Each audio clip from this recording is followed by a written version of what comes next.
This project will help you crack multiple offers in 2025 because you will master updated Databricks plus DBT with this project, including all the real world scenarios such as incremental data ingestion with Spark streaming and Databricks Autoloader, parsing parameters and control flow in Databricks Jobs, master Lakeflow declarative pipelines to build the silver layer, building a gold layer with a dimensional data model aka star schema. And you know what?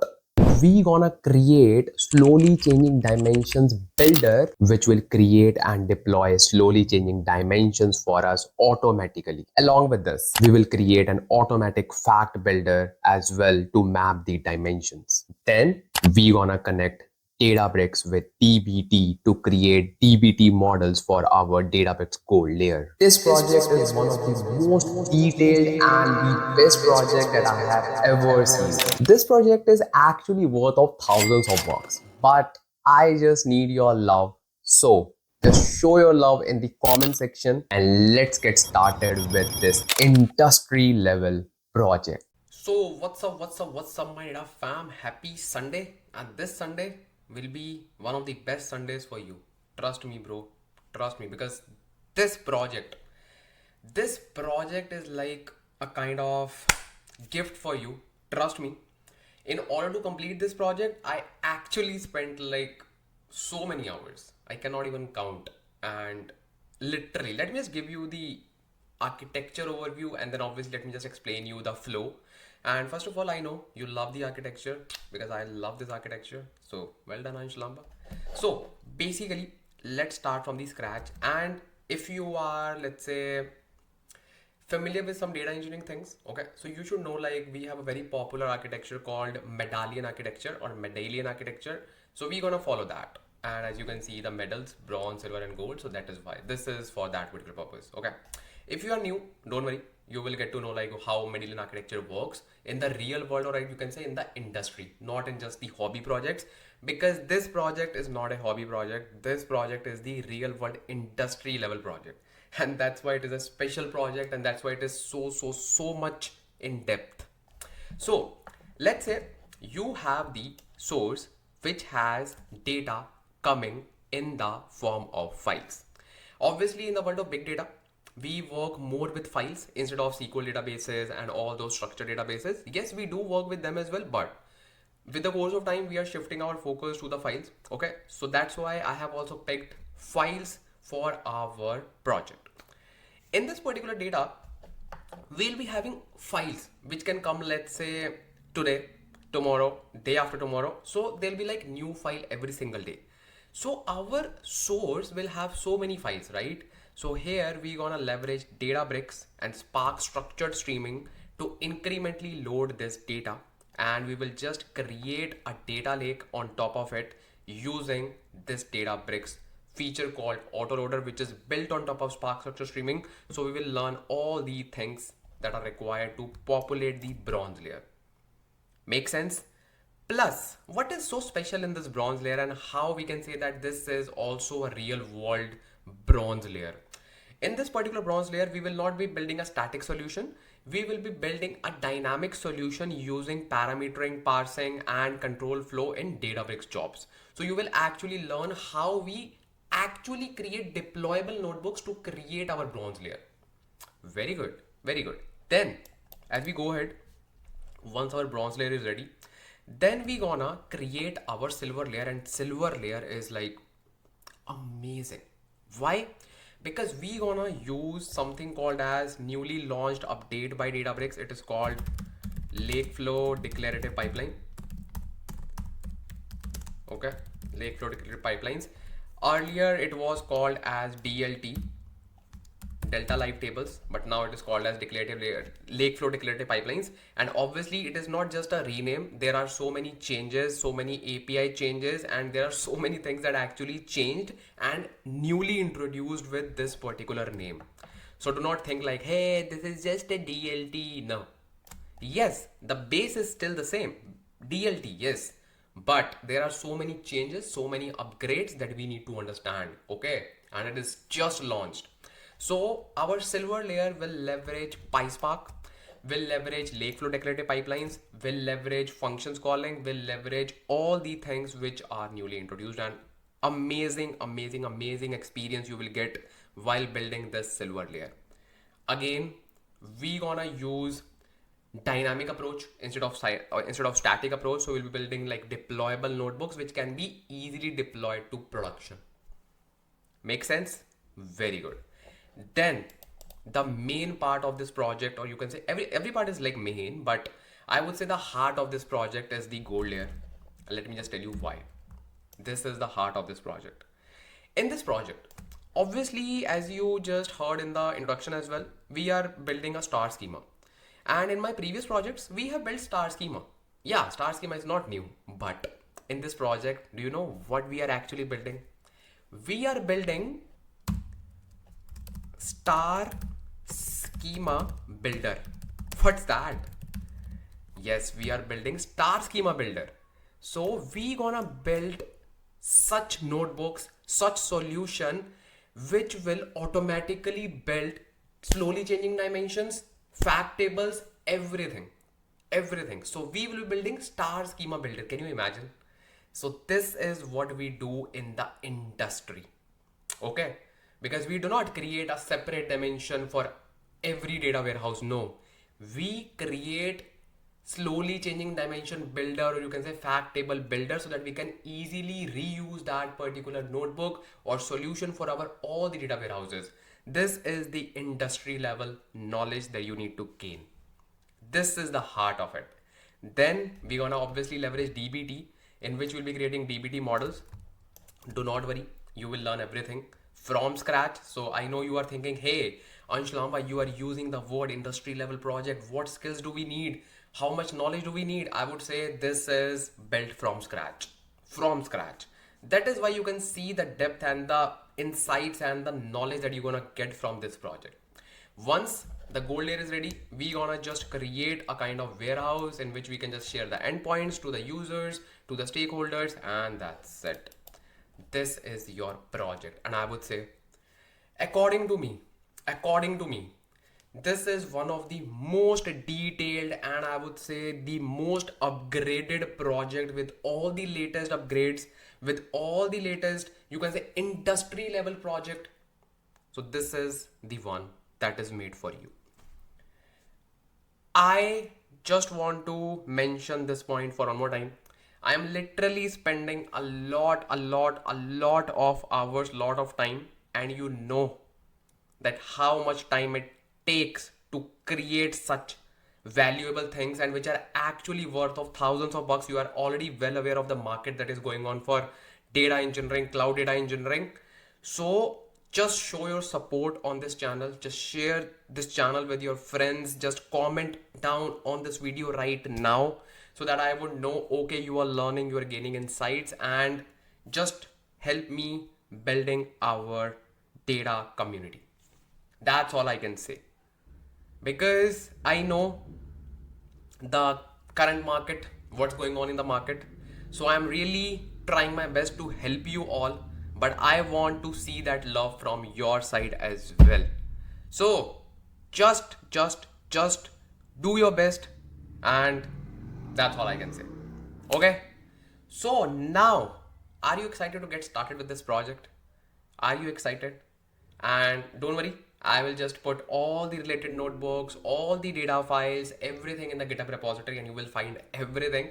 So let's get started. And let's quickly give shout out to our newly joined family members and the loyal data family members who are already there. So welcome Nageshwar Rao, G Kaur, Ratna Karedi, Parth, Julio, Titan of Trade, Sagar Tyagi, and Blen Lewis, Jyotir, Moe, Kuntal, NW TechNet, Prachi, Ahmad, Chiruka, TT, nice name, Manish, Rohit, Star, Sai, Odugu, Yadiki, Lakshmi, Ravi, Dhanush, Louis came 2 times. Okay, fine.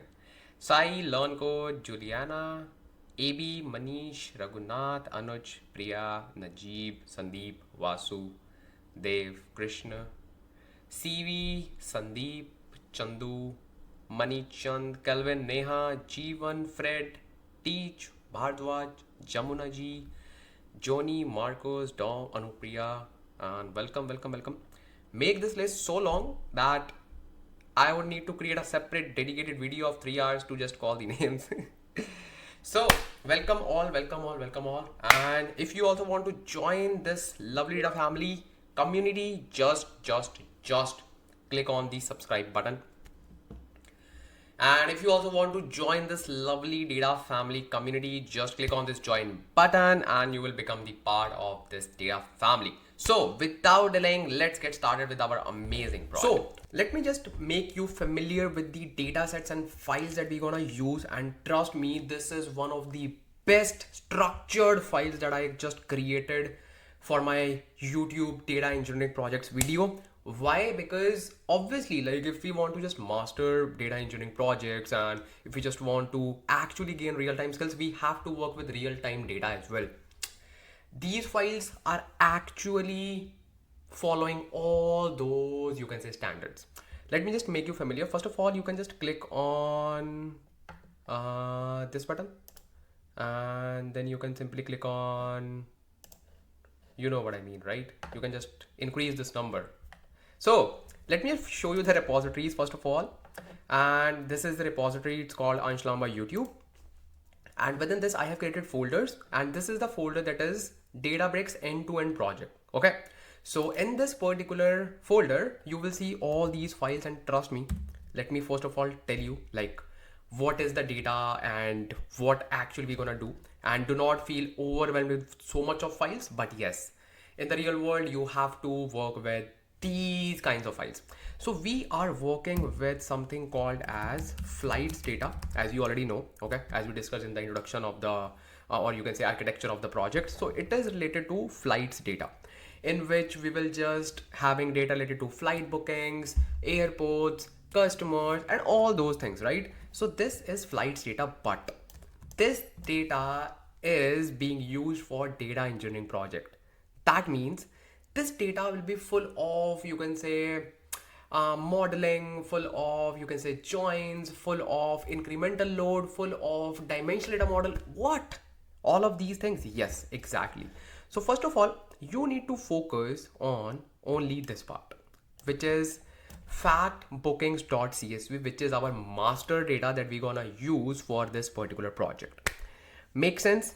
Then we have 3 dimensions. One is dim passengers. I'm not just worrying about incremental or SCD, because I will just tell you why do we have different categories of dimensions, because you're gonna master slowly changing dimensions, you're gonna master incremental data, you're gonna master upsert, everything. So basically, in short, you have one fact table which is called fact bookings. Then you have one dimension, it's called dim passengers. Then you have one dimension, it's called dim flights. Then you have one more dimension, it's called dim airports. So in short, one fact table and 3 dimensions. Yes, we do have so many versions. Yes, we do have so many categories.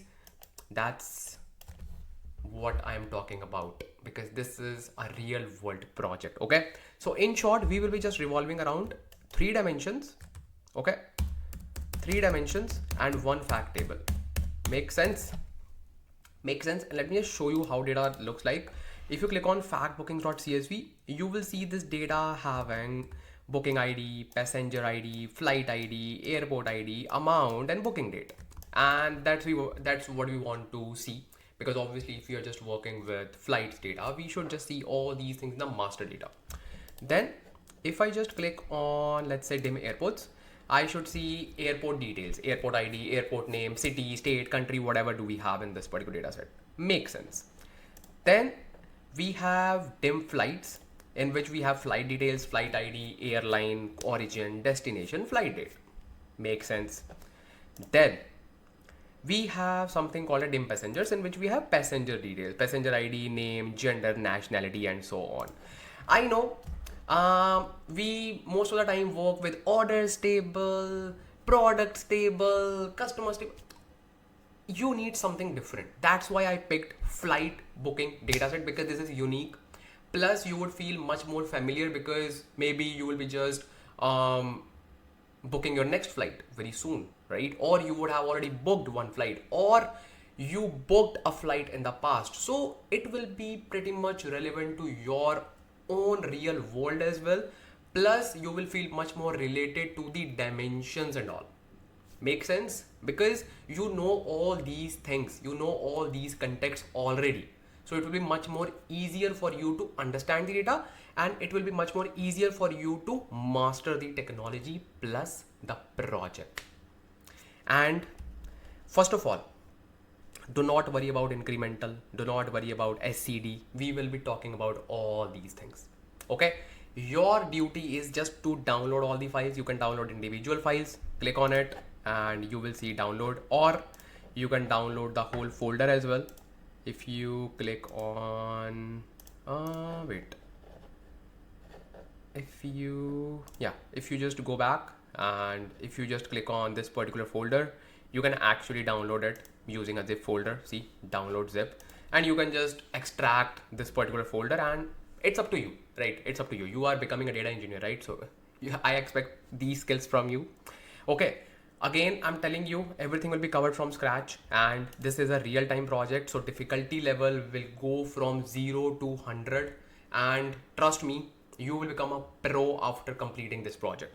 So for now, if you have downloaded all the files, let's create our Databricks workspace. And the good news is we will be just creating free Databricks account, because thanks to Databricks, they have just launched something called as Databricks Free Edition. Earlier, we used to have Databricks Community Edition. Community Edition was really good, but it didn't have all the features available in the production ready Databricks workspace. But now we have all the things ready that we need, and thanks again to Databricks. And now we'll be just leveraging Databricks Free Edition for that.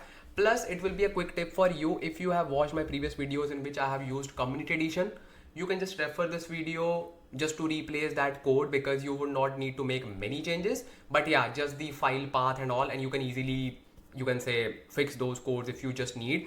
And don't worry, I will just add one kind of comment in those videos in which I have used Community Edition and how you can just transfer Community Edition to Free Edition, like your notebooks, obviously, because we do not use DBFS in this. We have something called as volumes. Make sense? Make sense? Now, what are the prerequisites? I would say some basic understanding of Databricks would be fine, because I'm going to tell you everything from scratch. And just you can say tip, if you have watched my previous videos related to Databricks, you are all good to start with this particular project. Okay, and even if you haven't watched those videos, bro, just go and check out those videos. Those videos are amazing. And even if you have like little knowledge in Databricks, still continue with this project, and you can later on catch those videos and just continue with those videos, because those videos will make you a pro. And just a request, I am putting lots of efforts, I am putting my lots of hours, and you can obviously see that.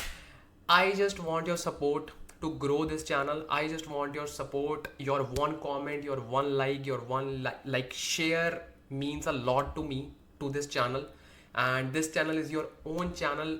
You can see that people, like, I don't want to comment on that part, but you know the industry right now, like how much people are paying for these skills, and you know the depth they are covering, right? So I don't want to comment on anything. You know everything, because you know the reality. So if you think that this channel is providing you the great depth of knowledge, and obviously I'm putting so much of efforts just for you so that you can learn and you do not need to pay thousands of bucks.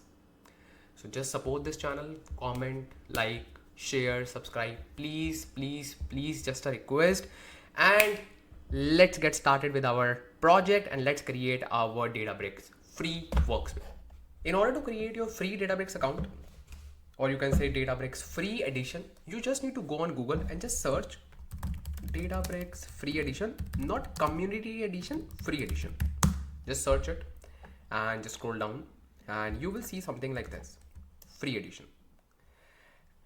And you can already see a kind of memo which says Free Edition, formerly Databricks Community Edition. Okay, and that's a good news for you as well, because you will get all the Databricks production ready workspace features free of cost.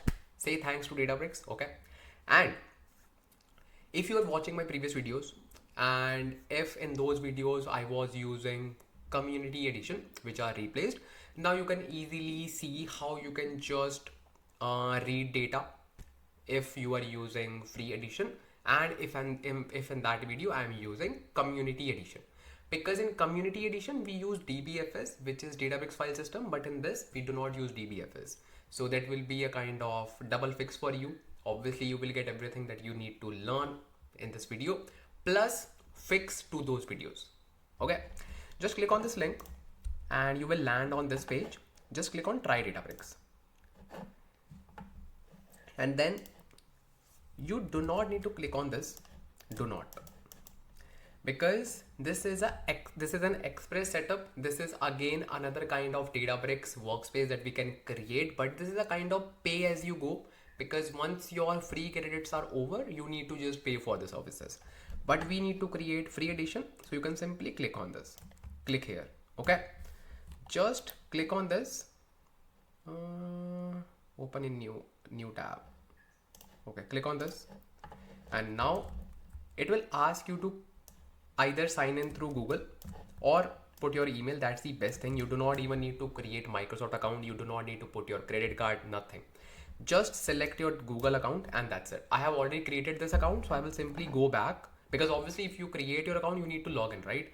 Simply go back and click on already have an account, login. If you already have an account, and obviously once you create the account, you will have the account, right? Then you need to simply go back on the same page and click on login. Now put that account that you have used to create this workspace, basically your free edition. Okay, let me just put my credentials and then I will just show you the Databricks. Okay, don't worry, we are not like learning everything from scratch in Databricks, but yes, for this project we are learning everything from scratch from the project perspective. Okay, but still I will just give you a quick overview. If you have not seen anything in the world of Databricks production ready workspace, if you have just well versed with community edition, this is totally changed. This is a kind of new experience for you. Let me just show you. So I have put my details. So now I have two options. You need to pick this one in which you have your username mentioned. Do not pick this one. This is for Azure account. Okay, simply pick this one with AWS. Hey, do not worry, I'm not like using any kind of cloud account here, but simply you need to pick the Databricks edition. So this is my Databricks workspace. First of all, let me just click on favorites, because in the recent tab, I will see my recent stuff that I was just building, okay, for my previous videos. So this is your homepage of Databricks free edition. I know this is totally different as compared to Databricks community edition. I don't know why they didn't just added more and more features in the community edition and they just created a new one called free edition, but I think it's fine. It's really good. At the end of the day, you are getting something for free of cost and you are learning. I am happy because I am creating videos for you so that you can learn and enjoy and just grow in your life and career.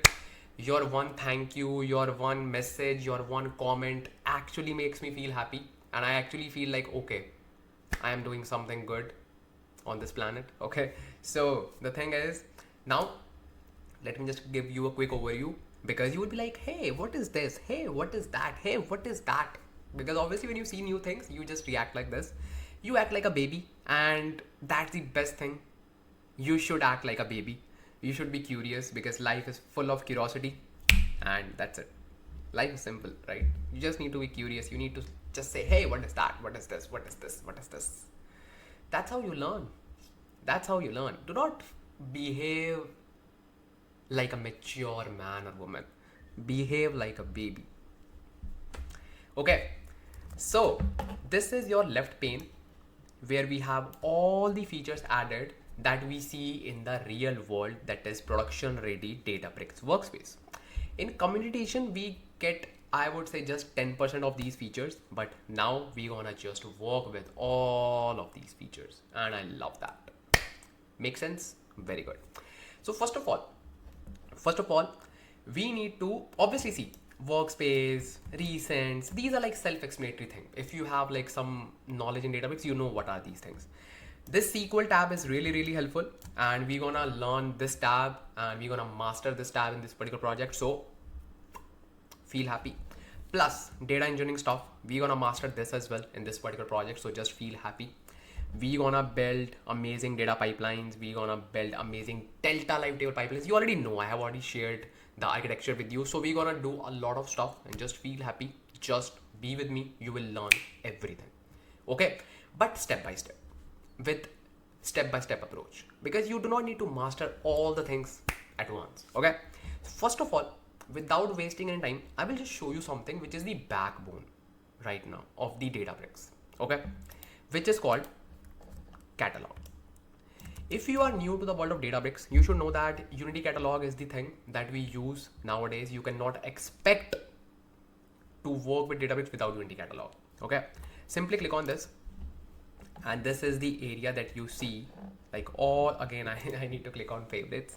Okay, so this is the page that you see when you click on this particular workspace. Make sense? Very good. So far, let me just tell you, this is your workspace. Okay, this is basically a catalog. This is a Unity catalog. So this catalog will be there for you when you would have created your Databricks workspace. Okay, because by default you get Unity catalog, one Unity catalog,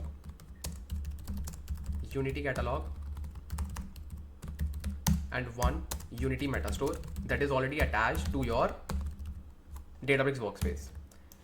Obviously, you cannot access Unity metastore. Why? Because in order to access Unity metastore, you need to have admin permissions on your particular Databricks workspace, and you do not have admin permissions. Why?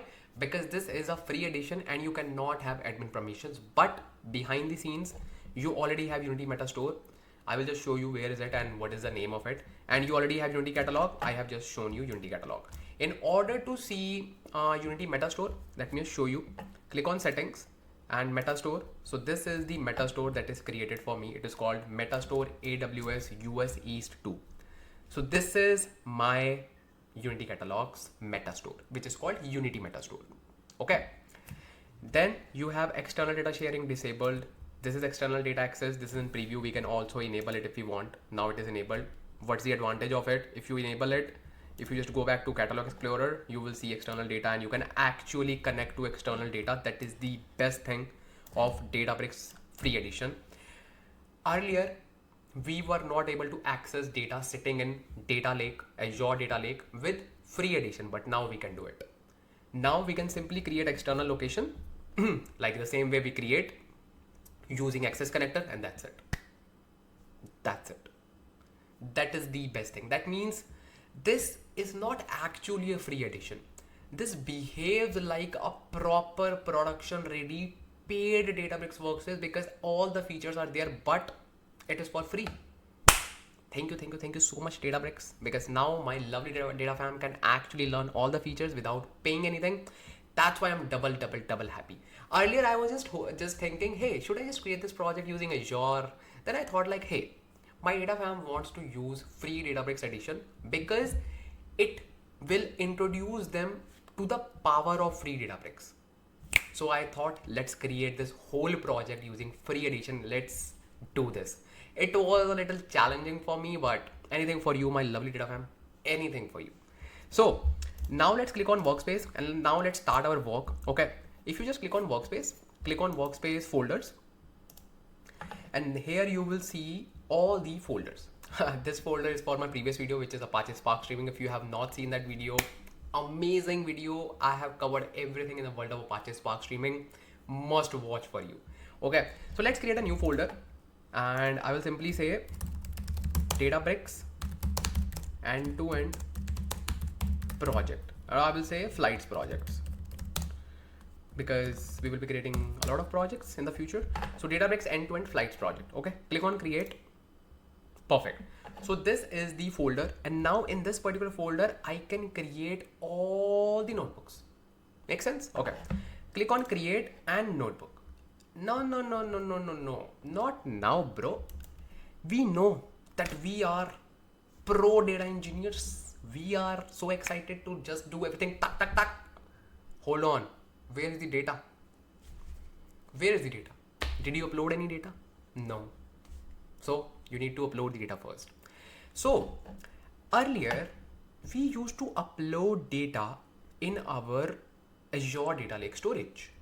But here we are not using Azure, we are using pure Databricks. How we can just do that?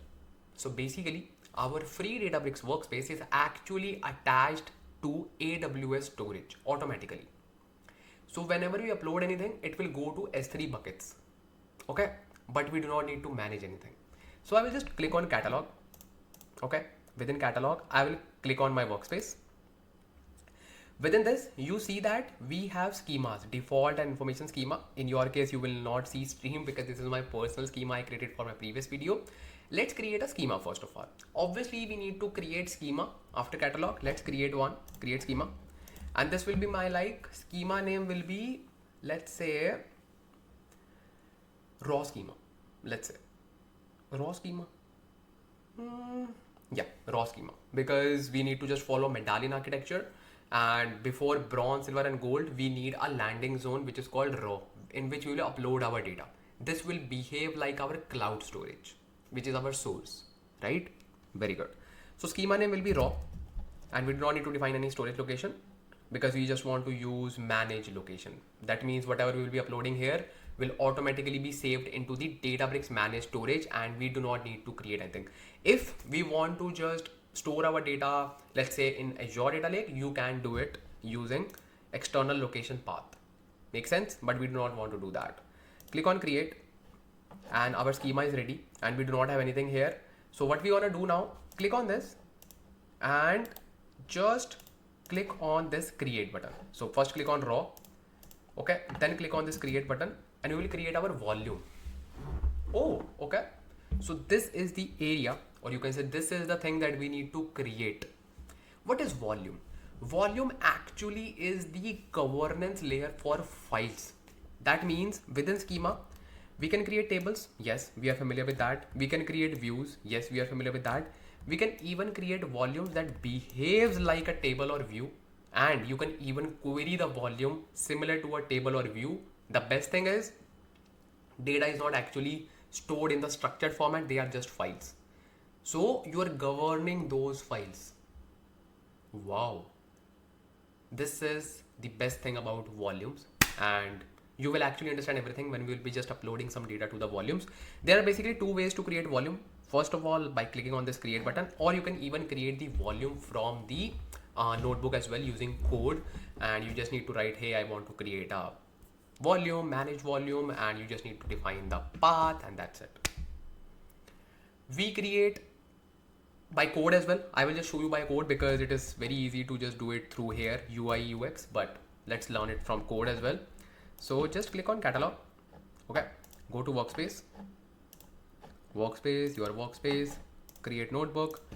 Perfect. So just rename it, and we will simply say setup, because this is our setup notebook. Okay, this is our setup notebook. Very good.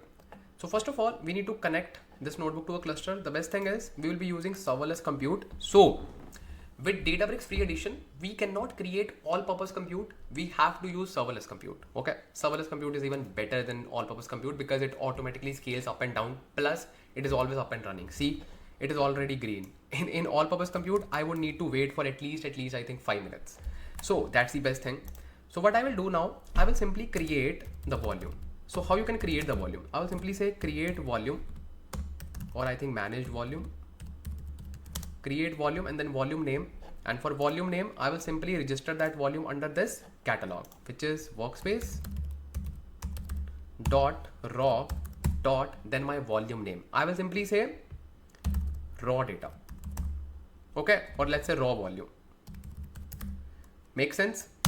Then it's up to you if you want to create an external volume or managed volume. In external volume, you can create or pick your specific cloud storage, but we are not picking that.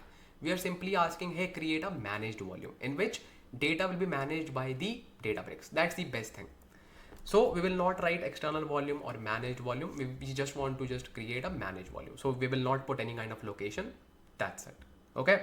And I can even show you the code as well. If you just go to the documentation, I will simply say create managed volume. Databricks. So create and manage volumes. This is the documentation, and as you can see, this is the code to create a managed volume. And if you just want to create an external volume, you have to write external with obviously location. Make sense? So we are good with this. Let's run this, and our volume will be ready here.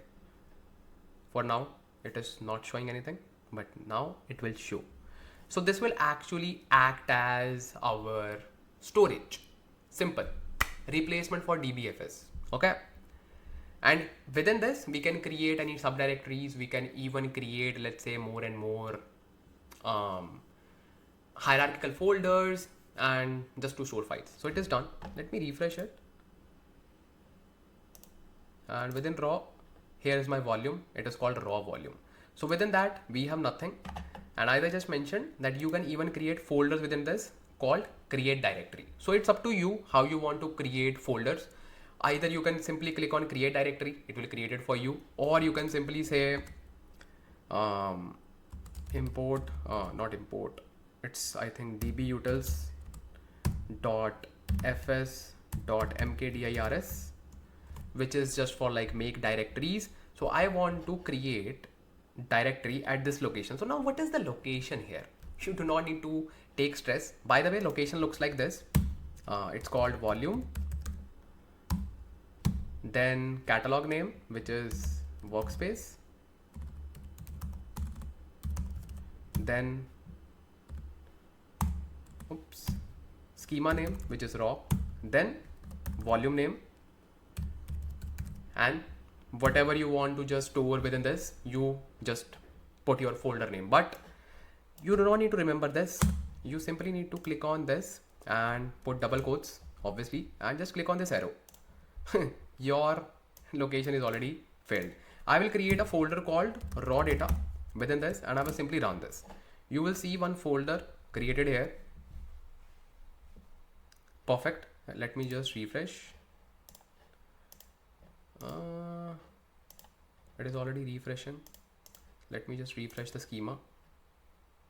Oh man, I have seen this problem with free workspace. It keeps on refreshing. Let me refresh the whole screen, whole web page. Perfect. So here I should see raw, and within this I have folder. Perfect. Within this folder we'll be uploading our data, which is those CSV files. Make sense? Very good. So now what we need to do? We simply need to click on these three dots like this one, and we'll simply say upload to volume.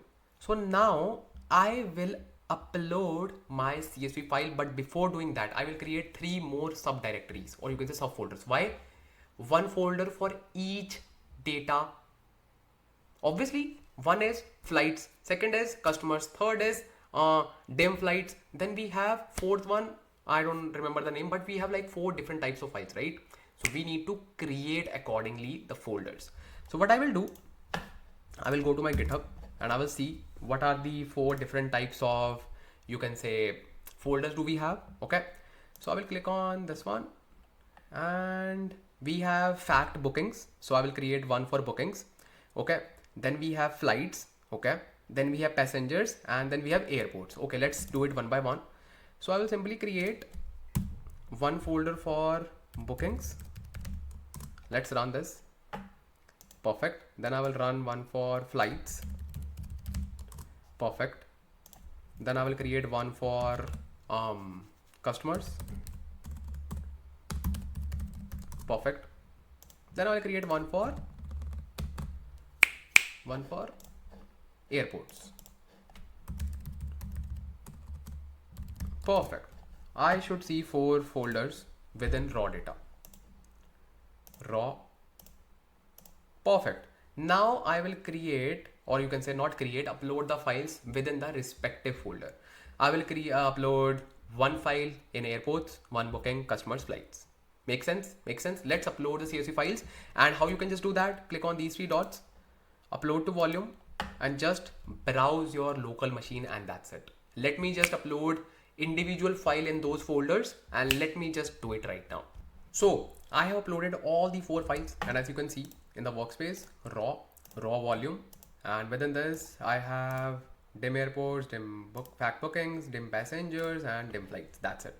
So we have successfully loaded all the data, and now we are good to work with our data. And how are we gonna load this data incrementally? Because obviously you'll be just uploading more and more data daily on a daily basis. Because let's say your flights organization got some bookings today, but tomorrow as well they will book it. On the third day as well they will just get it. So how we can just load, or you can say add the data incrementally in Databricks? We're gonna use something called as Autoloader. And not just Autoloader, we gonna just make a dynamic notebook for auto loading the thing, because this project is like pure dynamic solution which is actually used in the real world, in the real industry. So let's first of all create the autoloader notebook and then just convert it into a dynamic notebook. Okay, so how we can just do that, let me just show you. We will simply go to workspace and let's create a new notebook. It's called bronze layer. Okay, bronze layer. Why? Because this will put the data in the bronze layer. Okay, makes sense. And yes, happy? Let's do it. Let's do it. And let's connect this notebook to serverless and let's start with our code. Okay, so now let's talk about how to use autoloader. First of all, let me just give you a quick overview how autoloader works.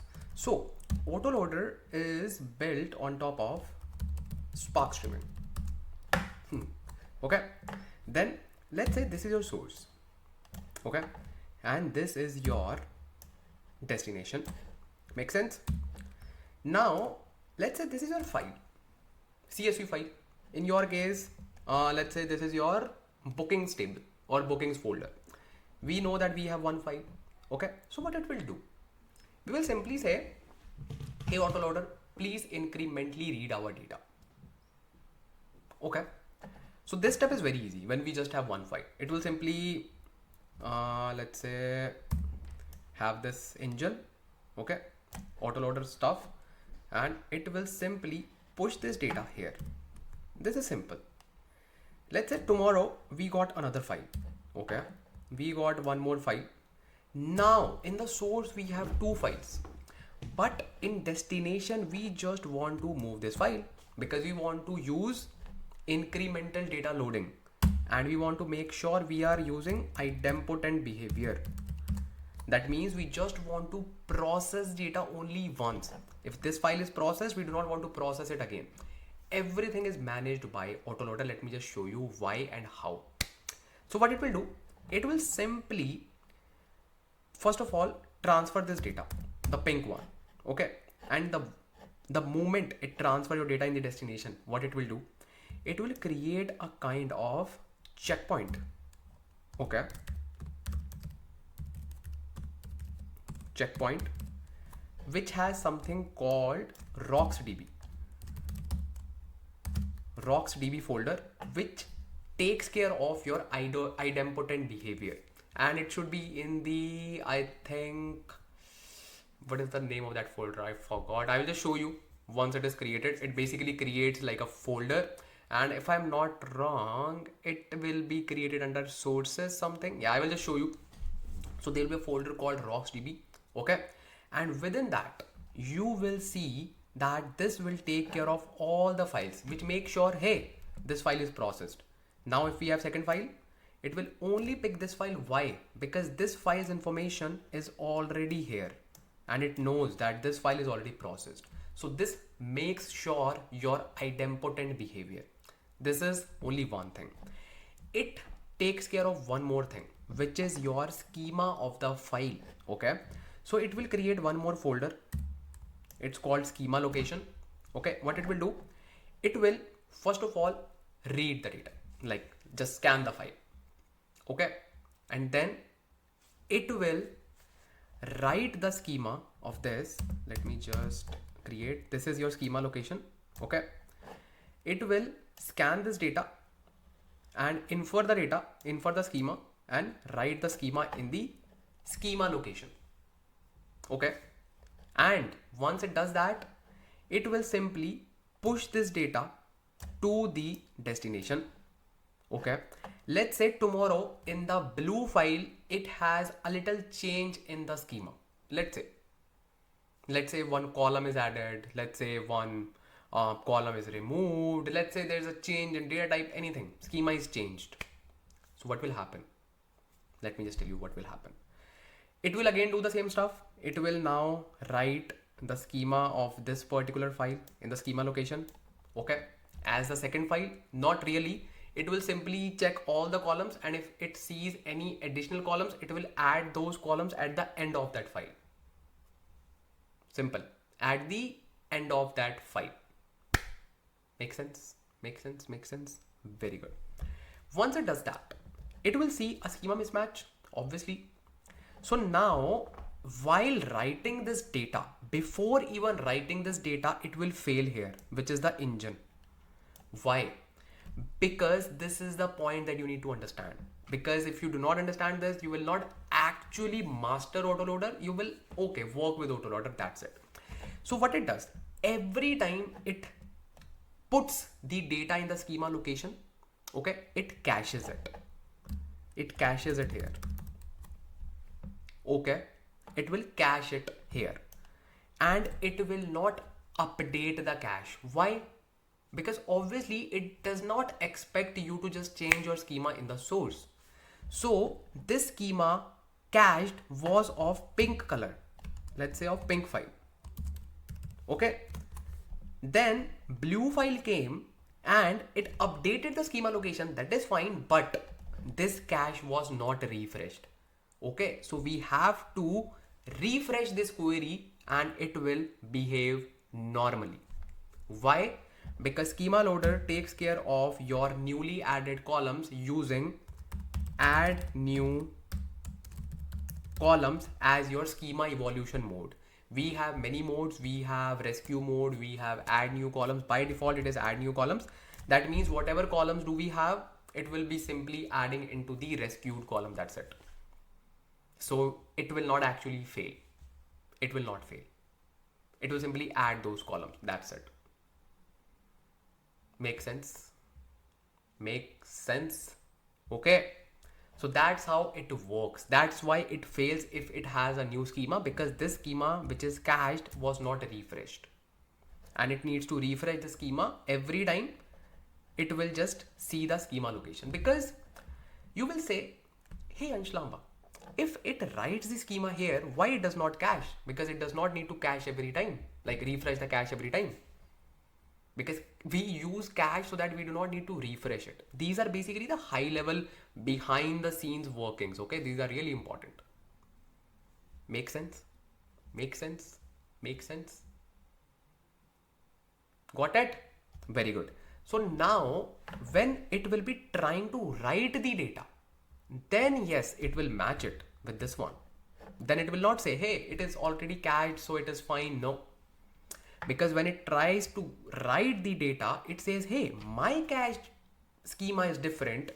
Your stored schema is different. What's the issue? Let me just refresh and sync. That's it. Okay, these are like behind the scenes. You should know. Okay. So I thought of just sharing this information with you because it is very easy to work with Autoloader, but you need to understand like what's going on behind the scenes. Make sense? Okay, very good.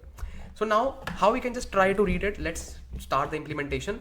So I will simply say markdown, and let's create a markdown, and I will say data ingestion, incremental data ingestion. Okay, I will simply say df equals spark.read stream. Why? Because it's built on top of Spark structured streaming. Then we need to say dot format. Okay, then we'll say cloud files. Ansh Lamba, we are using CSV. Why you are writing cloud files? So basically, whenever we used Autobricks, Autoload. By the way, it's a good name, Autobricks. Oh, they could have used this name, Autobricks. A cool suggestion. Databricks, you can just use, or you rename the Autoloader part as Autobricks. It's really cool. So in Autoloader, we do not directly mention or specify the file type. We simply say, hey, the file type is cloud files Then we can say, hey, what is a cloud files type? It is CSV. We need to say option.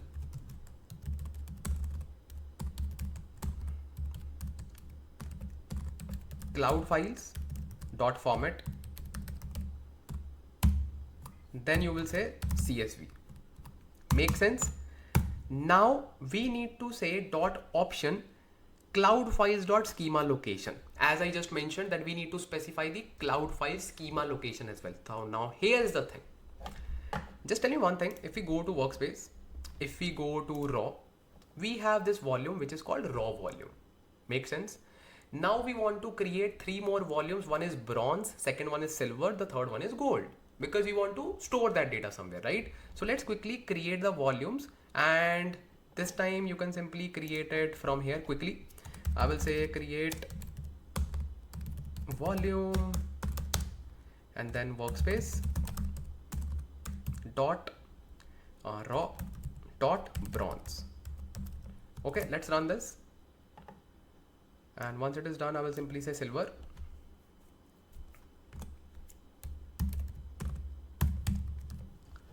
Quick.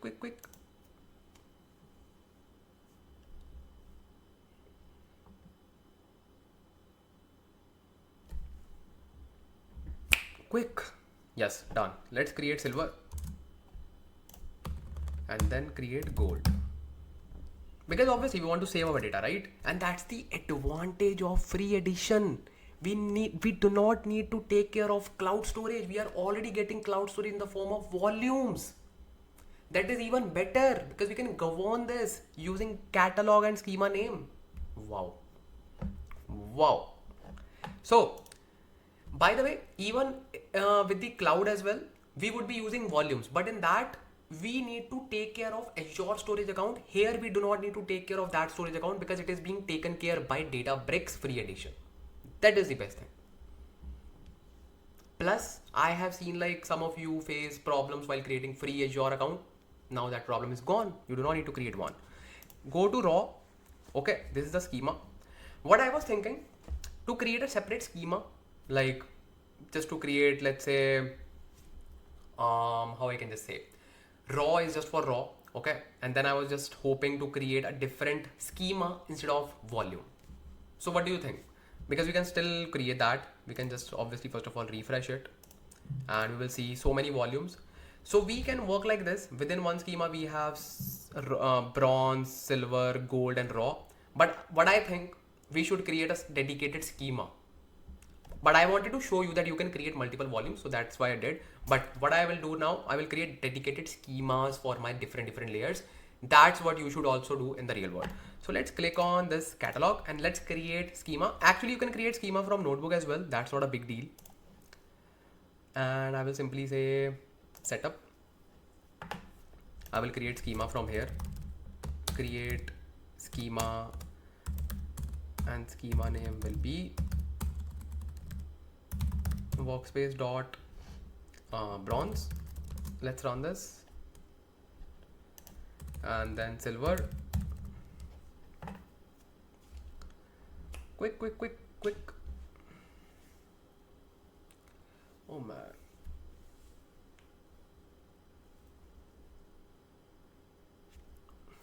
A little headache,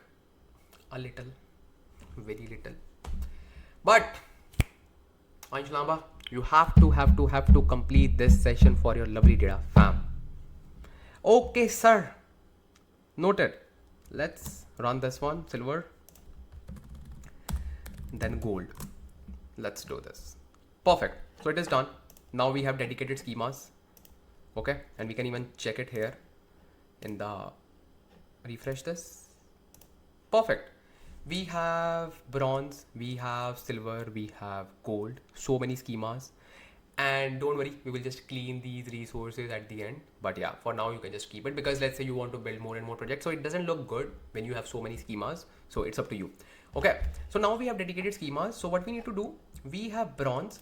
So let's create one volume in this particular bronze schema because we want volume. Okay, and in every, you can say schema, we will just create one volume, and the volume name will be, let's say, with the same name, bronze volume, simple. Okay, let's do this. This is bronze. Okay, and this name will be bronze volume. Perfect. Let's create this. Then we have silver and silver volume. Perfect. Then we have gold and gold volume. Perfect. It is refreshing this. So by the way, I can delete this cell as well. Oh man, let's refresh the whole web page. Okay, perfect. So within bronze, I have the volume called bronze volume. Okay, and within this, we can just create folders. That is up to us. That is not a big deal. We will just do it. So now I need to create schema location. So how we can just do that? I will simply say dot option cloud files dot schema location, cloud files dot schema location, and schema location will be, now the location will be this one. Just grab it, put double quotes, and then just put it.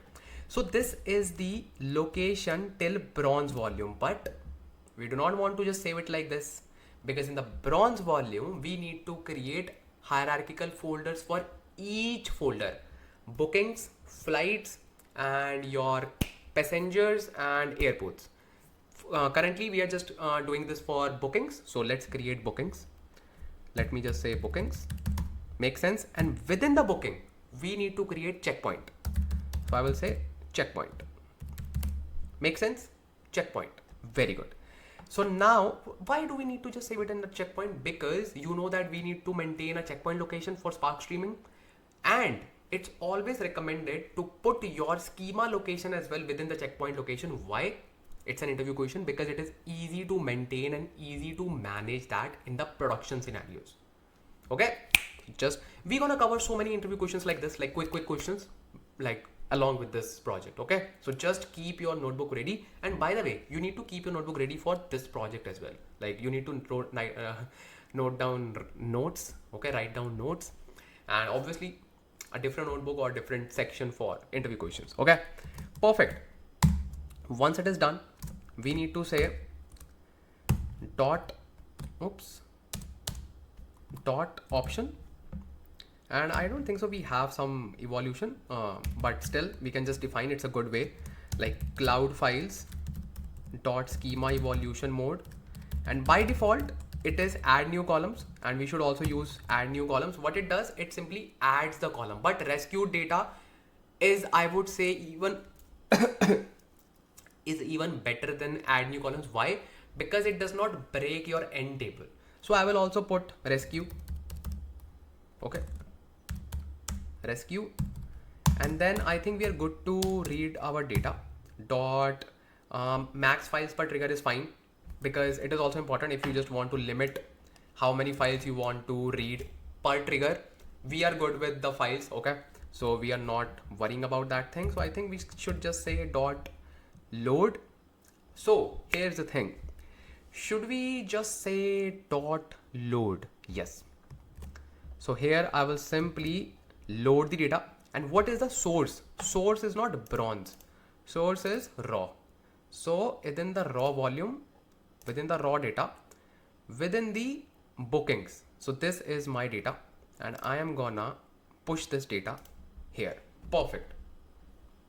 Okay, so now this is my data, okay, that I want to use. So this is my Spark streaming query that I am just performing. This is a static solution. We're gonna make it dynamic. Okay, so don't worry. So just hit run. Snehal Banerjee. Hi Ansh, I'm currently learning data engineering on Azure. Snehal, I'm just recording my session. So sorry. I need to focus on this particular project first of all.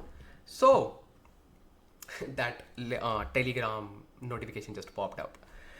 I have turned it off so many times, but I don't know why I still get those notifications. So I think I'm just sitting here, so it was like at my back. Okay, so this is done. This is query. Okay, this is done. You will say, hey, nothing happened, bro.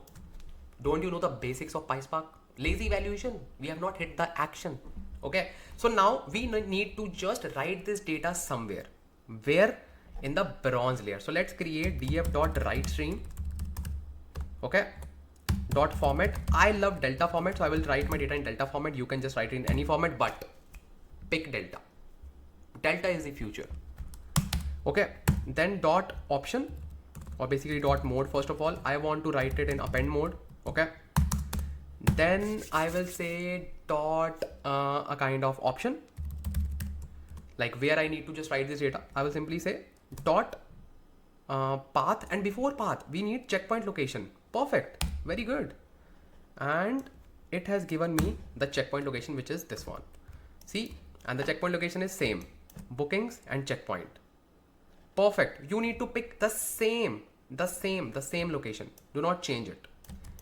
Okay, now I can say dot option, and I want to just save this data in this particular path called bookings, and then I will simply say data, because within the bookings folder I want to create a separate folder for data, just to eliminate any kind of doubt. Okay, data, and very good. I think we are good to start with. Now it's up to us. If we just want to start it like this, we can do it.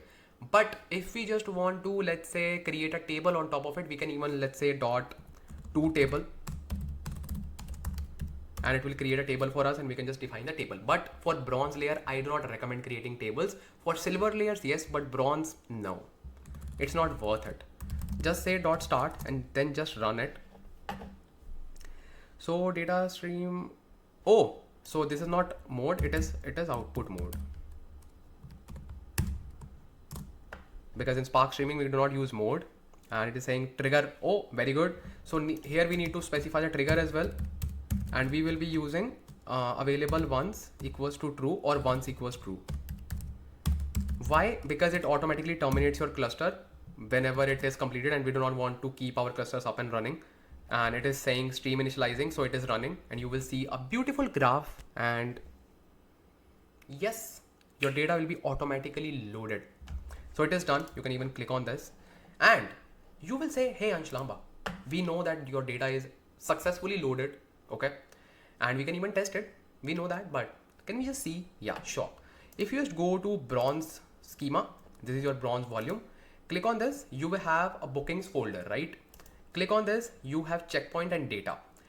This is the best thing of volumes. You can actually govern every single file within the folder. And if you just want to have a better view, you can click on these three lines, go to catalog, then just go to workspace, go to, you can say, bronze, and then within this, click on this volume, and you will see this folder, and it is a better view. See, click on bookings, you are seeing all the folders.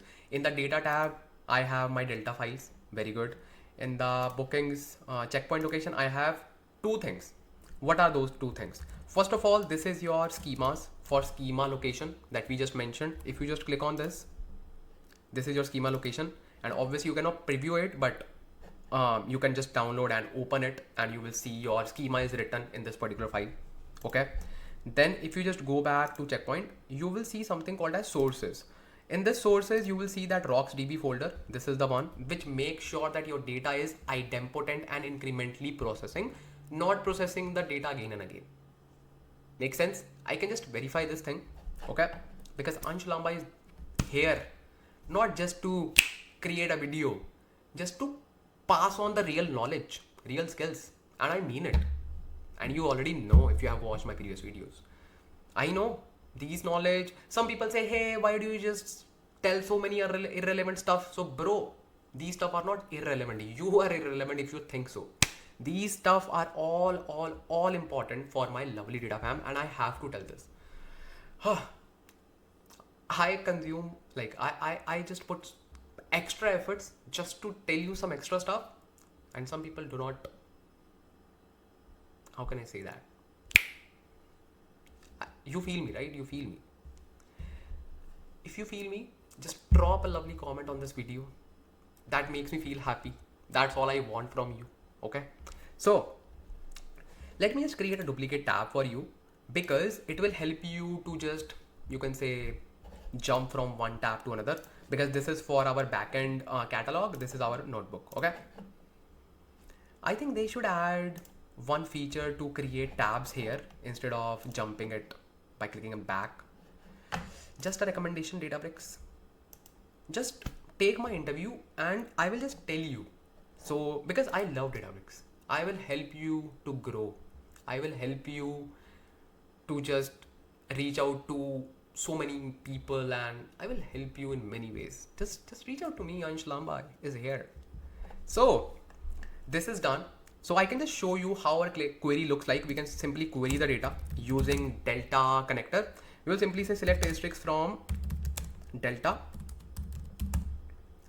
dot backticks. This is a backtick, not a single quote. Backtick is available just above the tab button. Okay, I will say this location.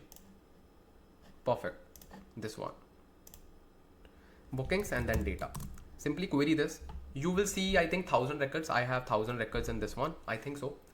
I didn't count it, but I think I have just 1000 records. 1000 records are much if you are just building a project. Yeah, 1000 rows. Perfect. So we have all these bookings. Even if I rerun this query, this will not process the data again. Why? Because it guarantees idempotency, and you will see that stream stopped, right? That means it is completed. If I run this, you will still see 1000 rows. That's it. You will not see more than that. See, that's the power of Autoloader. Now I will upload one more file, and you will see the data is like reading incremental data. So how we can just upload new data? Go to your raw schema, and within that you can say raw volume, raw data, bookings, and just upload one more file.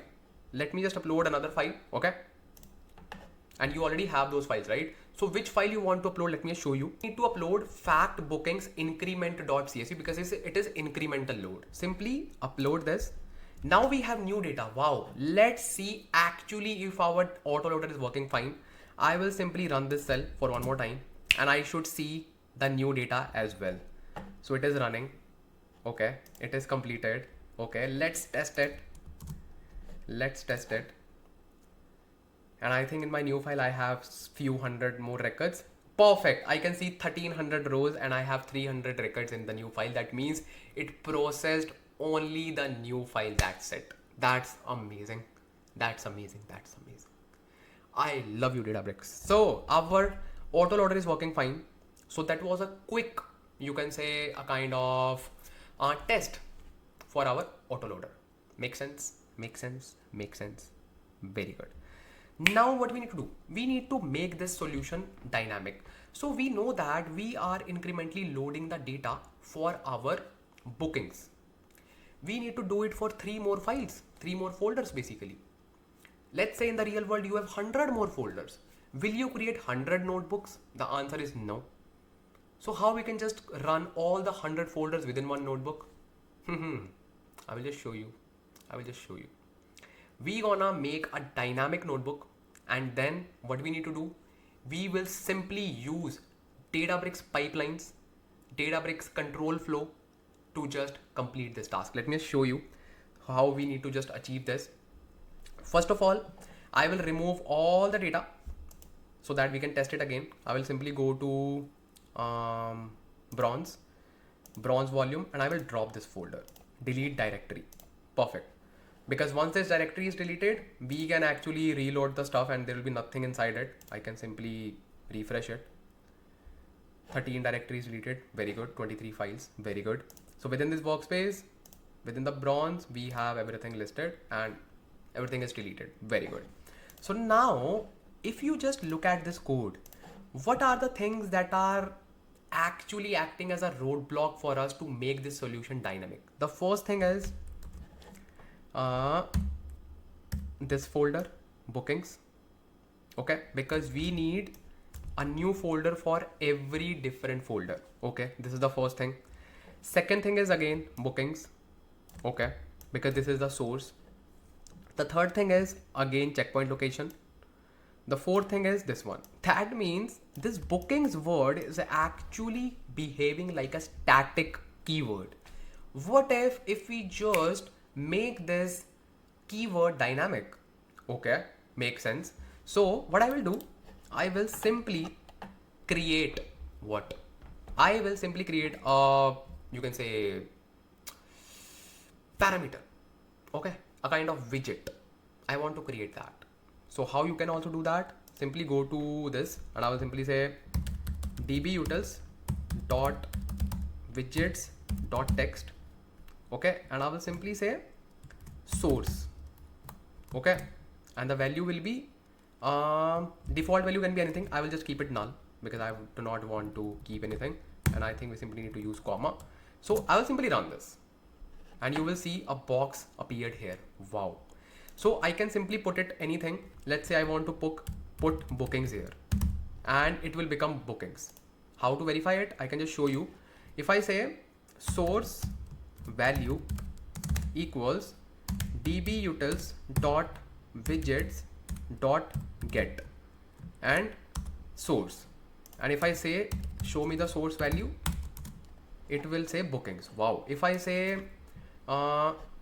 let's say flights, it will show me flights. If I say passengers,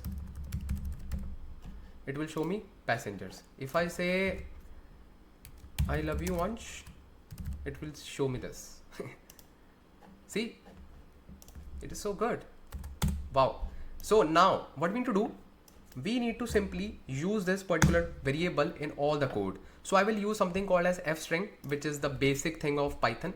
Simply say f and then just use a kind of variable here, and I will simply say source value. Okay, same thing I'll be doing in all the areas where I have that particular keyword. I will say f then source value. Make sense? Very good. Why it is not blue? Why? Oh, it is fine, I guess. Then we need to say source value and then f string, and here as well. Perfect. It is working fine. It is working fine. Why it is black? Why it is not blue? Bro, I think it is fine. Yeah. So we can even remove this thing. Okay. We can even remove this thing. Now it is fine. We have created this widget. We have just got the value, but now how we will just parse this value? It is very easy. It is very easy. First of all, let's test it if it is working fine. Okay. I will simply say bookings. Okay. And let's actually run this. Let's click on run all and let's see if we get the value or not. We should see 1300 records. Why? Because we now have 2 files in the source and we have removed all the tracking thing. Path does not exist. How you can say that, bro? Bronze value, booking, data. Path does not exist. Are you serious? We have this path, right? Bronze volume, source data, source volume, source value, bookings. I think something is wrong. Let's see what is wrong. Let's see. So within, this is our catalog. Let's refresh it. Okay. Oh, I knew it. I knew it. Because when I didn't see the blue mark here, I was like, hey, something is wrong. But what is wrong, bro? Why? Wait. So this is f string. Okay. So why it is not treating it as a variable? Why? And it is just treating it as a string. Okay. And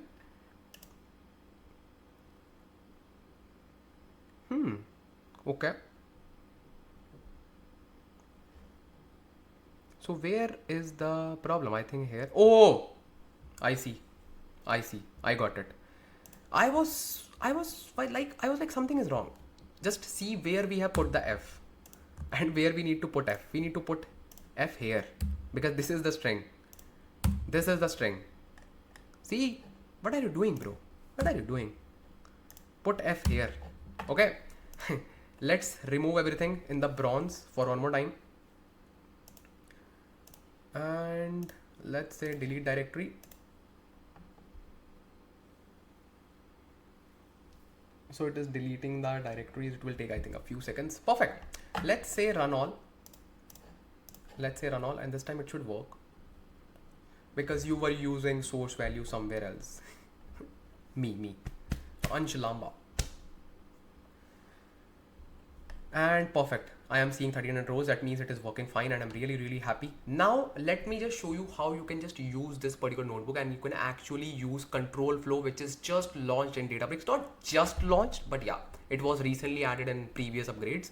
So for that, you need to go to workspace and you need to create one new notebook, which will be called as parameters. Okay. Parameters, or I will say source parameters, just to make it more readable. Source parameters. So what we need to do, actually will pass a list, or you can say array of objects.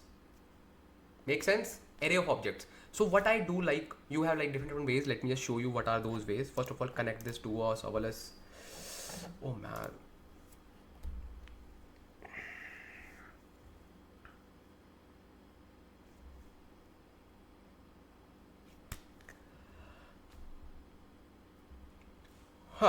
Okay, everything is good. So what we need to do, we need to create an array. Okay, an array will be, let's say, source array.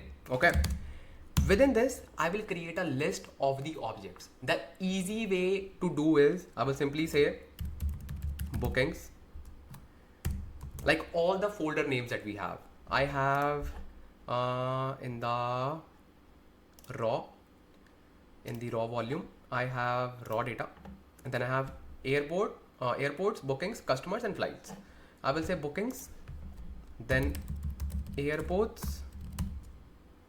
Okay, then I have customers, then I have flights.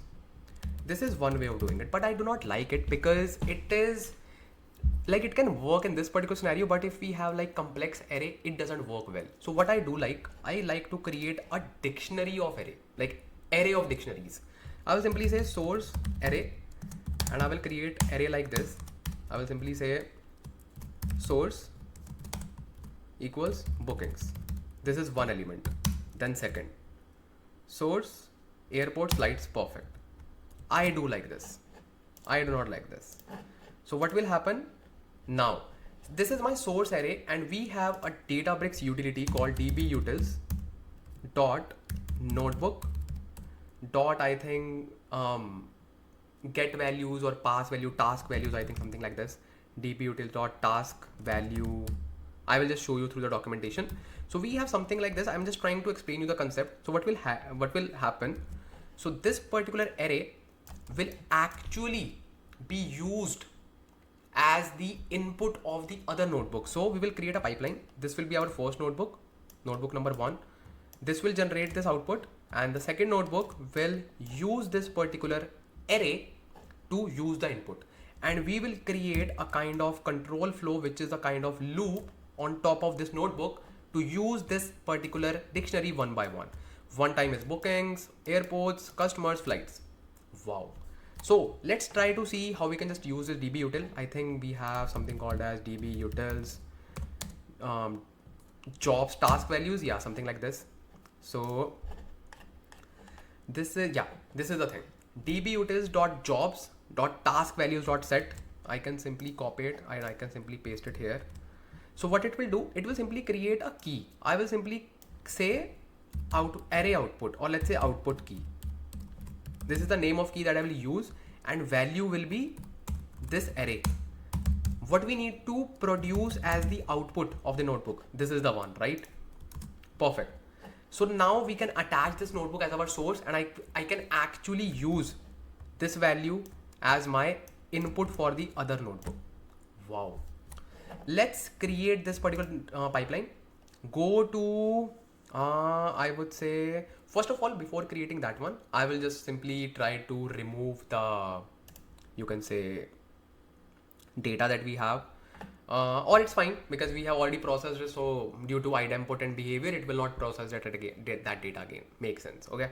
So I will simply go to workflows, and let's create our new workflow, and I will create a new job. Okay. Click on this new job. Perfect. And here you need to say task name. I will say parameters. Okay, type is notebook, which is fine. Path you need to pick. Here is the path. Source parameters. Okay, compute is serverless that I'm using, and I love serverless. Okay, so you can also use serverless. Then dependent libraries, I do not have dependent libraries, nothing. So it is good to be created. Click on create task. So this task is created. Now I will say add task. So I will say add another notebook, and this will add another notebook, and this will be our incremental ingestion. Okay, and pick the notebook, which is this one, bronze layer. Incremental ingestion, yeah, makes sense. Then serverless depends on parameters, yes. And does it have the parameters? Yes, it has parameters, and the parameter name is, I think, source folder. What was the name of that?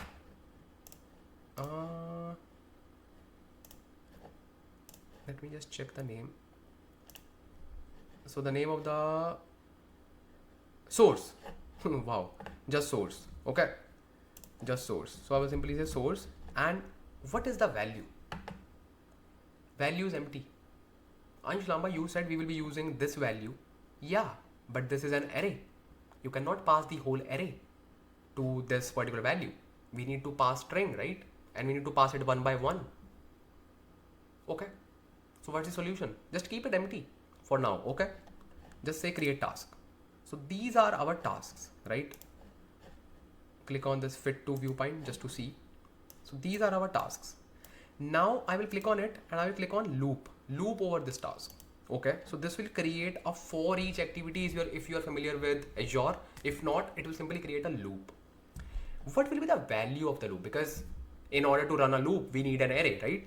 That's where we'll be using the output of this parameters file or notebook. Okay, so input, we can just define manual array as well, but we will simply say click on this and task parameters dot value.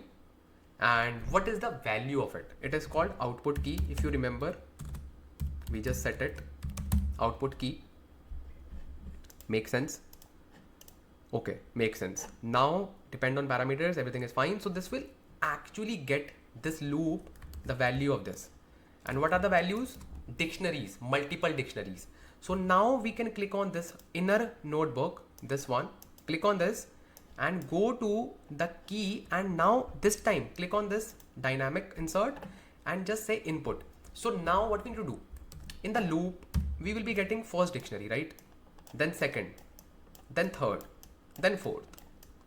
So within this dictionary we have a key called source. We need to use that key, and in order to use that key we need to say input. Now what is input? Input is just like I. If you run for loop like this, let's say for I in array, simple. So this I is your input. So you can simply say for input in array. That's it. Same thing. Okay. So we'll simply say I dot source. Simple. Python basics, bro. Python basics. So input dot source. If we would not have used dictionary, that input alone was enough, but we are using input dot source because at that time we can simply use for I in array. So at that time only I would be enough, but now we are using dictionary. So I is the whole dictionary. So the value of I is like this, source and then bookings. Okay, so we are saying I dot source. I hope it makes sense. I'm just teaching you Python, but yeah, it is important, right? So this is good to go. Let me just click on save task. So this pipeline is ready. I can even click on run now just to see if it is working. Click on view run. So this will incrementally load all the data, and I am not creating 4 different notebooks just to load data for 4 folders. I just created one, and I created that notebook and converted it into a dynamic solution. That's what we like to do. So it is running right now, and once it is done, we will simply add more data to different folders because we just have one file in other folders. But in case of bookings, we have both the files, so that is fine. But in other folders, we will add incremental files just to see if it is running fine, and then we will simply query it, quickly query it, and we will just, let's say, we will do a test, regression test. That's it. Once it is done, then we can just start with our, you can say, silver layer, which will be full of transformations, which will be full of, you can say, PySpark functions. And yes, we know that whenever we work with, you can say, clean data, we do not have much stuff, but I will just try to add some PySpark transformations. And trust me, PySpark transformations will be very soon replaced by something called as Lakeflow design. Oh, Ansh Lamba, what are you saying, bro? Yes. So Databricks has like just launched something called as Lakeflow design. It is not available right now, not even in the private mode, not even in like any kind of preview. It will be available in the next coming months. So what it will do, you can create low no code PySpark transformation data flows. So you do not need to write the PySpark code. You simply need to write, like, do drag and drop, and your PySpark transformations will be done. Let me just show you till the time it is running. And I don't know why it is taking so much of time, pending 1 minute 3 seconds, maybe due to compute, but it is fine. Let it run. So I can just show you Lakeflow designer, not design, Lakeflow designer. So announcing Lakeflow designer, no code ETL powered. So let's click on it. So this is Lakeflow designer. So what is it? It is basically a low no code data flow, which will perform your PySpark transformations without writing any code. And this is the demo. You can see on the screen right now. They are applying join, they are applying so many things, right? This is not even available right now. It will be available very soon in the coming months, but it is not available right now. Once it is available, this boy sitting here will create videos, don't worry. So you will learn everything, bro, on this channel. That's why I'm saying, just support this channel, show your love, just become a helping hand for others. Just write comments, just write feedback, so that they can just read the comments. Because if anyone is just coming from any different channel and they genuinely want real knowledge, they should just, they will obviously rely on the comments. So it's your responsibility, it's your duty to just provide the true feedback, so that they can actually start learning. Okay, so this is really amazing. We will just cover that as well once it is available. For now, it is not available. And in the initial days, I would say it will not be much mature. So it would be very, you can say, ideal time for us to master it. Okay. And meanwhile, we can master PySpark transformations, because the thing is, once it is available, all the new data engineers will directly start learning these data flows. But the data engineers that are already well versed with PySpark transformations, they can master this low no code as well, because they know behind the scene codes, right? And whenever we get something like this, the ones who are already well versed with the behind the scenes knowledge, they every time, you can say, stand out in the crowd. So just master PySpark as soon as possible, so that the moment we have low no code PySpark available, you are already done with your PySpark coding. Now you are mastering low no code PySpark as well. That's how you stand out, right? Yes, let's see our parameters. Hey, why it is taking so long? Let me just click on job runs, and it is running for like 4 minutes. Are you serious? Did we attach anything wrong? Let me just see. This is the job, and this is running right now. And click on this. Maybe we attached job cluster, because job cluster takes a lot of time, but we didn't attach job cluster, I remember. Let me just click on this and click on this. Output, no results available yet, obviously, because it is running. So click on edit task. Let's see what we have attached here. So in this, compute is serverless. Okay, we are not using job cluster, and I think job cluster is not even available for your free edition. So everything is fine. Maybe this is free edition, so it is not running that much fast in the job runs. So that is expected, I would say, in the job runs, because maybe they are just turning up the cluster for jobs, because we do not have job clusters available for free edition. Yeah, so you can expect some delay while running your jobs. Okay, because I don't think so there's any error, because first notebook is just like running your script. That's it. Okay, this is pending. Oh, okay. It is not even showing running. It is pending. That means cluster is being warmed up. Maybe. So let's wait. Let's see. Once it is done, I can just Continue with that. Hey bro. Now you can see running.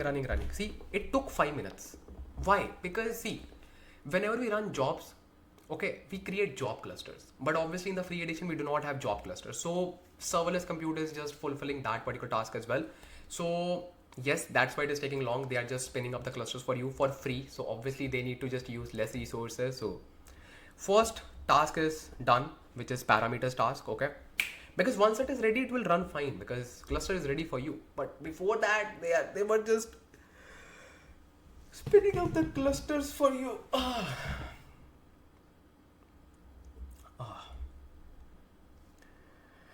I want coffee. But then you complain, hey, do not eat anything, do not do anything. What should I do? I am hungry. And I also want to do this video for you.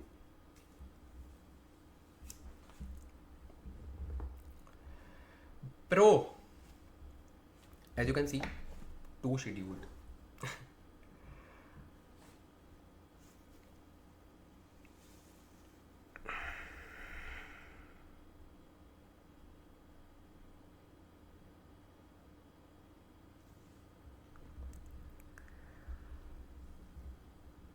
Let's see. It should be completed very soon. Very soon. I'm having a little headache today. I don't know why.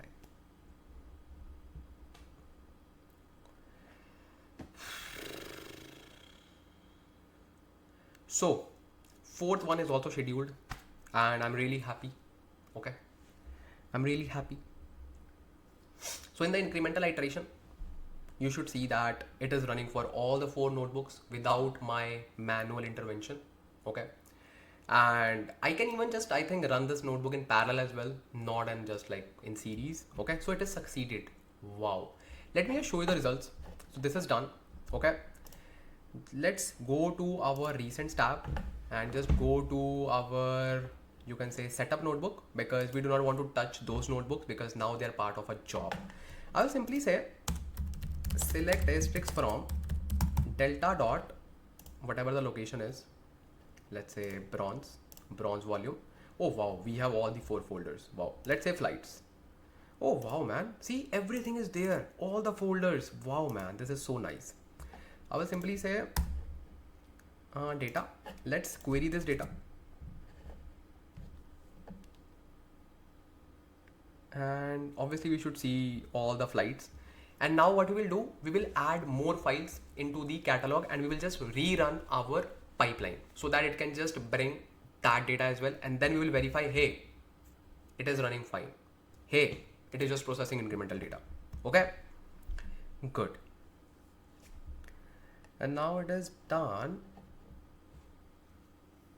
Select asterisk from delta. Perfect. So it has 100 rows. Yes, that was expected. I had 100 rows in my flights.csv.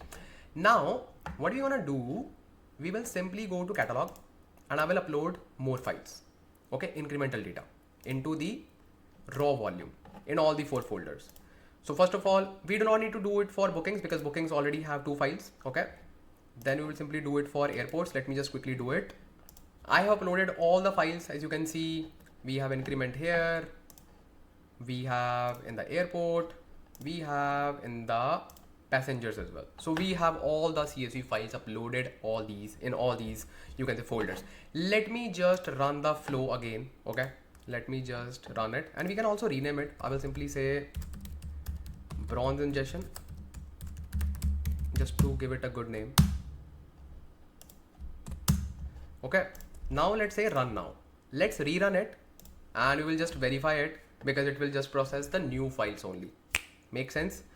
So it is saying pending. I don't know like if it will again take 5 minutes because every time it needs to run a new job, I think it creates new resources, new virtual machines, but not sure. Let's see, because we just want to make sure, because it's just a matter of 5 minutes, right? So let me just pause this and just come back and let's see if it is done, and then we will just quickly confirm that, hey, our data is incrementally loaded. Okay, let me just, so as you can see, our pipeline is running, not running, as completed. So I'm really happy. Let's quickly test it for this particular, you can say, notebook as well. So if I just go to my recents tab, I can quickly query the data and we should see some new records more than 100. Okay, not like more than 100, like double than 100, because it's just like 130, 100 and plus like something. 110 rows, perfect. That means it has just processed the 10 rows, the new file only, and our bronze ingestion is successfully complete. I'm really happy.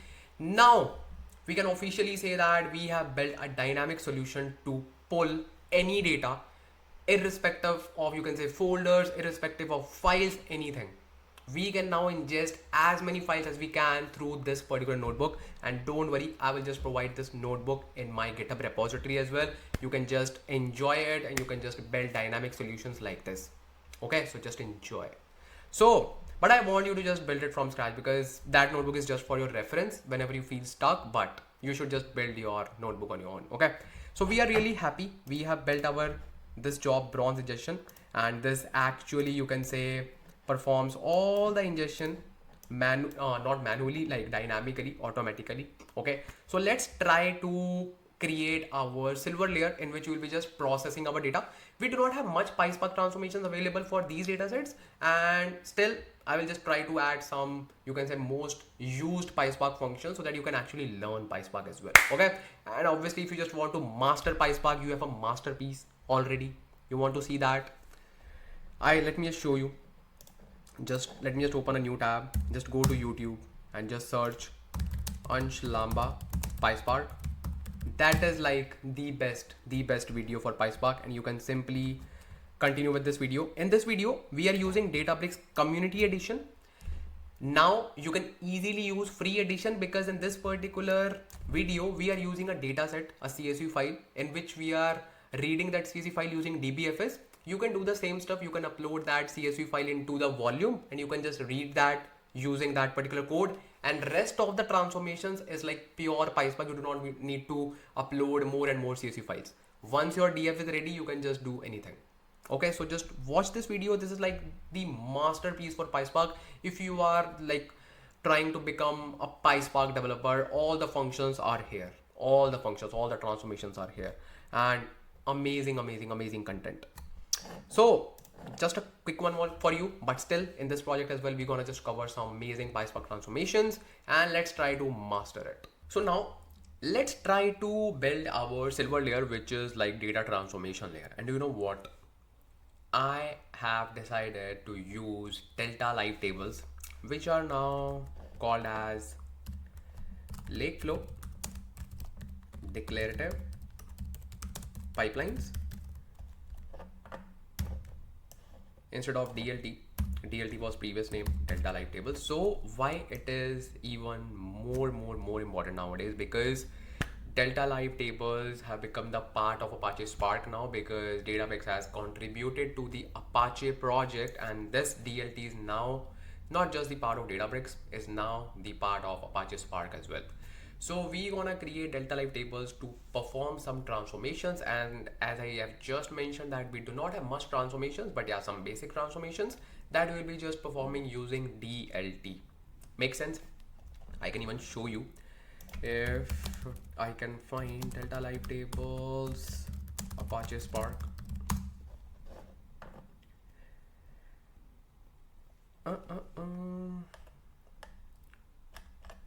So let's click on this Delta Live tables. Reliable data pipelines made easy, and these are some of the things that you can read. And I'm just trying to find out that they have just contributed it to Apache, and now it has become more important. Maybe the name is different, maybe the name is, you can say, Lakeflow declarative pipelines and all, but yeah, now it is, see, open sourcing declarative pipelines, and we can read the announcement. It is just announced bringing declarative pipelines to Apache Spark open source project. So now it has become the part of Apache Spark as well, and you can see we are donating declarative pipelines, a proven declarative API for building robust data pipelines with a fraction of data, like fraction of the work, to Apache Spark. So now you have to master DLT pipelines as well. If you already know PySpark transformations, it's good, but DLT has become the most important thing now. Okay, so what we're gonna do, let's go to our workspace. So just a quick note, now we are just trying to just build DLT pipelines, and also before doing that, maybe this setting will not be by default enabled in your case, because this is just added a just few days back in the Databricks, and this is not even the preview version, it is in the beta version. So you need to enable this feature, then only you will be able to see the exact UI that I am able to see. So simply click on your you can say icon. Okay, click on this, then just go to settings, and then just go to developer. Okay, then scroll down, scroll down, scroll down, you will see something called as ETL pipelines multi-file editor. You need to turn on this toggle, because by default it is turned off, because it is not in preview, it is in the beta version. So simply turn it on. What will happen, it will give you a new UI of DLT, which is Delta Live Tables. Earlier we used to have a different UI, but now it is a kind of multi-file editor in which we create Delta Live Tables with the new UI. It's a new thing for me as well, so I thought like I should just also use new UI. Older UI was also good, but my data fam should be fully updated with all the upgrades, right? So that's why we'll be just learning DLT with new UI. So let's start working with DLT, and let's start building our silver, and let's create one notebook. And DLT is very new, very new. It is a kind of declarative framework. That means you actually do not need to tell Apache Spark or Databricks how to do. You just need to tell what to do. That is the definition of declarative framework. You just declare what you want to do. That's it. Everything will be taken care by Databricks. So that is there to make your tasks easy. Okay, so what we're gonna do, we will simply create a new notebook. Okay, and I will simply call it as silver layer or silver notebook. Okay, and we will just simply create serverless compute. Now is the thing. So first of all, we know that our data is sitting in the bronze layer. Okay, so before even starting working with DLT, we need to make sure like we know what transformations to perform. So first of all, let me just read that data. So I know it's spark.read.format, format is delta, and then I can simply say dot load, and I already know the location, which is this one. Let's try to read bookings data. Okay, perfect. And within that we know it is in the data folder, and let me say display DF. Very good.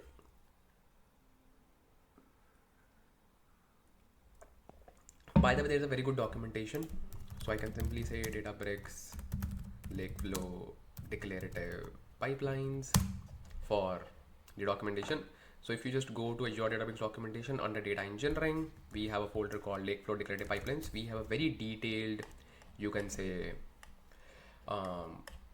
documentation that you can just refer if you just want to learn everything from scratch. By the way, they have made some updates in the Delta Live Table, that means declarative pipelines as well. So earlier, for example, we used to work with apply changes API, then they have just made some changes.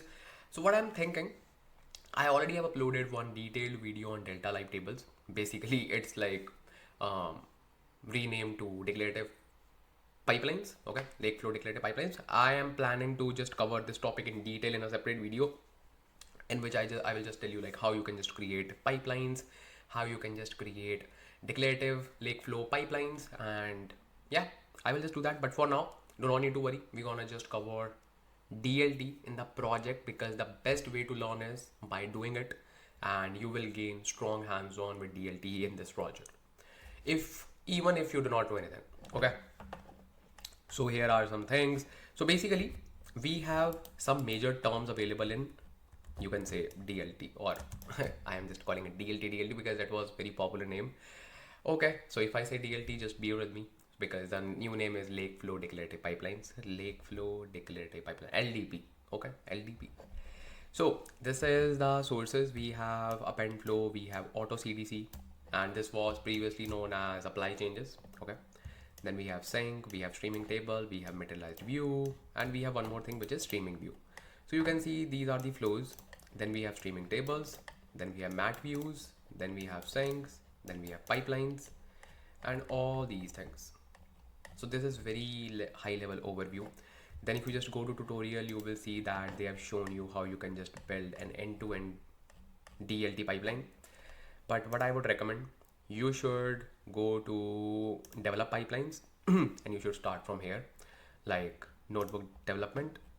And here they have just shown you all the things in detail, like how you can just do that. Load data. Actually, the structure is not very good because you need to just go inside and you will feel, hey, I do not need this. Hey, I need this. So that's why I'm just planning to create a dedicated structured video on this. But don't worry, we will just cover a lot of stuff in this particular video as well. So this is a load data using Lakeflow declarative pipelines. You can click on it and you will see a very good example that they have covered. I think this one. So load files from cloud object storage that we're gonna do. Actually, we're gonna use, you can say Delta format. So that's fine. Basically, in short, we have two ways to work with DLT. One is Python and one is SQL. I personally love working with Python API. Okay. It's up to you. If you want to use SQL, you can use SQL. Performance is exactly the same, but I personally like Python, so you can just follow with Python as well. And then they are just telling you how you can just load stuff from different things. And this is the end-to-end example that I personally like the most. And where's that? Let me just see. There was a very good example that you can just start with. Don't worry, I will just show you everything. So they had like end-to-end example for, I think it was in transformation. Yeah. So this is the example that you can follow. So in this, they have just covered a very good example in which they have just, first of all, created the bronze layer, then silver layer, and then gold layer. And it is very good. And I would say, don't worry, I will just make you understand all the things in this project. And once you understand that, then you can just start with the documentation or anything if you just want to go deep inside it. I also didn't go through all the things after the update. Okay, so yeah. They have made a lot of changes recently. Then these are the things: streaming tables, mat views, transform data, sinks, expectations. Expectations are very good. I personally love it. Expectations. Why? Because you need to manage data quality as well. So these are basically a kind of constraints that you can add on the table. Okay. So let's try to learn the basic stuff first of all. Then you can just go deeper inside it. Okay.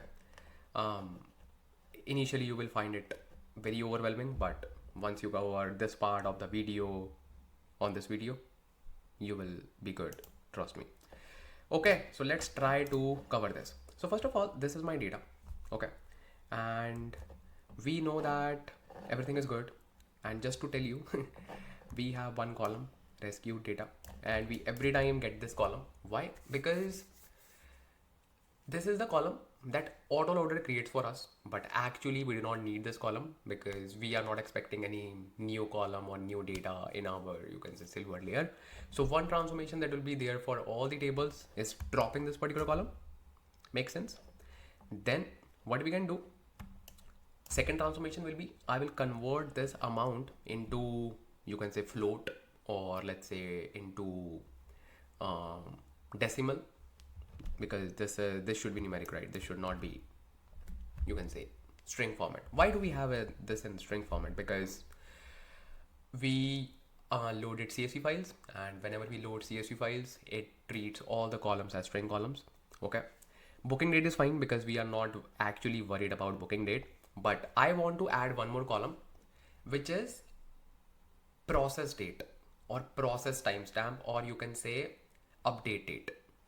Because whenever we create silver tables, or you can say silver layer, for every table, we want to make sure when this record was processed. Why? Because it acts as a kind of CDC watermark for the upstream, or you can say for the downstream as well. So let's say after silver layer, I want to create gold layer, right? Obviously. So I can treat that column as my CDC column, and I would know like which records are new, which records were old, so that I will not read all the records again and again. That's how we work with DLT tables, or you can say delta live tables, or not even like delta live tables, like in normal, you can say notebooks as well. Normal, you can say PySpark code. We always create one column. It's called a kind of update date, or you can say process date, anything. I just call it as update date. It makes sense, or modified date. Okay. So we're gonna just make those small modifications, small transformations, nothing much, because everything else is fine. We just have IDs. What else we can do with these IDs? So let's try to actually do it. So what I will do, I will start with my transformation code. I will simply write df equals df dot with column. Okay. So now what is this with column? With column is used to either create a column or modify the existing one. Make sense? Like either you can just create a new column or you can modify the existing one. That's up to you. Okay, that's the liberty that you have. Okay, very good. So I want to first of all create, or let's say not create, let's modify this column. First of all, the amount column. Okay, let's do that. So I'll simply say amount, and then I will say, and for this I would need to import the libraries from PySpark.sql.functions, import asterisk, and from PySpark.sql.types, import asterisk. Very good. Okay, makes sense. All good. Now what we need to do, we need to just perform the transformation.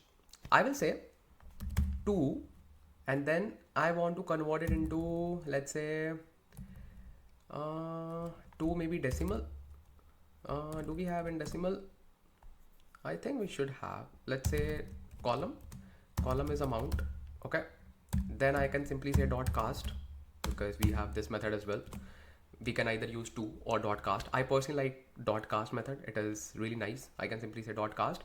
Now I have 2 options. Either I can write double like this, or I can write double type. Okay, this is better. That's why I imported all the types. Okay, so this is done. At the same time, I will perform one more transformation with column, and I will add one column. It's called update date. Update date or modified date. Modified date is nice. Okay, modified date. In the real world as well, we do this. Modified date. And what will be the date? It will be like current timestamp. Perfect. Current timestamp. Because we want to say, hey, this record was just processed. This record was just processed. Make sense? Very good. It is really important. Really, really important. Okay. So far, so good. So now what we gonna do?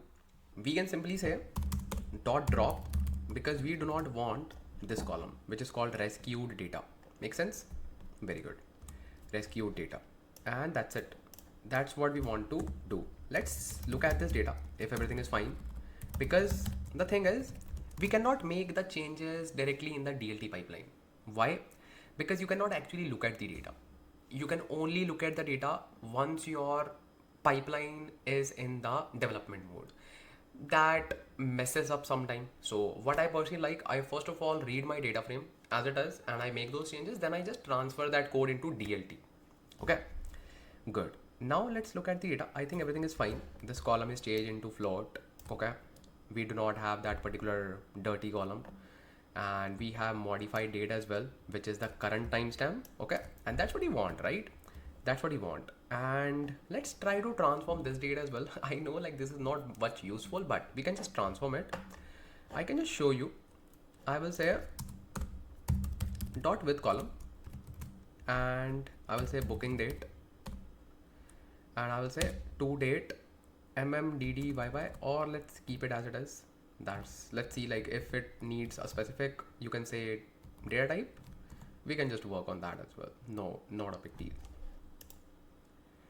And it is showing 1 braces. Yeah, perfect. Let's try to read it from scratch and let's perform the transformations. Let's see. Yeah, booking date is also fixed. We have fixed this particular column. So these are basically the transformations that we want to perform, right? Perfect. So these are the transformations. Very good. Now let's start working with our DLT. Okay.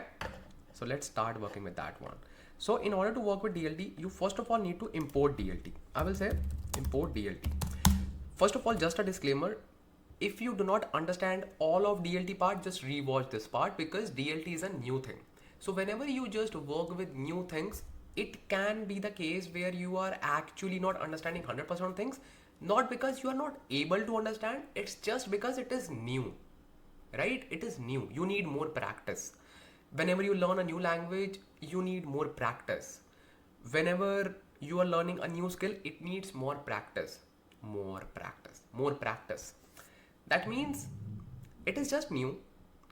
You are trying to absorb that knowledge. So just allow your brain to understand and absorb it by providing it with more repetition. So when you just watch this part DLD, you just let's say understood 10% of it. It's fine. Just say your brain, hey, it's okay. Just provide that stuff again. Just rewatch that part. It will understand it 20%, 30%, then 50, then 60, then 70.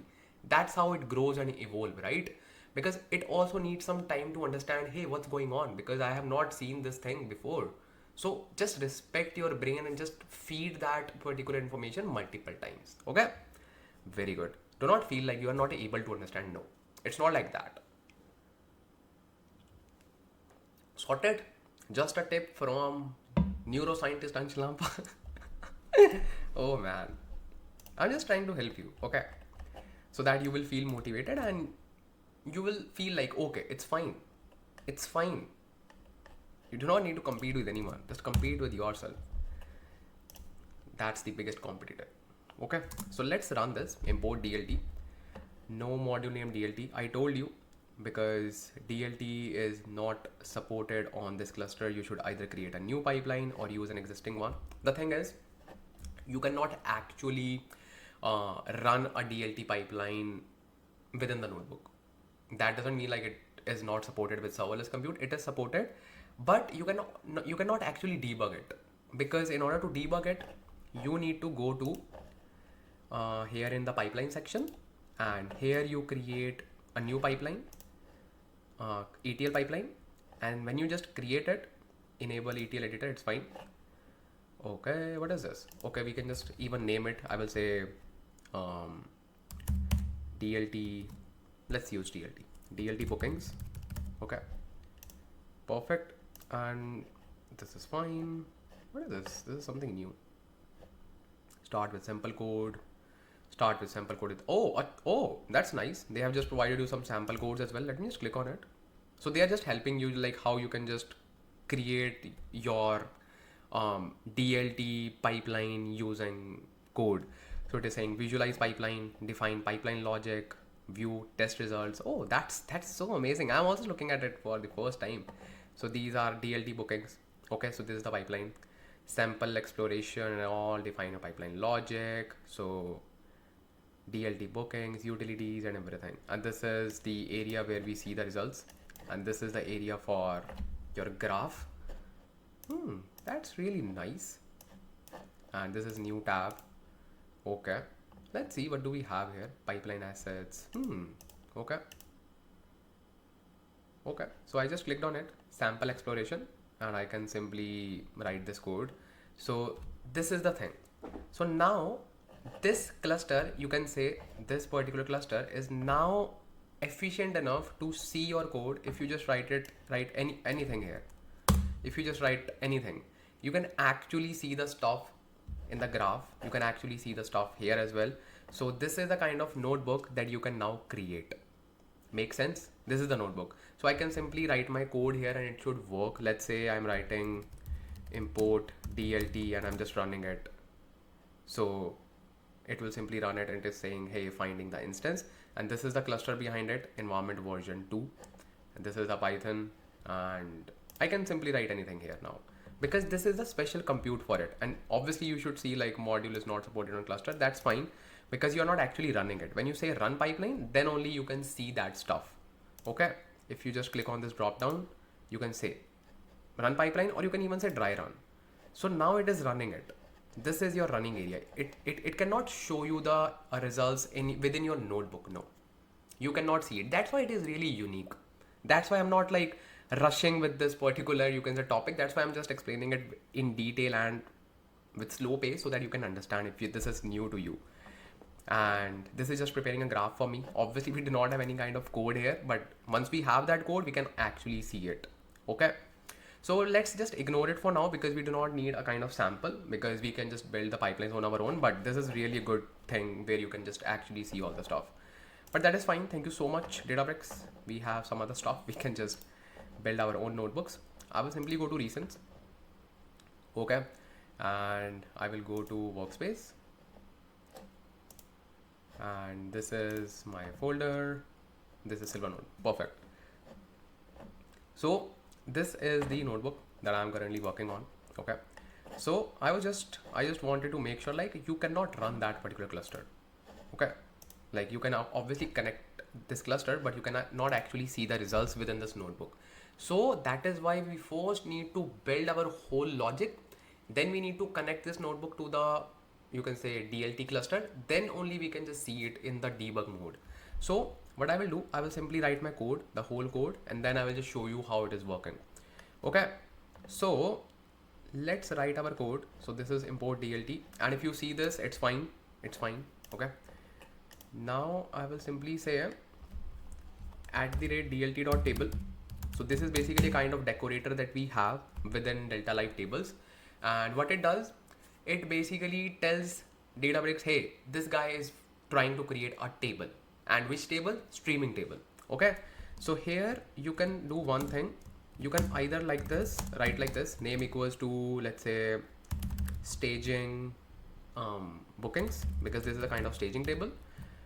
And then you can say DEF, okay, stage bookings, and then that's it. Now this step is optional. Even if you do not provide any name here, what it will do, it will pick the table name from this function. But it's always good to just provide name here, because it promotes readability. Okay, then this is the function. Now what I will do, I will simply create a data frame within this function.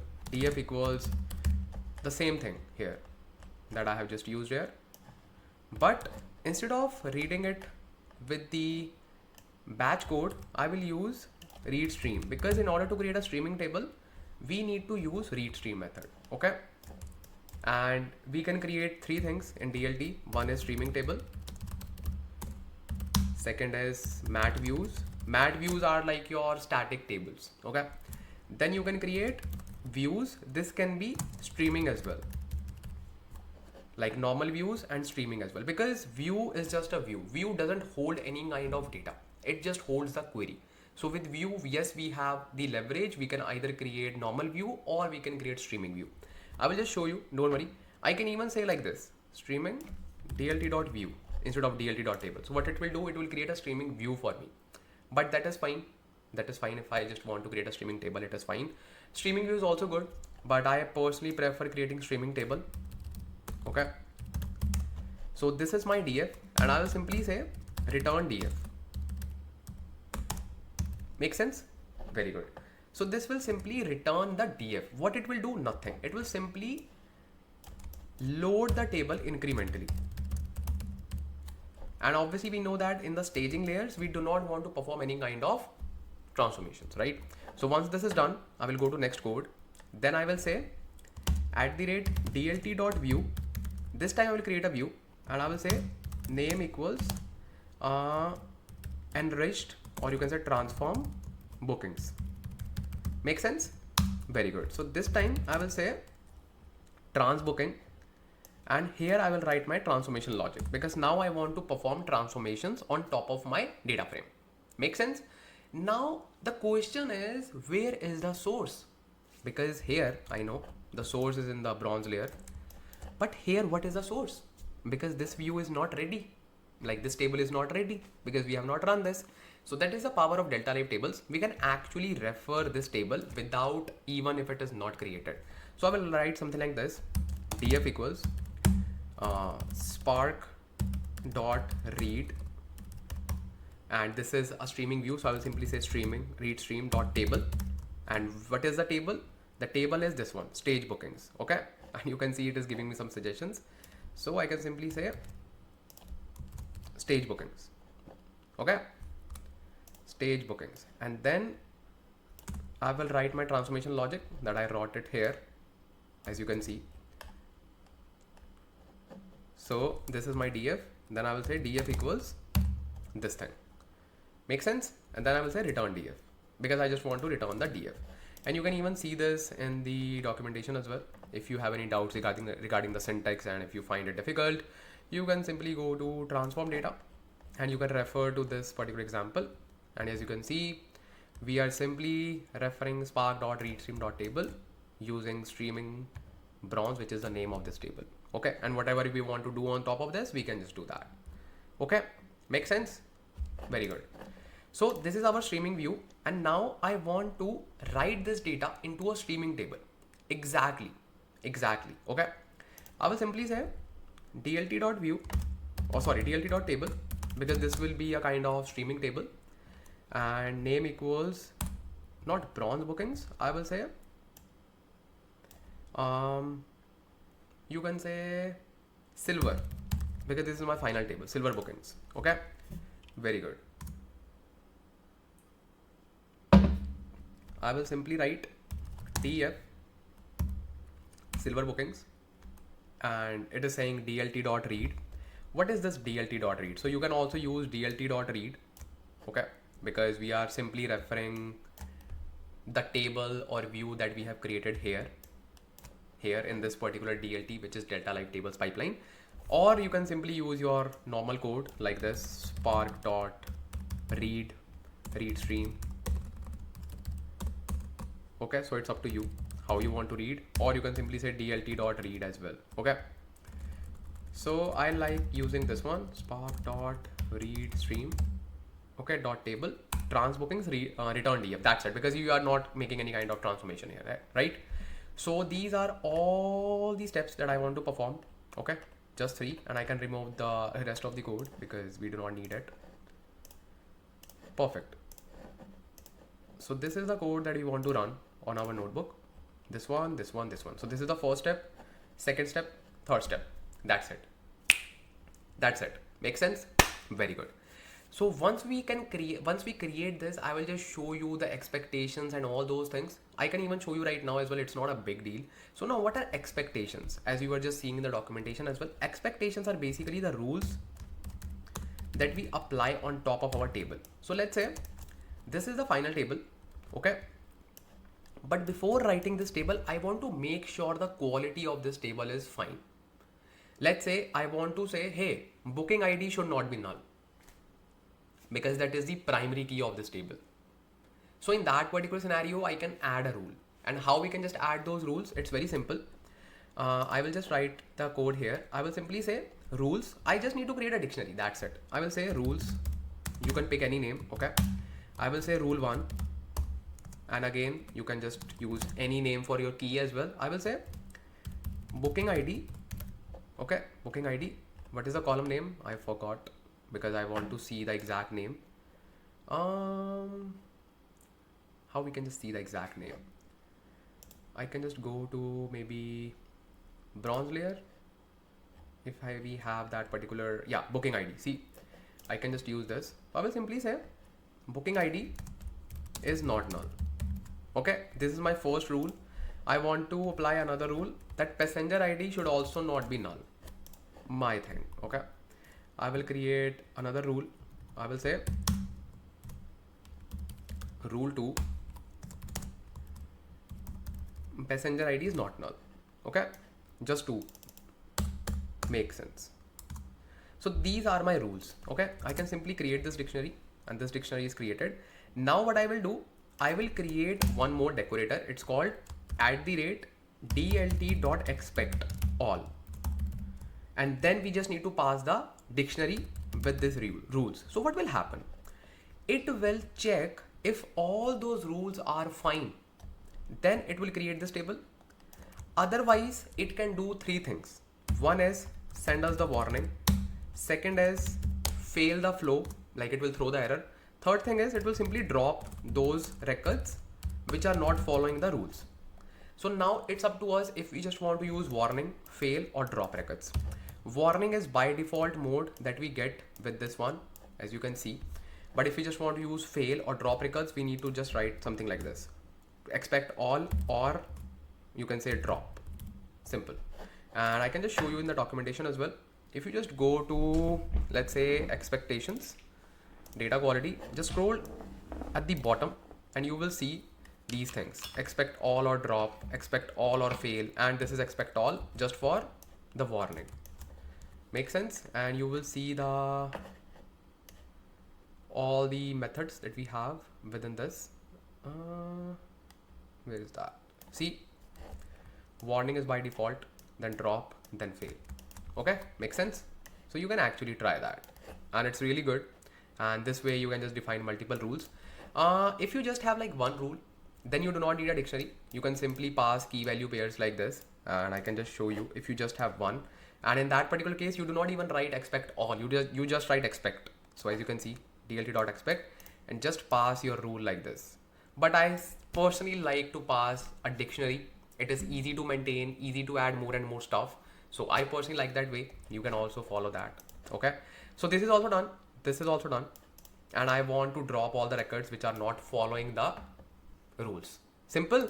Now our pipeline is ready to run. So what we can do, go to the pipelines. Okay. This is the DLT bookings pipeline. Really? No, this we created using the, you can say, UI. Let's create a new one. This is ETL pipeline. And here it is saying that, hey, how you just want to create that. So I will simply say, we have a notebook ready. So we do not want your notebook. And by the way, thanks for your help with your sample code. Basically, they are just making it easier for you to understand DLT, but you have Ansh Lamba here. So that's the best thing. Silver notebook. This is your notebook. Okay. And we need to just run DLT on top of it. Here we will just collapse it. And here we will simply say, hey, we want to just run this basically in the DLT mode. Okay. So how we can just do that? It is connected here, and we can simply say run, because obviously it will not run here. Okay. So we can say great news for you all. Great. And this was really new to me as well. So what I did, I was exploring DLT just right after the upgrade, which has just happened a few days back. I actually didn't use DLT after that, and I was just planning to, okay, let's cover a project and let's explore this feature. And I'm shocked because it has totally changed. It has totally changed. So let me tell you how. And I am really happy that you all are learning DLT, or you can say Lakeflow pipelines, declarative pipelines, which are just upgraded. And I have just learned this right now, like all these upgrades. Just now, I was just exploring this and I was like, why everything is so changed? So congratulations. You are learning DLT from the latest, or you can say upgraded version. And it's amazing. Let me just show you what actually happened and why I was shocked. So earlier, before this upgrade, this is the area, click on pipelines. Okay. So first of all, let me just show you, this is our code that we have in the workspace. This is a notebook, right? This is the notebook. Make sense?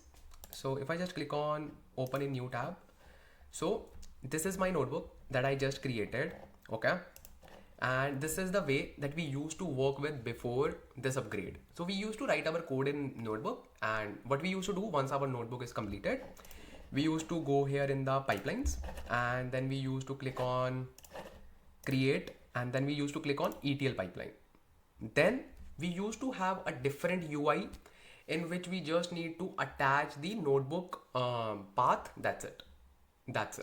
But now it was totally different. Like it was not there before. So what I tried to do, I explored it for 5 minutes and I was like, Ansh, just explore everything. What I found, they have totally upgraded everything in the world of DLT. So as you can see, click on the C mode. We have, first of all, sample options, right? This is a kind of, you can say, sample template that they have created. So just forget about it. This is not even required. Okay. So just go with advanced options. This is start with a single transformation. That means if you have not started building your DLT pipeline, but in our case we have already built the code, okay? But if you have not started, you can click on this.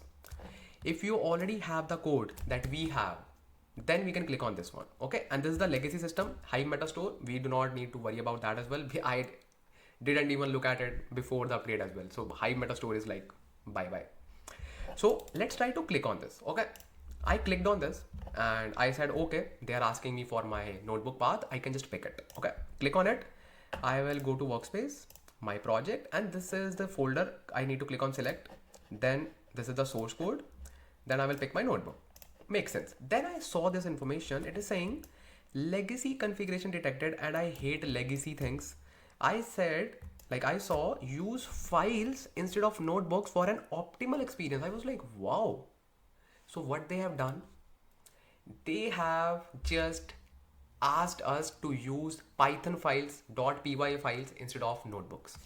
Wow. Wow. So what we need to do now, we need to simply say cancel because we are not going to use notebook. Okay. So now we have two options. Either we can convert our notebook into a file, like into a Python file, or we can start with a new one. Let's start with the new one for now. Then in the later, you can say code, I can just show you how you can just create one from scratch, even if you do not see these links, because maybe this will be disappeared in the future. Okay. So for that, not a big deal. You can click on this folder and you can create your own as well. Okay. So now, first of all, you need to pick the catalog and schema. Catalog is the fixed. Then we need to pick schema. Schema is silver, because in the silver layer, we want to push our tables. Target schema, right? Very good. Click on start with a new transformation file. Click on this. And then it will say where you want to save this particular DLT pipeline. I will say, first of all, just rename it. I will say DLT bookings. Okay. DLT bookings, or let's say silver. Okay. Then just say start with a single transformation. I will say browse and I will pick my folder, this one. Click on select. Okay. So perfect. So now what actually happened, they have prepared this particular folder. It is called DLT booking silver. Within that, they have created one subfolder called transformations. And within that, they have put one Python file, which is empty. Now what we need to do, we need to simply pull all the code in this particular notebook. I will simply go here and copy and paste it here. Okay.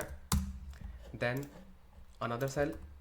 Basically, we need to create one single source file. Okay. Then I will go hit enter and just make sure the indentation is right. Okay. Just pick this as well. Perfect. Then pick this expectation. And obviously in the real world, like from now onwards, we can add comments here just to make sure like everything is fine, because it promotes readability. In notebooks, it automatically promotes readability because we have cells, but here we do not have cells. Okay. Just a tip for you. Then we have this particular table as well. Let's write it. Perfect.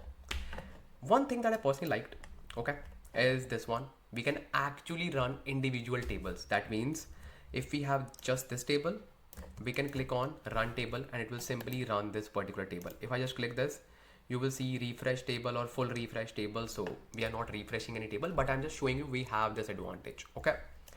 Then what you need to do, you can simply run pipeline. But before running the pipeline, it is always recommended to run a dry run. What dry run is? Dry run will build a kind of DAG, which is directed acyclic graph for your pipeline. And it will also list out the errors if we have any. So that is the best thing. We can click on dry run and it will simply prepare the, you can say, DAG for us. It can initially take 5 to 6 minutes because it needs to just trigger the machines, trigger the virtual machines, VM. So it can take some time. So that is fine. Okay, that is fine. That is, you can say, expected as well. So no need to worry if you just wait for 5 to 6 minutes. It takes time. Okay. Meanwhile, what we can do, we can prepare our other notebooks, other Python files. Makes sense, right? We can just prepare other Python files. Okay. So meanwhile it is running, I will simply go to my workspace, because now this was the way to create Python files within the DLT pipelines options. Let me just tell you how you can just prepare your Python files from now onwards. Okay, this is already created, so let's discuss this. Because I already ran this pipeline 5 minutes back, so my cluster was on. That's why it took less time. In your case, it will take at least 5 to 6 minutes, so do not worry. So in the right hand side, I can see this beautiful DAG, and as you can see, stage bookings is my first step. Then in the view, I have the view. Then we have the final table called silver booking. So this is a kind of pipeline, DLT pipeline. Why I'm saying DLT again and again? It is Lakeflow declarative pipeline, but DLT is very popular name, so just say DLT. So this has created a DLT pipeline for us for our silver layer, in which we have 3 stages. Make sense? And we are not worrying about anything, location, storage, anything, because these tables are managed by Databricks. These are managed tables. Make sense? And as you can see the performance here, this is our stage, this is our view, then this is our streaming table.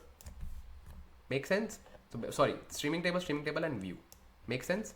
And it is also saying expectations which are defined. We can click on this just to see what are the conditions. This is say rule 1, rule 2, and if it is not fulfilled, just drop it. Make sense? And here is the performance. Now if I want to run my pipeline, I can click on run pipeline. Let's click on run, because we know that everything is fine. So let's run it. It will create the tables for us automatically in the desired schema, and you will see it in just few seconds. And once it is done, then we'll be creating our DLT pipelines for other tables as well: passengers, flights, and airports. Okay, so we can see the DAG here, which is running fine. So this is completed, this green thing. Oh, this is also completed. So we can see that we have 1.3k records, if you can see it. See, and the best thing is it also takes care of your idempotency behavior. So if I just click on run pipeline for one more time, you will see output records equals to 0, because it is streaming the table. That means it is automatically reading the new data every time. So here as well, you should see 0 records because we do not have any new data. See, blank. This is a view. This doesn't hold any records. So this is also green. So run complete. See, we didn't process any new data because we do not have any new data. So that is the idempotency behavior. Now I know you want to see the tables. Okay, let me show you. Go to catalog and just go to workspace, and then just go to silver, and you will see 2 tables are created for us: silver bookings and stage bookings. Make sense? And we are just concerned with this silver bookings. Why? Because this is our final table. We didn't do anything. If you click on this, you will see the details here, and it is a streaming table. Okay, properties is pipeline, and table ID is this one, and all those things. Make sense? Make sense? Make sense? Very good. So everything is managed by Databricks here, and this is the schema of the table, and all the things are here. Okay, so now let's see how we can create the DLT code from now onwards. So it's very simple, and I will also follow this. Okay, this is really nice. .py files are really nice. So what we can do, go to workspace and go to workspace and folder, and as you can see, it has created this particular folder for us. One way is creating a separate folder, but what I think creating a separate folder will be a boilerplate for us. I will simply create DLT booking silver, and within the transformations I can write my multiple Python files, which is which is this one, my transformations.py. I didn't even rename it. So what I will do, let's keep this folder as it is, because obviously it needs to track this. If we change anything here, it will mess up with the code. So let's create a new folder. Okay, and I will say new folder. I will say DLT dimensions, because we just have dimensions. Okay, we have already processed a fact table. Within that, I will create folder the same way they are creating. It's not mandatory, but it's good. But let's say I want to ignore it, I can ignore. I can simply say .file. I will directly create the file here. See, this is my code editor, and that's so good. And I will simply say, first of all, rename the file. I will rename it, and I will say flights.py.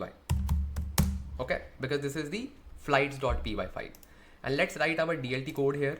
And how we can write the DLT code, you already know. We first need to, so what I think, this is my personal perspective, what you should do as well, You should use notebooks to read the data, to explore the data, to write your transformations. Once you are okay with the transformation, just transform your code in the Python files. That's it, right? So here, as we know that we want to read the data, okay, let's read the data here.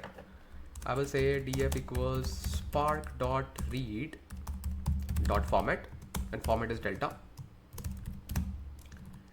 dot load, and the location is this one, flights data. Perfect. Let me say display. Okay. By the way, we do not have much transformations available for dimensions, but yeah, whatever transformations we have, we will apply it. Maybe we need to just typecast columns. Obviously, we need to add that modified date column, so we will do it. It's up to us. We will do it. Okay. We will definitely do it. This was really fun. Trust me. This was a totally new experience for me as well, because DLT was totally different. Fundamentals were same. Okay, code was like almost the same, but this UI is like amazing. So I also learned with you guys. I love you a lot. So we have some transformations. Obviously, we need to transform this flight date column. Plus, we want to drop this column. Plus, we want to add that date column, right? So let's do this. And I will say, let me just do it here. df equals df dot with column. And this is my personal, you can say, advice for you. You should always use notebooks to explore and write down your transformations. Once you are satisfied, shift that code into a DLT code. Okay, very good. And it is already giving me some suggestions. I will say, okay, let me just take your suggestion. And we need to import those things from PySpark.sql.functions.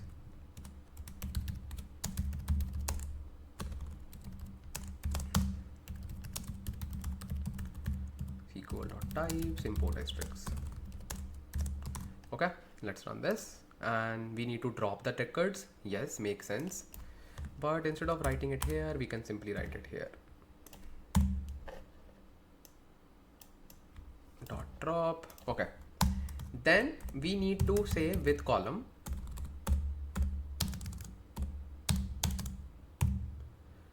Modified date is current timestamp. Wow, it is so smart. It has just picked up that thing. Then I think these are the three transformations that we want to perform. Then I will simply say display df. Okay, let's do this. Okay, could not be parsed. Line 2. I do not like defining the timestamp like date format. Perfect. So this is fine, and I personally love it. As you can see, wow, just wow. So this is our basically a kind of timestamp, okay, that we are currently using. What I can say, so now you know that your transformations are good. You are good with the transformation. So now just write your code in this notebook, not notebook, like Python file. Import DLT and import these things as well. You can even open your existing Python file just to speed up the process. You can just copy this parallelly. Okay. Oh, because it is a new folder, so it just moved that thing here. No worries, we can simply copy the code just to save some time, or we can just write totally a new thing. So it's up to you how you want to just use it. I will simply go to all files, flights.py. Perfect. So now what I will do, I will simply write my own code. I will say @dlt.table. Okay. Within that, I will say name equals. Let's not create a table, because why to create multiple table? Let's create the view directly, and within the view we can make transformations and just create the final, you can say, table. That's it, right? We can even create just one table as well, because it will simply apply our transformations within that single function. But let's create a view. It's always good to perform the query transformation first, then just use it as a source. Just, you can say, developer recommendation. I will simply say transform, and this is flights data. Okay. And def trans flights. and I want to say df equals spark dot read stream, because this is a streaming view dot format is delta. The best thing is you can even use autoloader within this particular thing, because if your source is not delta, then you cannot use read stream dot format delta. In that particular case, you can use autoloader. Okay. Then I will simply say dot load. And I would love to see the transformation that we are applying. So this is the thing. Dot load. Perfect. So this is the transformation, basically data reading step. Okay. I really like this code editor. Trust me, this is really nice. Then we can simply say return df. Then we will create another DLT table, DLT.table. So now is the thing. The thing is, for dimensions, we know that our data can be changed from the source, right? Our data can be changed from the source. So in that particular scenario, you cannot simply say, hey, just write my data, whatever we are getting. No, we want to perform upsert. And how to perform upsert while using DLT is an amazing thing to learn. It is a little complex, but when you just watch this part again and again, at least 2 to 3 times, you will actually understand it. So whenever you want to write our table, we want to apply upsert based on the key columns, basically, right? In flights, we have flight ID as the key column. Make sense? So we cannot, in orders, it is fine, because we are not expecting anything changing for the orders table. That is a fact table. We do not change fact tables. We rarely change fact tables. But for dimensions, obviously, data can be changed very easily from the source. That is why we have a concept called slowly changing dimensions that we're gonna see next in the gold layer, how we can just create slowly changing dimensions. But for now, you need to just take care of this thing in the DLT as well. So we have something called as auto CDC. Earlier we used to have apply changes. Okay. Lakeflow pipelines. Earlier it was called apply changes, but now it is renamed to auto CDC. It is very simple.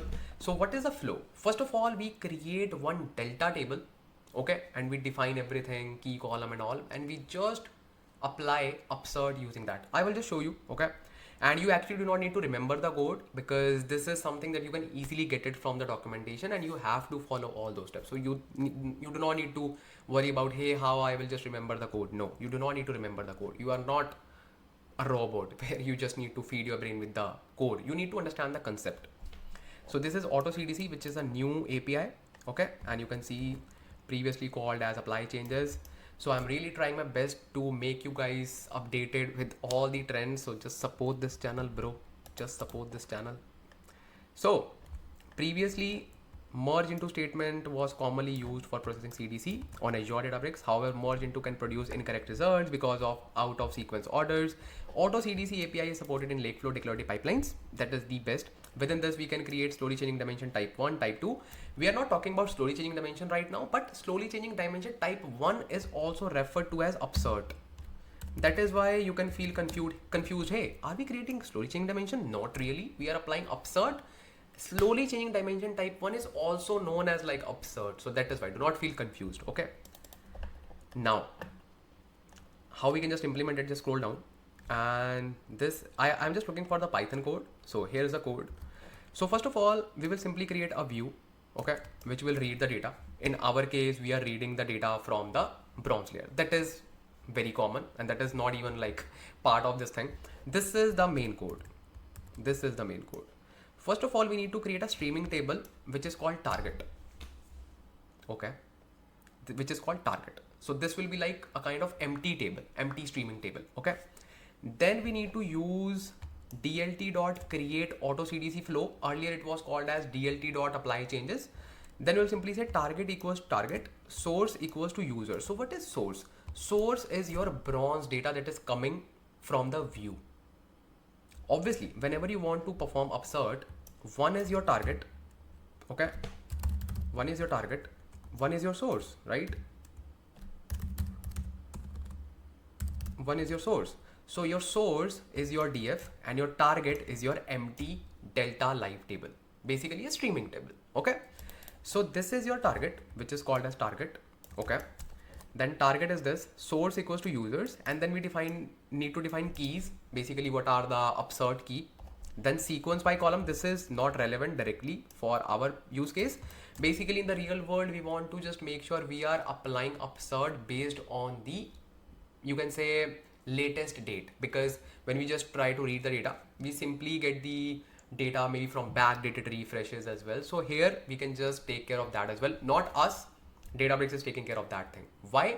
Because let's say you are using a source, okay, source data, and within that source data you have data for backdated refresh as well and for latest date as well. Obviously you need to pick the latest date. That's why it is saying sequence by which column, so that it can actually get the record for the latest date. Best thing, we are not writing any code for this. There is at least 10 lines of code that we need to write to tackle this situation. DLT is just taking care of everything. So actually DLT has come to make your life easy. Okay, you just need to understand it. That's it. Then apply as deletes. So sometimes in the source we get, you can say, columns that we do not want. So we can actually say operation equals to delete, and then we have apply as truncates. If we just want to, let's say, truncate the column, then accept column list. This is really important.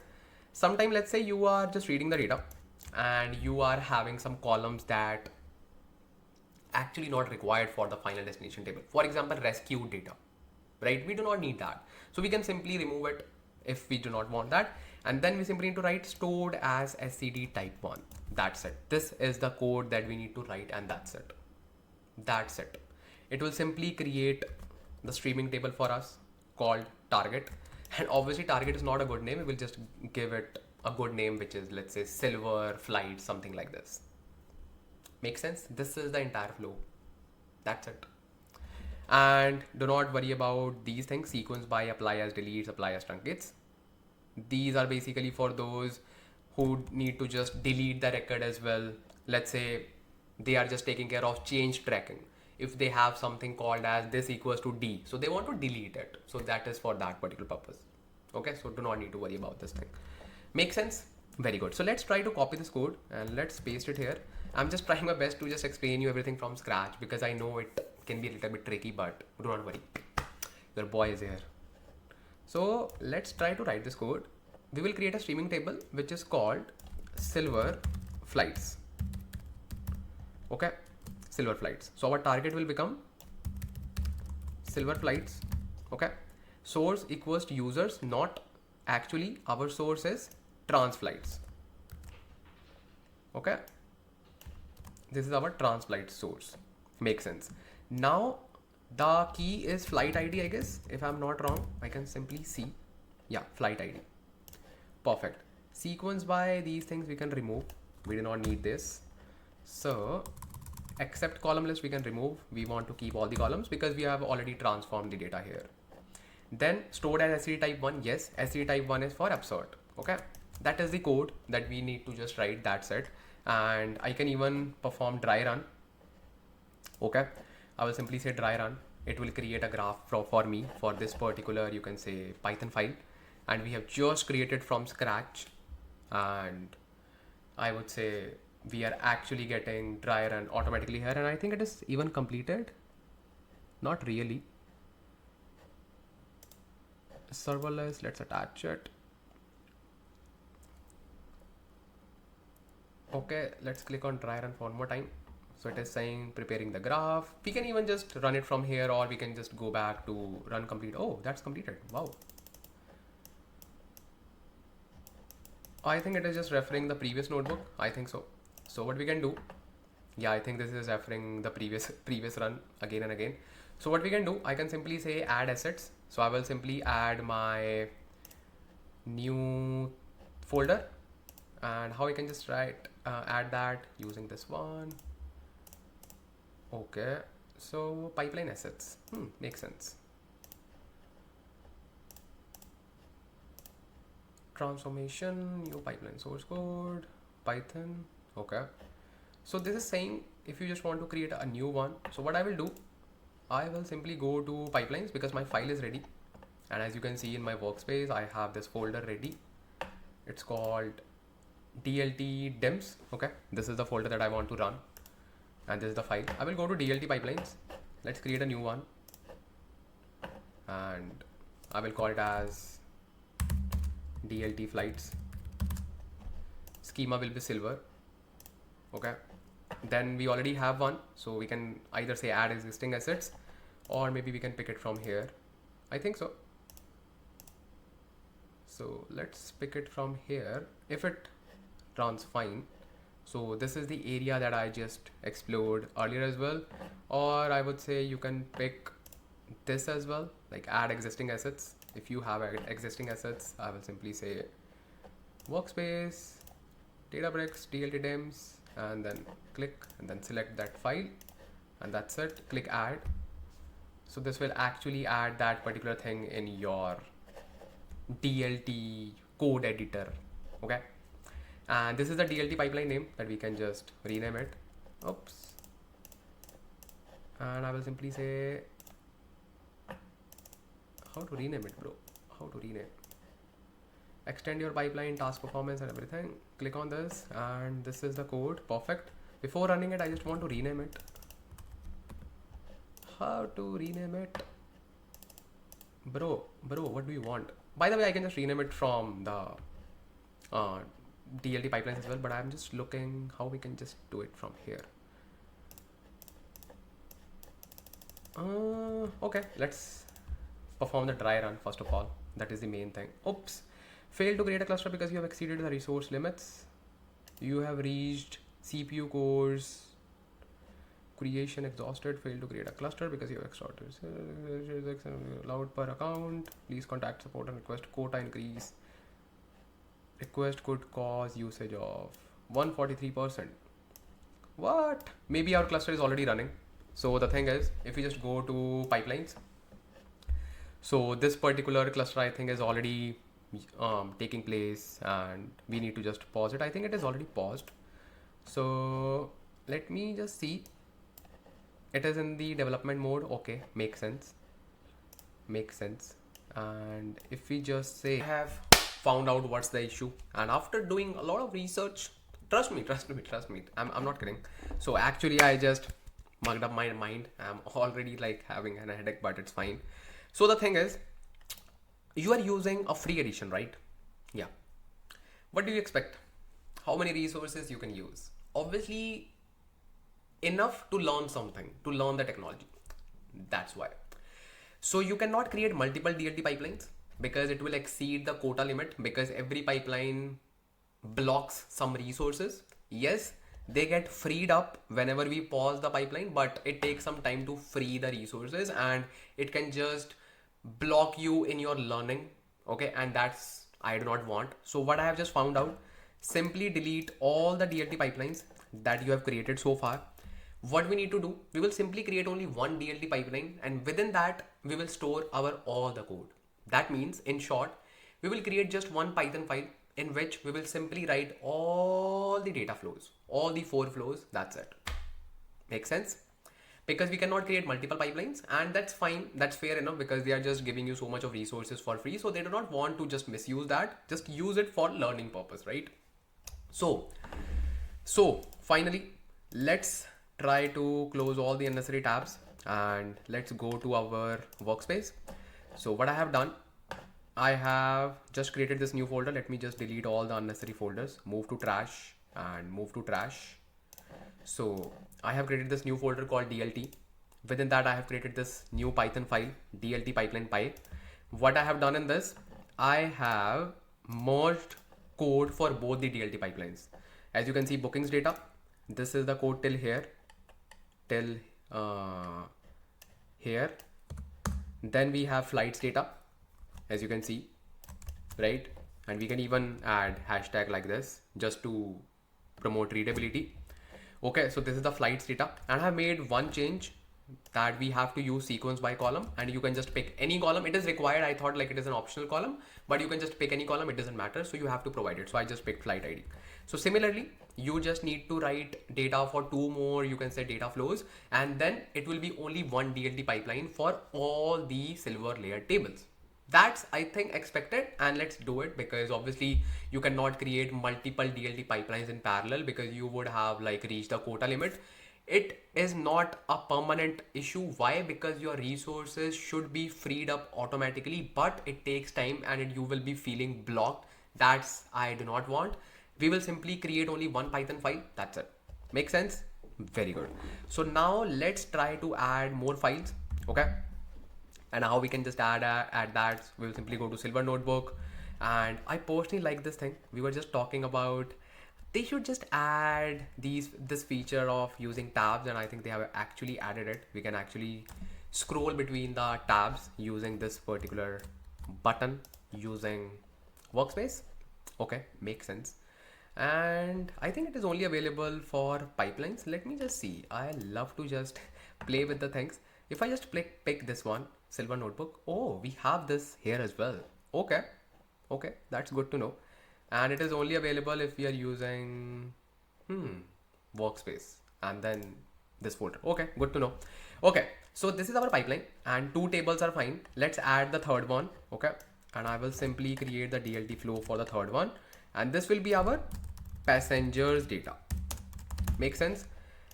Same thing, we first need to write our code here. Okay, we first need to write our code here, so it is connecting to our serverless compute. So let's write the code for passengers, or I think customers, because I think we picked customers instead of passengers, but that is fine. So now if you just go to bronze, see, these are the issues you face when you build a real world project. Instead of just building a so-called real world project, this is the real world project. Just think about it. Why in the real world companies spend at least days to just initiate a project? Why? Because they need to just face those errors. They need to see these issues. They need to just mitigate these issues by just mugging up their mind. That's why I just pick challenging projects, real world projects. I do not feel that, hey, what if I see errors in my video, people will judge me? No. The ones who will judge are actually the foolish people, because they do not know what actually happens in the data engineering world. In data engineering, data engineers spend at least 50 to 60% of the time in just resolving the issues, in just resolving the schema issues, data types, pipeline failures based on the common things. And what they think? We just built pipelines and pipelines and pipelines. No, we debug pipelines. We resolve pipeline bugs. That's the definition of real world project. And that is, I think, the unique thing in my projects, that you actually build the real world projects. It is very easy to just build, you can say, strawberry project, strawberry project, like that. You can say Toonie project, simple project. Hey, blah, blah, blah, load the data. Wow. Perform some PySpark transformations. Woohoo. Write the data in data lake. Woohoo. Data engineer, bro. Data engineering is like booming. Why? You need to learn these skills, right? It is very easy to build those simple baby projects. No, you need to just play with these things. Errors are coming? Good. Debug those errors. Read the documentation. Just feel frustrated why you are not solving this issue. Then finally, when you just solve the issue, you actually learn and you actually grow. That's why I just keep my project videos so insightful, full of errors, full of videos, full of insights, full of, you can say, documentation, full of real things. Real things. That's why we call it a real world project. If you are building a real world project and if in the videos you are not seeing errors, that is a fake real world project. That is not a real world project. And I think you should be smart enough. You are future data engineers, right? Build your IQ. Judge accordingly. Okay, so now let's try to read this data. Okay, and let's see what transformations we can perform. Obviously, there are some common transformations that we can perform: dropping the rescue data, adding modified date, and I think there will be a date in bookings, or you can say passenger date. I'm not sure. I don't think so. It should be there because customer's birth date should be there, but not, you can say, customer date, or you can say customer passenger date. Let's see. if we have these things, we do not have. Yes, I was right. So actually we do not need to perform this transformation. We just need to perform only this transformation. Make sense? Let's try to see if it is fine. And yes, that's what we want to perform. Okay, let's try to create this DLT pipeline for this, right? So we know that what we need to do, we simply need to first of all create a view, streaming view, and let's copy this code and we will call it as transformation passengers. Okay, then I will simply say passenger or customers. Make sense? So this is my return df. Then I need to create again the upsert table. So I will simply say dlt.create streaming table, and this will be silver passengers. Make sense? So then we will simply create dlt.create auto cdc flow. Target as this. Silver passengers, source is trans passengers. Make sense? Key column is passenger ID, not passenger ID, I guess, or passenger ID. Yeah, it is passenger ID. Okay. Then sequence by passenger ID, and I think that's good. We just need to say stored as SCD type 1. That's it. That is it. Perfect, perfect, perfect. I think that's good. Okay, now let's create our last flow. Okay, let's create our last flow, and trust me, I personally feel the level of this project is really high. I personally feel, one, lots of challenges. Second, lots of upgrades. Third, dynamic solution, not a static solution. And in the real world, we just build dynamic solution. Companies are not hiring you for building static solution that are so hard to maintain and upscale. Okay, so yeah, let's do it for airports data, and let's see quickly the airports data. How does it look like? It will be like airports. And again, if you value my hard work, just help me to grow our personal channel, and that's all I can say. So this is also done. Let's try to perform this. Okay. Let's do this. So tlt.pipeline. So actually we can copy this whole code. Okay. Perfect. This will be our airports. Makes sense. This will be our airports. This will be our airports. Makes sense. Then airports.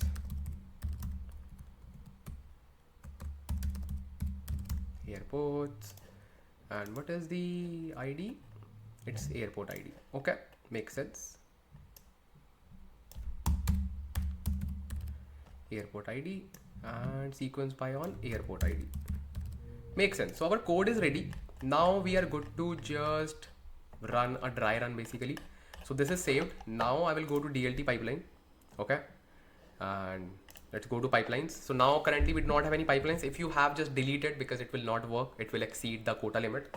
Click on create and click on ETL pipeline, and I will just name it as DLT silver layer. Okay, the schema will be silver, and let me just make sure like there is no tables in that silver layer, because the moment we drop the DLT pipeline, it drops the tables as well. That is the best thing. Okay, so see, we had tables before, but those are removed automatically the moment we deleted those things. Okay, very good. DLT silver layer. Perfect. And this is silver. Perfect. So this is our DLT pipeline. Start with a single transformation. No, we already have one, so we will add existing code. I will simply say workspace, this project, DLT, that's it. Then pick the notebook. Perfect. So click on add, then it will simply create a canvas for us, and click on this Python notebook, and now simply say dry run. So it will now just prepare DAG for us, and it should have the resources because we just have one DLT pipeline. Okay, and we do not have more pipelines, so it should work fine. And you can see like we have one table run, then we have second, then we have third, and then fourth, all those things. Okay, let's see if we have errors. We should see it here. That's why we are dry running it, not actually running it. And I personally loved this canvas view that we didn't have before. We had a little different, but I personally love this, where we can just write our code in the notebook and we can actually see it parallelly. I personally love it. What are your views? And oh, perfect. See, wow, man, so good. We can expand it, maximize, and see, these are our all the flows. Congratulations. So this is our DLT pipeline flow 1, this is flow 2, this is flow 3, this is flow 4, and that's so good. And we can even create a matte view on top of it. Let's say you want to create a materialized view, or you can say simple view, which will apply join between this and this to just create a gold view. Make sense? Like gold view, which is also called a business view. Like you can do a lot of stuff. We will just do, you can just play with it. Okay, you can simply add more and more code. Let me just show you, because I know now you will be excited to learn it. So let's say you are writing your code for materialized view. Let's say you want to join it. Let's just do it. Let's play with it. Let's play with it. So we'll simply say silver view, silver business view. Let's say business has special requirement to create a view in which it needs to join this one, this one, this one, and this one. Let's say maybe they just want to join it. Okay, so in that particular case, we will simply say dlt.table silver business. That's a good name. We will create a function. Okay, we will say df equals spark.readstream.table silver bookings. I would say let's read it, but using DLT, because remember we just saw one DLT.read feature. I want to test it, like what is it? DLT.read stream. Okay, then let's say I want to read silver bookings. Oh, it is already giving us suggestions. Okay, let's do it. .join on flight ID. Yes. .join. Yes. Then return df. Perfect. Perfect, man. Perfect. So it is already doing all the stuff for us, and we will simply say dlt.table read stream. That will be a streaming table, and that is fine. So if we just say dry run, it should work fine because we are applying a join. Like I didn't write the code. I just trusted the you can say the code that was suggested to me. I literally didn't even assess this code. I do not even know, like, this is the see, it failed. So what is the thing? Rescued data are duplicated in the data set. Workspace.silver business. Rescued data. Okay. Rescue data, we actually dropped it, right? Rescue data are duplicated in dataset. Workspace.silver.business. Let's see. Did we actually drop it? Oh no, we didn't drop it. See, we just read it, but we didn't drop it. We didn't actually drop it from flights data as well. So we need to just drop that particular column because we do not need it, and we didn't even apply those transformations. So that was a quick check for us. We were really excited, but we forgot to add the transformations. We didn't even apply transformation in flights data. We just read it and that's it. See, and we need to apply those transformations, and same thing with this as well. So that was a good thing. We actually created the view and we saw the error. No worries, we can just quickly, you can just solve it. That's not a big deal.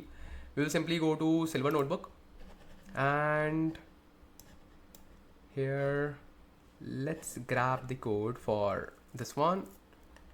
So this is the transformation that we want to use, okay, for last two tables, which is for silver for passengers data. Yes, we want to write something like this because we want to drop it. Same thing, we want to do it for same thing. This is passengers data. Okay, this is airports data. We want to do it for this as well. Yes, the same thing, we want to do it for flights as well. But I think for flights we had one more, you can say, transformation.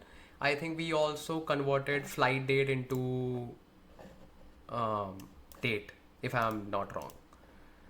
but actually we can just keep it like this. Okay, we can simply keep that date because it will be like too messy. Let's keep that date as it is and we do not need to worry about that. So now what we need to do, let's save it. And now I will simply go to my pipelines and I will drop this pipeline because I want to delete all the tables that it has created, because those tables have like rescue data.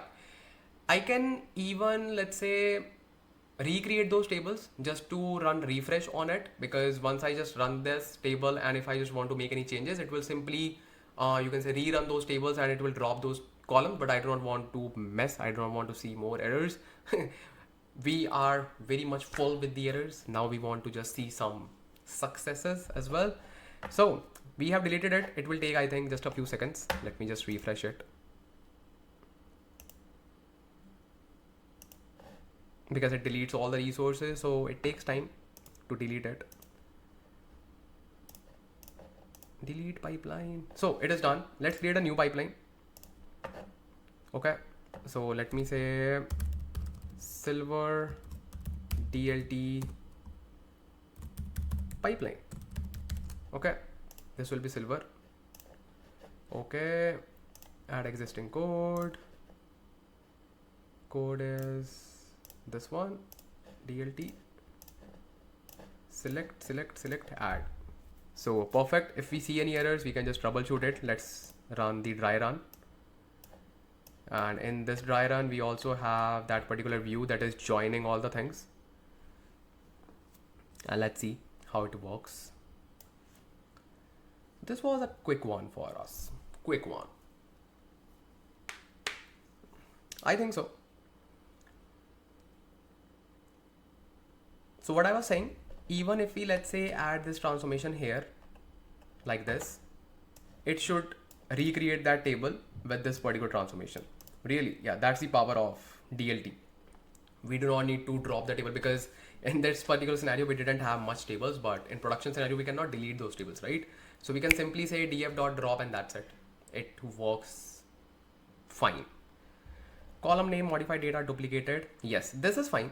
This is fine because we have modified date in all the, you can say, df, and we need to pick like what we are actually trying to bring in this particular view. So let's say we want to bring just dot select.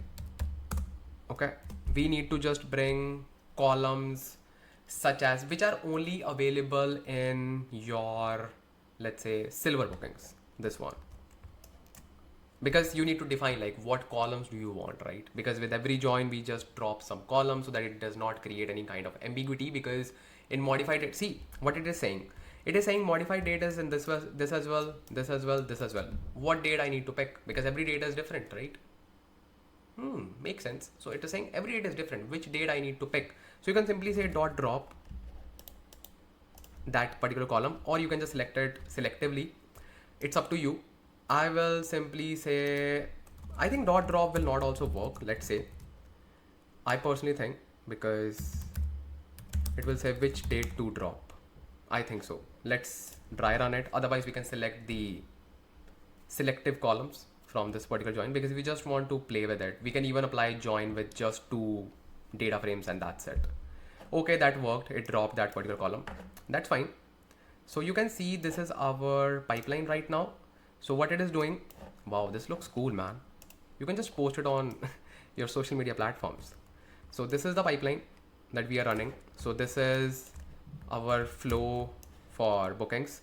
This is for 1 dimension, 2nd dimension, 3rd dimension, and then we are just creating a view on top of it. I'm really excited to run it. Just say run pipeline and we should see all the pipeline stages running fine. And we will just run this pipeline 2 times at least, just to see like, okay, it is just following that idempotency behavior and it is not processing the existing data again and again. Okay, and modified date as well. That is really important, because modified date should be just, you can say, be for, let me just show you, because I want to see the right results. Okay, this is fine. 1.3. We have 2 expectations. That is really fine, because we have added expectations for our fact table. That is nice. Dimensions are running fine. Okay. Trans airports, flights, trans passengers, and output records. Okay. And we didn't see any kind of data output records. Why? We will just see what is the issue, because we should see some data. Maybe this particular view is, maybe let's see what happens. So currently this particular Silver product is running, and meanwhile we can just simply check how our this data is running, which is this one, trans flights. So let's first of all check the flights data first of all. So this is flights. Okay, makes sense. This is the data that we are seeing, and this is the data that we are returning in the view, and then we are saying Silver flights, then trans flights. Okay, flight ID, column flight ID. It should just bring the records. Let's see, and it is just running. Okay, because I didn't see any kind of output records. Rows processed within this run. Okay.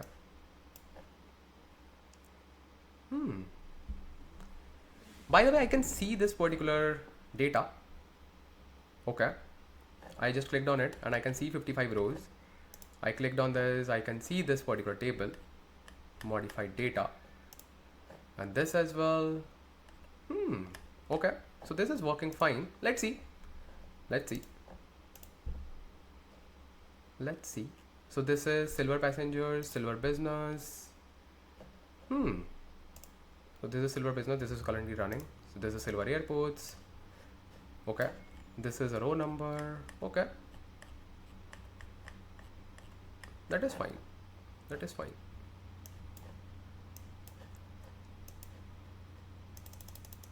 So it is taking a lot of time to apply the join, because we have multiple joins. So maybe it is just trying it hard to just apply the joins between the tables. Once it is completed, I'm really excited to see the results for especially the dimensions. Not dimensions, just like these upserted tables in which we are storing data with upsert manner. So these are all the logs, just for your reference. You can see that writes 1.3. Oh, we have it. Okay, that is fine. I was like, why we do not have write data? Because we have upserted records. See, 220, 110, 55. So that is really nice. That means we have data. In that particular one, it was just showing write data. I was like, why? Everything is fine. So in this particular case, we are not applying upsert. So we are seeing in the written records. Okay. And these are upserted records that's why we are seeing in the upserted records. So that is fine. That is fine. I was worried. So you can see 1.3. So this is output records, basically the written records. If you click on it, you will see that we have records, but not written, upserted records. But I think they should add some kind of, you can say, log for this as well. Like if we are not able to see, let's say, written records here, they should add some capability just to see, hey, these were the upserted records. Hey, these were these records. But yes, we can just find the information in the logs. As you can see, 110, 220 and all those things, right? By the way, our join is also completed. And congratulations, my baby. We have successfully run our DLT pipelines with so many challenges, but challenges make us strong. Challenges make us knowledgeable person, and we stand out from the crowd by solving those challenges. Okay, so this was an end-to-end tutorial for your DLT, and we have our silver layer ready. I'm really excited to see the data so that we can just rerun it and make sure like everything is fine. We can even run it for now as well, but let's first analyze the data. So I will simply go to my catalog. Okay, and I will go to my workspace, this one, and then Silver notebook. Let's try to query the data. So we will simply say df, not df, we can simply say select asterisk because we have tables. Select asterisk from silver, and we have 6 tables. Select asterisk from, let's say, silver workspace dot silver airports. Let's run this, and we should see, I think, everything with modified date column. Perfect.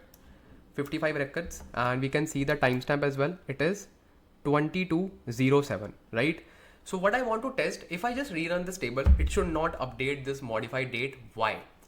Because this data is already processed and we do not want it to be processed next time. Okay, so let's test it. I will simply go to my dlt.py. Okay, and let's say run pipeline for one more time.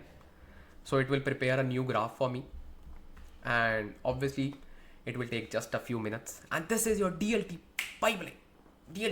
I know DLT pipeline topic is so new, and I would say this is like one of the first projects in which you will be introduced to DLT, right? In my previous projects, I have introduced you to DLT projects, I know, like DLT pipelines, but not in depth, and obviously not with the updates. And now you are well versed. Oh, it's done. Perfect. So actually it has not processed any data. Why? 0 records in the return, 0 in the upserts. That means idempotency is there, but I want to test it. I will simply go to workspace and resends silver notebook. Let's run this. I should see 2207 again. If I see it, then I love you DLT. If not, then also I love you DLT. Yes, I can see 2207. That means data is processed just once. Woohoo! Well done, Ansh, Lamba, and well done, my lovely data family members. We faced so many challenges, and finally we are able to say that our silver layer is ready. Very good. Now are you ready to create our gold layer? Because gold layer is like one step ahead from the silver layer. Why? Because in the gold layer, we gonna create our dimensional data model, fact and dimensions, but we are not going to follow static. Ansh Lamba, eat something. We are not going to develop a static notebook for dimension and fact. Why? Because in the real world, we hardly build static notebook. And let me just tell you, in the recent interviews as well, like I'm just talking to the people, and they are saying that they are being asked these questions in the interviews, how they can just build dynamic notebooks for dimension and fact tables. Trust me, once you add this project in your resume, and if you are able to demonstrate this point that you have built dynamic notebooks for fact and dimension, and if interviewer asks you the question and if you are able to answer those questions, bro, let me tell you one thing, your chances are pretty much high as compared to other applicants. Trust me, because these notebooks are not developed by junior data engineers, are developed by senior data engineers. So if you can build these solutions, these notebooks, and if you are applying for, let's say, senior data, like I know, like for senior data engineers, there are some much other responsibilities as well. Just imagine if you know these skills and you're applying for, like, let's say entry-level data engineer, or let's say mid-level data engineer, or let's say cloud data engineer, which is all like itself a new field, right? This will make your chances much higher as compared to, like, let's say other applicants, if you can explain the solution that I'm going to build in the gold layer, because that is full of challenges. Let me just put a disclaimer: full of challenges but full of rewards, if you can understand that. Okay, in my previous projects, I have demonstrated how you can build a static dimension and fact notebook. In this particular project, we gonna master how we can build a dynamic fact and dimension notebook. If you want to master how you can build static dimension and fact notebook, let me just tell you, you can actually check out that project. Ansh Lamba Azure project. I have built, I think, so many projects. So the project is this one. Just take a screenshot. Okay, Azure end-to-end data engineering project, job ready, Azure data engineering bootcamp. This project has actually demonstrated how you can create a slowly changing dimension type 1 with static notebook. And if you have already watched this project, like this project's video, then I would say this gonna be your level up in your skills, because we gonna upgrade our notebook from static to dynamic. That means, let me just give you a hint, we will create a notebook in such a way that it can convert any table into a dimension. Wow. Are you imagining this? You can convert any table into a dimension. You just need to pass a few parameters, table name, source key columns, and that's it. Everything will be taken care by that particular dynamic notebook. I know that gonna be a detailed section of this particular video, but it is worth it. And let me just tell you, that particular content is so rare and it is not available anywhere. So, and I would say not even in the paid, highly paid courses. So I have specifically taken this challenge to explain that particular thing in this video, and I just need your support, and let's try to master that. Let's do. So before starting our goal layer preparation, we have just a quick fix. Just click on this DLT pipeline. Okay. And you will see this DLT pipeline. Just click on edit pipeline. We just need to make a small fix and it will hardly take a few seconds. So if you remember, we had a confusion for, if you remember, sequence by column. So as we have been already using this particular column called modify date. So instead of using flight ID, you can simply change it to modify date. Okay. Same with other dimensions as well, because it will take care of your upserts and it will be a quick, you can say, fix for any errors if we see. So just change it to modify date. That's it. The moment you change it here, you do not need to click on dry run or run pipeline. It will fail because the schema will be changed. You need to click on this drop down and just click on run file with full table refresh. So it will simply refresh your tables and it will simply rewrite the schema or overwrite the schema, whatever do we have. Okay, simple. And I have added one more, you can say, view just for fun, because I was just trying to build a kind of materialized view, because we didn't create materialized view. So this is just like for fun. It is not directly relevant, but yeah, I just added. So I just wanted to make sure, because when I'll be just uploading this notebook, you can say Python file in my GitHub repository, you will think, hey, we didn't actually create this. So we are not creating it. It's just for fun, and you can also write it. So what is this? This is just basically a kind of materialized view. And if we just want to create a materialized view, we simply use dlt.table decorator with dlt.read instead of dlt.read stream. That is the difference between your streaming table and materialized view. Make sense? And I personally like dlt.read or dlt.read stream over spark.readstream.table, spark.read.table. dlt.read and dlt.read stream is actually sorted. Okay, so we are good, and we can just start our, you can say, gold layer pipeline. So basically click on workspace. Okay, and then just click on this workspace, then Databricks end to end.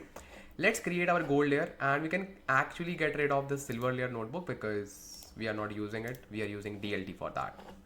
Okay, just click on notebook, and this is our gold notebook. Okay, so I can simply say gold, and let's try to first of all build the dimension. Okay, I will simply say gold dimensions, and this is basically a dynamic notebook, so I will not name it, but yes, we can just refer one dimension for now so that we can just make it dynamic. So for now we will refer, let's say, flights dimension. Okay, so gold dimensions, perfect. So as I just mentioned, I would expect that you have some knowledge regarding dimension and facts, how we just create slowly changing dimension, not like actually the implementation, but you should have some understanding like what we exactly do. Okay, and you have already got the resource for static solution for dimension and fact tables, that video that I just mentioned. You can definitely watch that video, and even if you have like some understanding for dimension, you will understand it easily, because you know me, I try to just make you understand everything from scratch. Okay, so these are our tables. So first of all, I will simply query the table. Let's say dimension table, select asterisk from silver and flights. Okay, let's query this. And first of all, we will be creating a dynamic solution, plus we will be handling initial load plus incremental load both within one notebook. And this is not a wow thing. We have already done this thing in the past videos, but the wow thing is creating a dynamic solution for dimensions. So this is like complete senior data engineer thing that we are going to learn right now. So just prepare a coffee, just feel more focused, and wow, started with an error. What's the thing? I think we didn't mention the workspace name, workspace.silver flights. So yeah, I was saying that just prepare a coffee because it will be a lot of knowledge for you, trust me, and for your good sake. Okay, so just feel happy and obviously feel motivated as well, because you need motivation to complete this particular section of the video, because this is full of insights and full of insights and full of insights. And this will be a great learning for me as well, because I am building solution in front of you. I'm not just showing you the already written code, already prepared code. I'll be just preparing this particular solution in front of you, writing each and every single line of code. So it is a kind of raw session and the best session. You're gonna learn a lot. So first of all, this is our source. We have flight ID, airline, origin, destination, flight ID, flight date, and modified date. Makes sense? So what do we need initially in the form of parameters? First of all, before even that, let me just tell you what we're gonna do in the initial steps. This is our source, okay? This is our destination, which is our dimension table that we are trying to build, okay? Dim flights. Make sense? This is the source for it. Okay, first of all, if this is the initial run, we gonna dump this data here in the dim flights. Make sense? And this data will be assigned a dim surrogate key. And you should know like what is dim surrogate key. Dimension surrogate key is just like the key that we assign to each uniquely identified record. Okay, that's why I told you, I expect some basic understanding of dimension and fact tables, because obviously I will just tell you the implementation part, but you should have the conceptual knowledge, because you need that. That is the fundamental. That's why we always say fundamentals are the backbone. Okay, so just gain the fundamentals. And if you haven't watched my previous video for that project, you can just watch it. In that particular one, maybe I have just mentioned like what are dim surrogate keys, so I can just tell you in this video as well, but just gain that knowledge. So we know that we will be assigned dim surrogate key. Let's say in this particular table we have 10 records. So the dim surrogate key will be 1, 2, 3, 4, 5, 6, 7, 8, 9, 10. Make sense? Now we need to make sure when we get the new data, let's say this was the first load, then for the delta load means incremental load. For incremental load, we need to make sure, because this delta load will be full of new records plus old records, obviously. Okay, that's why we are creating a slowly changing dimension. Maybe in the new delta load or incremental load, we have 5 records in which we have 4 old records which are updated and 1 new record. So we need to make sure that the 4 new records will get the same dimension surrogate key. Let's say this record is this surrogate key 1, 4, and then let's say 6, and then let's say 9. These are the dedicated surrogate keys which were assigned in the initial load, so we do not want to change them. Make sense? But the one record should get the new surrogate key, and it should not start from 1, it should start from 11. That means the maximum surrogate key 10 plus 1. So this is the basic understanding of slowly changing dimension, or you can say dimension when we are just working with incremental data. Make sense? So first of all, we need to make sure what is that particular key column. What is that key column which will just apply this absurd? That is our first parameter, because whenever we create dynamic solution, we get a lot of parameters. Let's say, so let's create our first parameter. We will simply say dbutils.widgets.text, and this will be called as key columns. Okay, and default value will be none. Let me just run this, and let's say I will pass a string of list. So I will write something like this. Let's say flight ID, like this, but this will be encapsulated in a string. So I can simply run this. Okay, and I can simply say dbutils.widgets.get. okay, and I will say key columns, and I can save this value in, let's say, value, just to show you. Obviously we will just make it much more readable. So this is the value called flight ID. Okay, I do not even need to put this particular string. Why? Because it will automatically put that thing in a string. Make sense? See, so this is the value that we are getting. So when we put flight ID like this, we will automatically just encapsulate in a text, because that is a textual column. Okay, makes sense? Okay, very good. Now in order to use this list, obviously we need to just convert it into a list, because this is a string, right? This is a string. So we have a function called eval. If I write eval,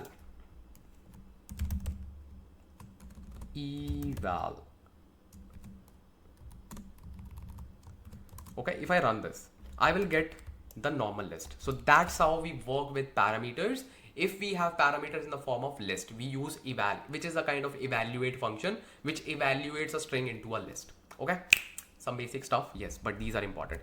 So first of all, these are our key columns. Okay, and we can have multiple key columns. Flight ID, let's say in any other dimension we have multiple columns, and that is not a big deal because our solution is dynamic and can handle all those things.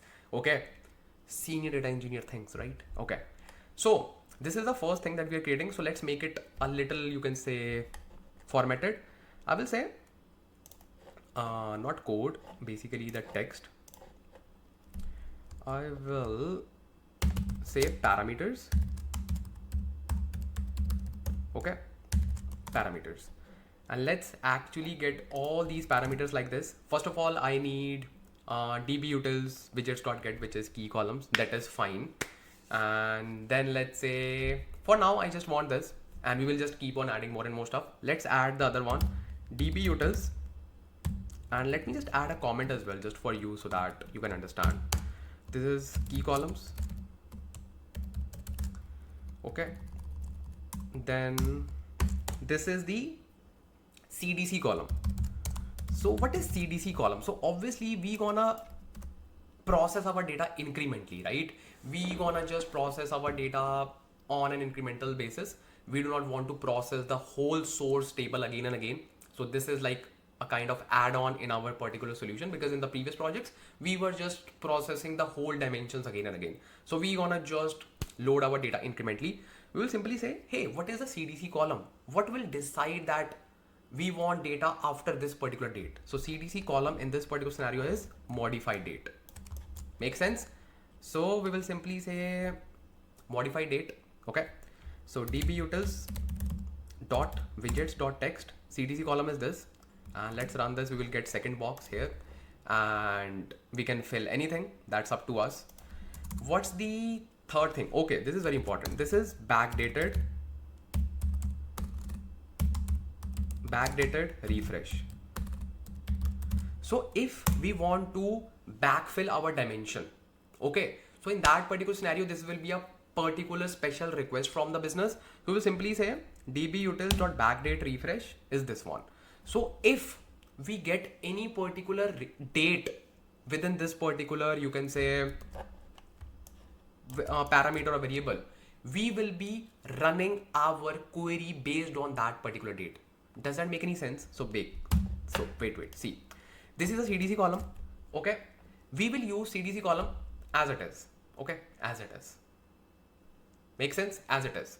Okay, but if we get the request from backdate refresh, that means user wants to force the CDC column date. Basically, what is the date? In that particular scenario, we will use this date. Make sense? Okay, no worries. I told you you need to just watch this session again and again because this is like senior stuff. So just be with me. Okay. So these are the parameters, and I will mention, let's say, values. Yeah, a kind of value because these are parameters, and let's combine this thing, or it's fine. It's fine. Okay. Let's say fetching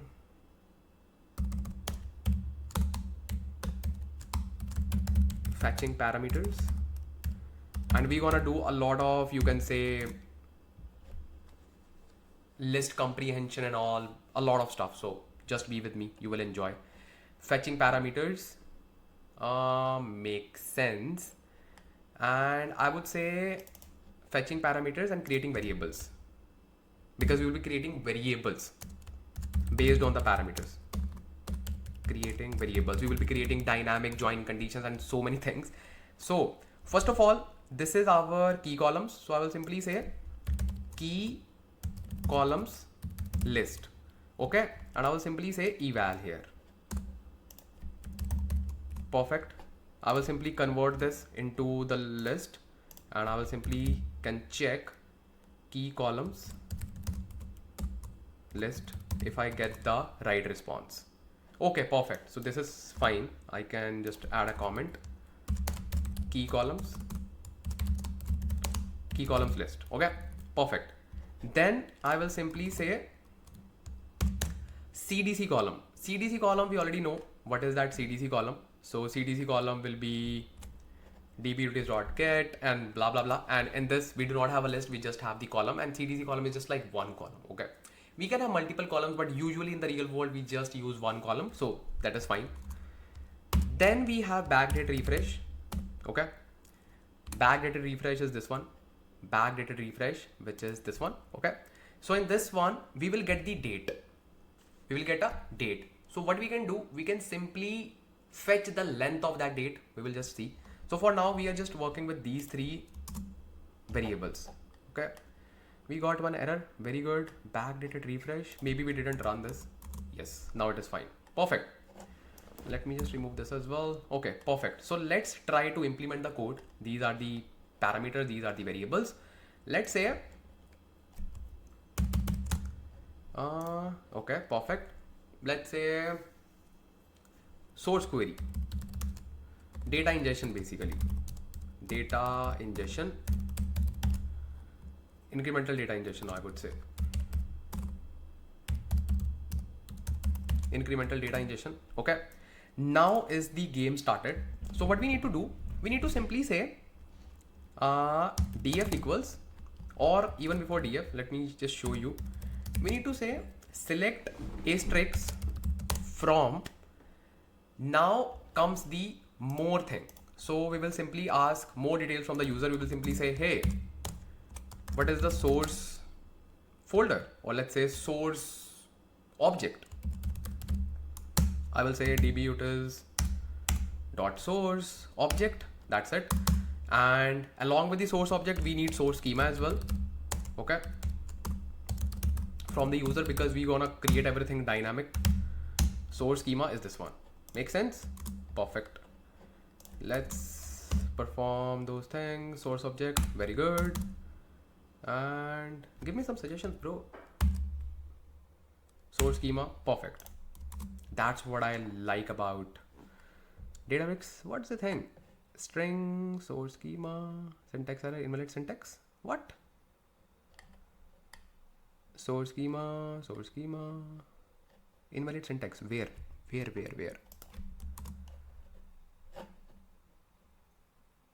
Do not first of all pin it, because we need some space, bro.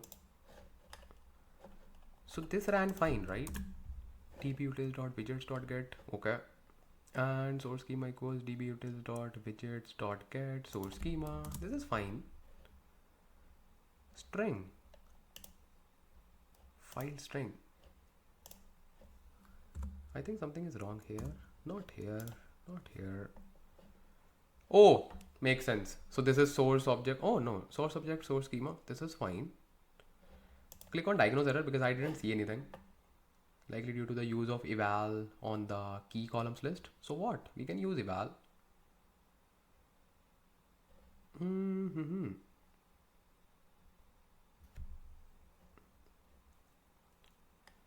Okay, but it was working fine. No, that is not a good suggestion. It was working fine.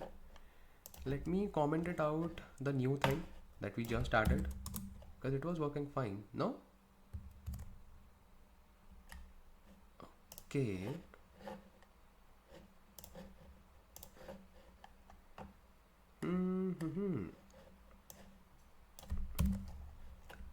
It was working fine. What actually happened? So if we do this, okay, it works fine. So why it is not working with eval? Why? Okay, no worries. I can just play smart. I can simply say key columns is this, and then I can create key columns list. No worry, bro. Key columns list equals eval, and then key columns. Oh, I see what was the issue. The moment I removed that particular default value, so it was saying, hey, we do not have any kind of value. So now I got it. What was the issue? So invalid syntax, I know what is the issue. So if you see, we do not have anything in the key columns, right? In the key columns, where it is, where is it? Here. So it is saying at least provide some values like default value so that I can just perform eval. Otherwise it will say if there's nothing to eval. So just to, you can say, provide some values, I will simply say flight ID. Okay. Now it should just run fine, because that is the issue that I personally think. No. It was the issue, I guess. Oh, yes, it is the issue.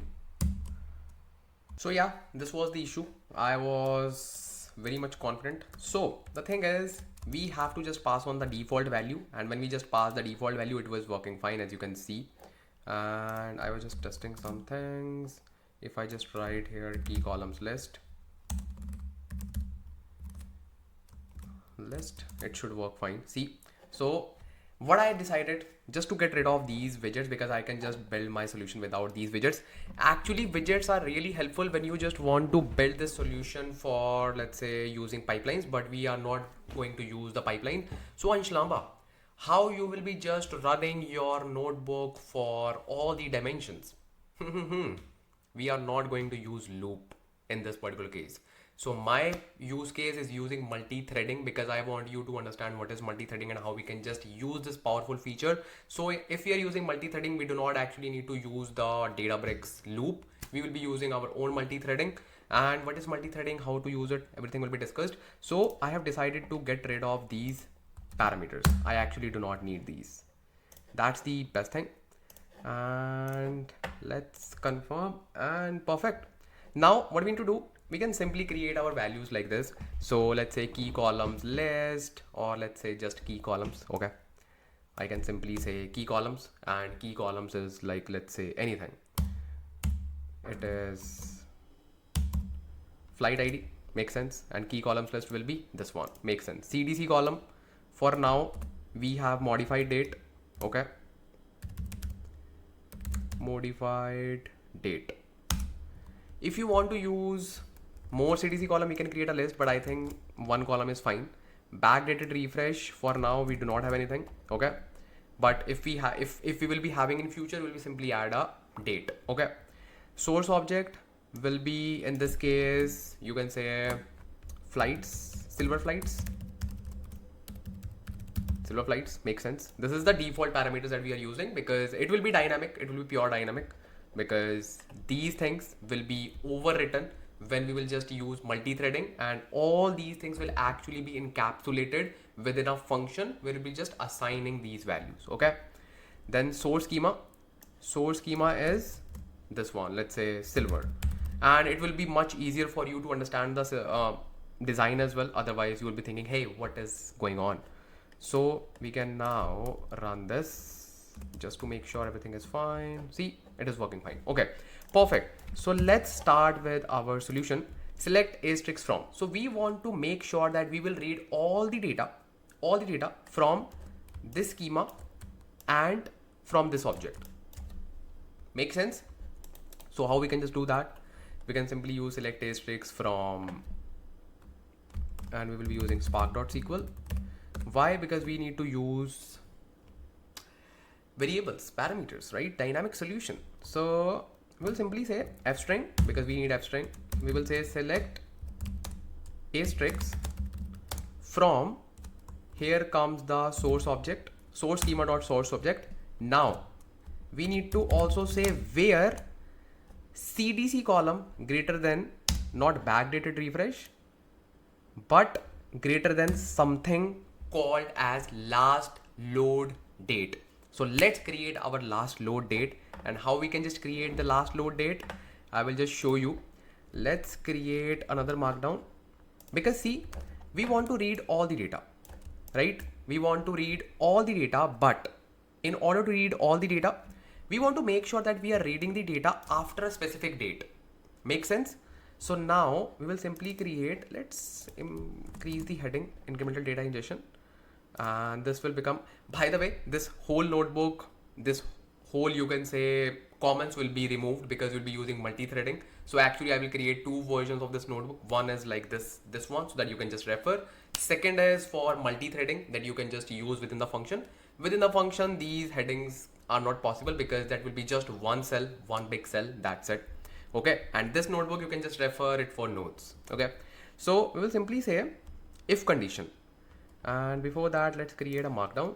I will say last load date, because we want to create last load date, right? And it's an art. So I will simply say if backdate refresh, backdated. This feels like vibe coding, right? Because it gives us so many suggestions and I love it. If backdated refresh equals to null. Okay. Or the better way is if len of backdated refresh, okay, is equals to 0. Same stuff because it is 0. Okay. Then just say spark.sql, okay, just say spark.sql f-string greater than, not greater than, we will create our variable first of all. So the variable will be last load. So last load will become the actual last load date. And how we can just fetch that? So here comes the concept of initial load and incremental load. So now you need to just use another if condition. Within this, we will simply say if dbutils.fs.ls, that means we are checking if we do have data sitting in the destination. If not, that means it is an initial load. Okay, that means we need to load all the data. If data is sitting there, that means it is an incremental load. We have some date that we can use. Simple and sorted. Very good. We will simply say f and not f. Yeah, we can say f. Okay. Then we will simply grab the data, not data like location, silver, tables, and here actually we do not have any kind of data location. So we cannot use fs.ls because in fs.ls we have to use the location where data is residing, but it is a managed volume, so we do not have any kind of location that we can use. That is the pain, but it is fine, not a big deal. We can simply use table structures as well because we have tables, so it is fine. Okay. So what we can do, instead of using dbutils.fs.ls, we can simply say if I would say spark.sql. So we have something called as spark.sql.table exists. Okay, because we can just check the catalog and the table name will be source schema source object, and obviously the catalog as well, if we are using that catalog, which is workspace. So catalog we can just write it as it is, that's not a big deal. Workspace dot source schema dot source object. If that table exists, then that means that table is like it is there.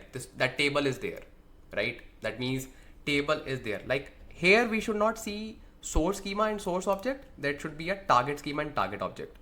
So we'll simply say target schema and target schema is gold, not bronze. Then target object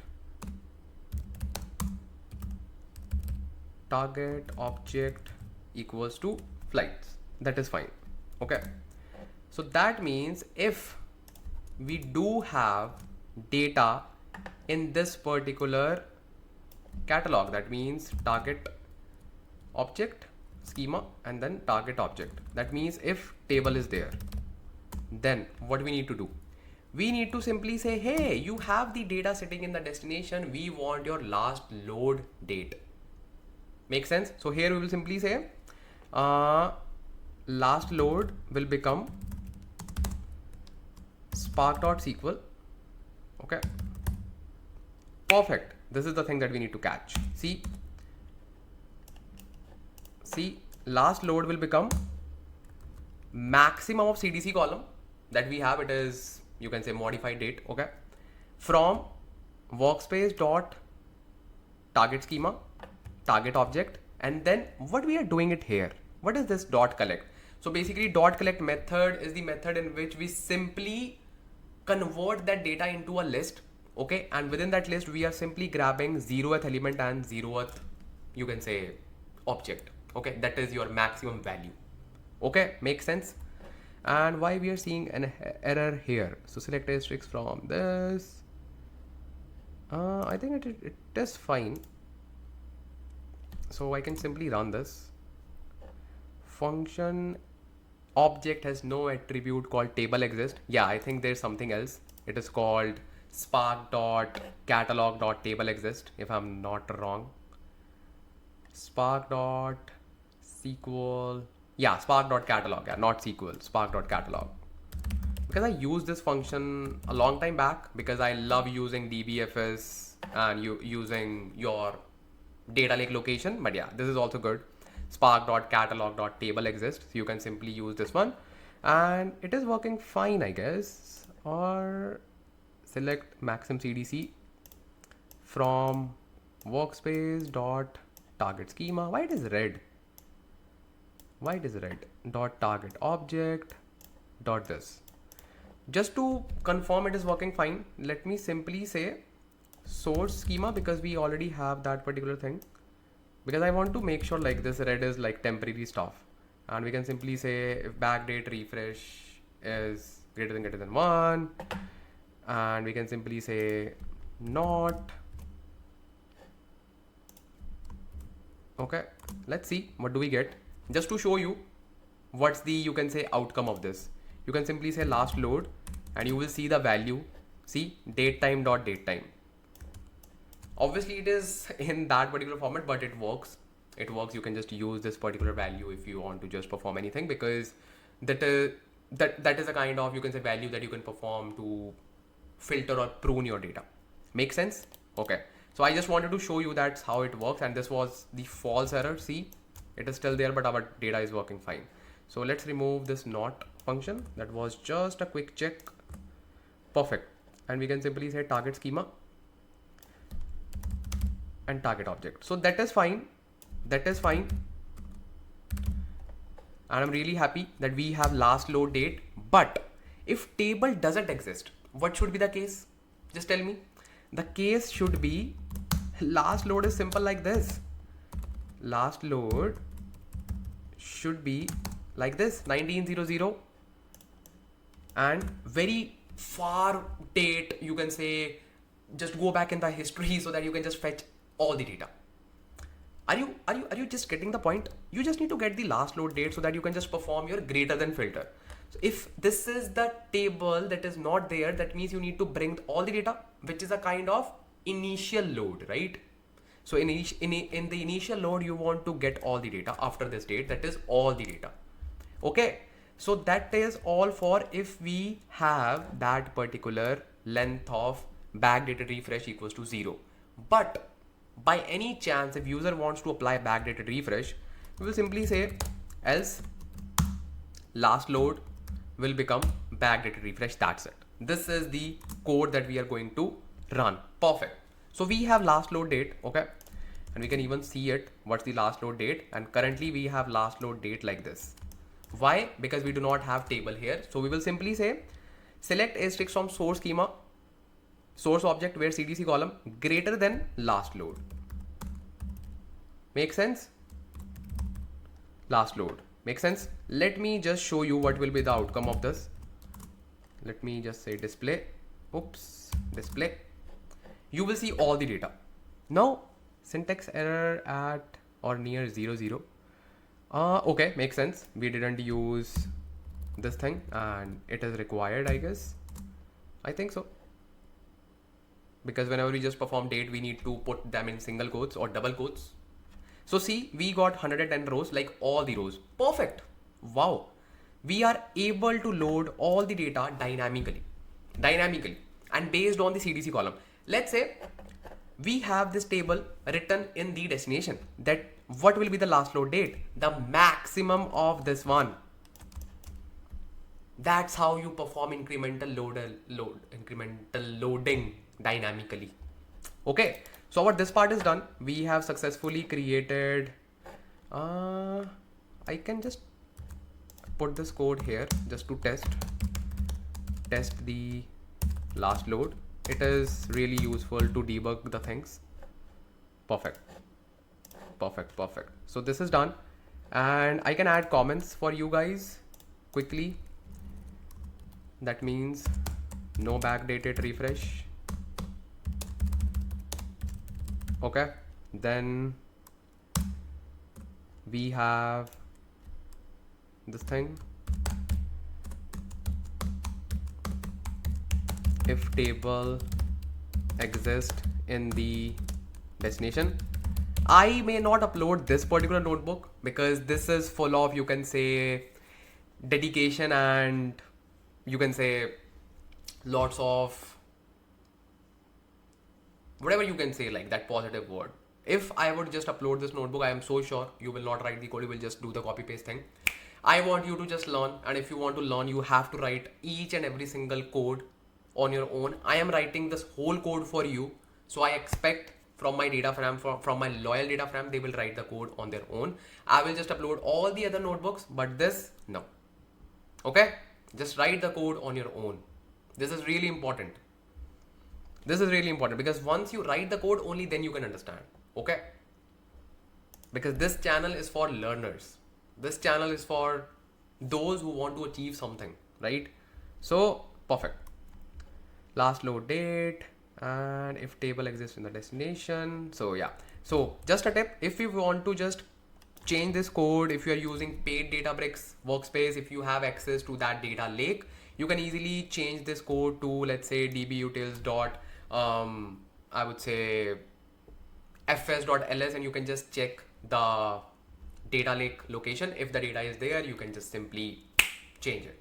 That's it. Okay, so that's up to you. If you just want to use that way, it's fine. If you're using Databricks, then also it is fine, because we use 3-level naming space, which is catalog and this. I can even make it dynamic. I can simply say catalog name as well.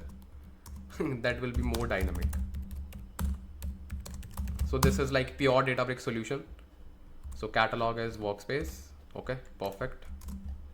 I was thinking like you can just use this particular thing in your Azure as well. So if you just want to do the same stuff in Azure Synapse Analytics, then obviously you need to change this code with, not with this, you can simply remove workspace, because in Synapse Analytics, we do not use, how I can say that, workspace is not defined. Oh, sorry, catalog. We do not use 3-level naming space. So you can just change it with your fsls. There we have notebook utilities, notebookutils.fsls, and just pass the data lake location. And if you are using catalog, it should work fine. Just remove this catalog, that's it. Just put schema and table name. So that's up to you. You have like so many options. Okay, then this is the else statement. If back, I will say yes, backdated refresh. Yes, backdated refresh. Okay, perfect. So now we are able to successfully load the data, and actually we need to convert it into df. Okay, we will simply say df raw, or let's say df source. Make sense? This is our DF source. So data is loaded, data is successfully loaded. Now what we need to do with this data? We need to identify like all this data. If I just print it, let's use a different cell. DF source dot display. We need to first of all identify what are these records, like if in these records, what are the older records and what are the new records. Why? I just mentioned that we need to assign a surrogate key, and we will only assign the surrogate key once we have identified what are the new records and what are the old records. Okay, so here we need to apply a join with the destination table, and here starts the complex step. Why? Because if table is there in the destination, it is pretty much simple to apply the join. But if table is not there, which is the case in the initial load, how we gonna tackle it? It's very easy. Let me just show you. Very easy. So I will simply say text and H4 heading. I will say filtering. I will say old versus new records. Old versus new records. Make sense? So here I will simply say if let's say spark.catalog.table exists. Again, we need to check if table is there for the incremental load. Okay, this is the one target object. If that is there, then what we need to do, if the table is there, then we need to use a different, you can say, query. And if, because see, we need to apply a join. We need two data frames to apply a join, right? One is this one, which is DF source. Okay, and one is your destination, like where we need to apply the join, from where we need to apply the join, right? So we need that particular data frame. But if the table exists there, then it is fine, because we would have the table. But if table is not there, then it will be an issue. Okay, so first of all, if table is there, let's talk about that, which is a simple step. If table is there, we'll simply say df target equals spark.sql and perfect.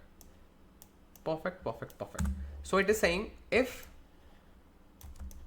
data is there, then simply bring all the data from the destination, which is catalog.targetSchema.target object. That's what we want. Make sense? If that is not there, then we need to create a data frame. Do you know how? Let me just tell you. So basically, we know that table doesn't exist there, and we still want to apply join. What does that mean? That means we simply need to apply a join with an empty table. Let me just tell you, this is our source table, okay? And we know that, hey, we do not have any records in the destination, but we want to apply join. So what we will be doing, we will simply create a pseudo table, okay? That will simply get the schema of this table and 0 records. Wow. So here comes the point. What are the necessary columns that we want in our destination that we have to use? What are those columns we have to mimic?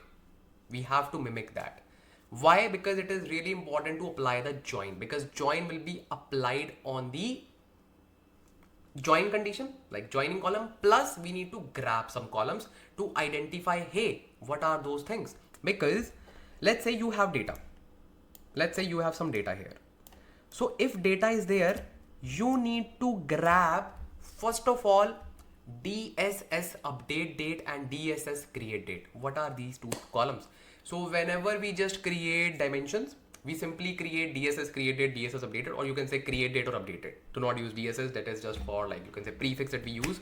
So you can simply say create date and updated. We simply use these two columns that make sure when this record was created and when this record was updated. We need these two columns for sure. Second thing we need is surrogate key, because if my data is there, as we just took an example of that, you can say surrogate keys for 10 records. So let's say I have 10 records in my destination table. I want to assign a surrogate key for my new records, which will start from 11. Who will provide me that information? This thing. So I also want to grab all these surrogate keys as well. Make sense? So that is why we wanna pull key columns. Okay, key columns, all the key columns. In our case, it is just one, but it can be more. Key columns plus create date, create or update date. Okay, I'm writing like this: created, updated plus surrogate key column. These are the non-negotiables because we need these columns to perform the further steps. Make sense? So how we can just create that? It is very fun. Let me just show you. So you will write something like this: select, and you will simply say null as your so we are writing this statement for that moment when we do not have any kind of data. See, so here it is asking for when table exists. So when table exists, we can simply write without null. We can simply say select key columns. So key column is, what is the key column name? Key column is your flight ID, right? Okay. So select flight ID from, let's turn it into SQL. So select flight ID. Okay, select flight ID like this. Yeah, select flight ID from your workspace.silver.flights. Make sense? Okay, makes sense. So this is just source. Obviously you'll be just using target, but just to show you how it works. Okay, select flight ID from workspace silver flights. Makes sense. Then what we want, create date, update date, all those things. We can get it. Let me just run it. Tell me one thing. We are using a dynamic solution. Can I write directly the flight ID like this? Can I write it?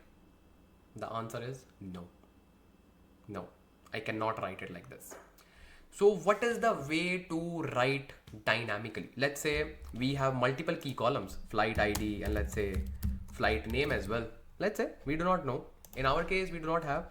Let me just put null here as, let's run this. Let's say we have that particular as well, like this flight name as well. So what we gonna do? Here comes the concept of parameters that we have. That's why we created parameters. So here we will simply refer this particular list. And here we need to apply list comprehension. Make sense? List comprehension. So what we will do, we'll simply take key columns list basically. Okay. And let's try to perform that particular step. I will simply say key columns list, and I will say join and key columns list. Okay, let's see what we get. We get flight ID. Make sense? But if we have more than one column, then I need to just write comma like this.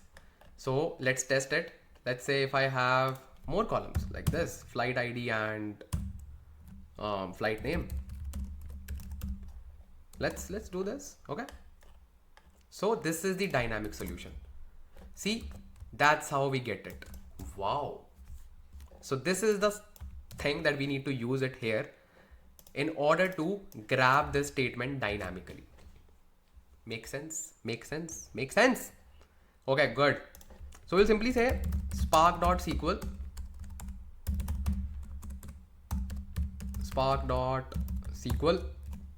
and then just write select, and instead of writing flight ID, you simply need to write, and I will just store it in, let's say, key column string.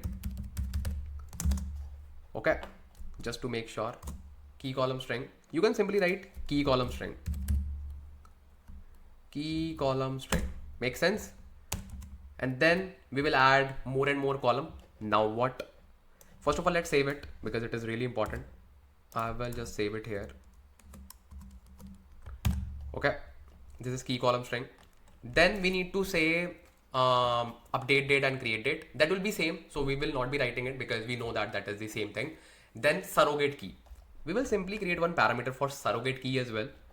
That, like, what is the surrogate key you want? We will simply say surrogate key name. Usually we just keep dim name of dimension and then key. This is the standard, but it's totally depend upon the business that what they want. Surrogate key simply like this, and we'll simply say surrogate key equals flight ID like this, not flight ID. It will be dim flight or flights. I think flights. So dim flights ID key like this. So this is a standard that we use, but again, we are giving some flexibility to the user. They can just add anything. Okay. I will simply say dim surrogate key. Okay. So comma, then dim surrogate key. Surrogate key. Yeah.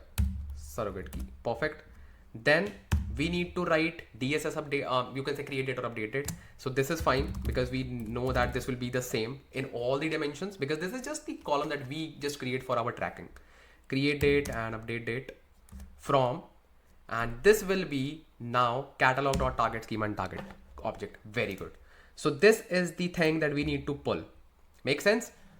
So let's do this key columns list, and this will be my this thing, this like table exist and all, old versus new records. So this is the df target.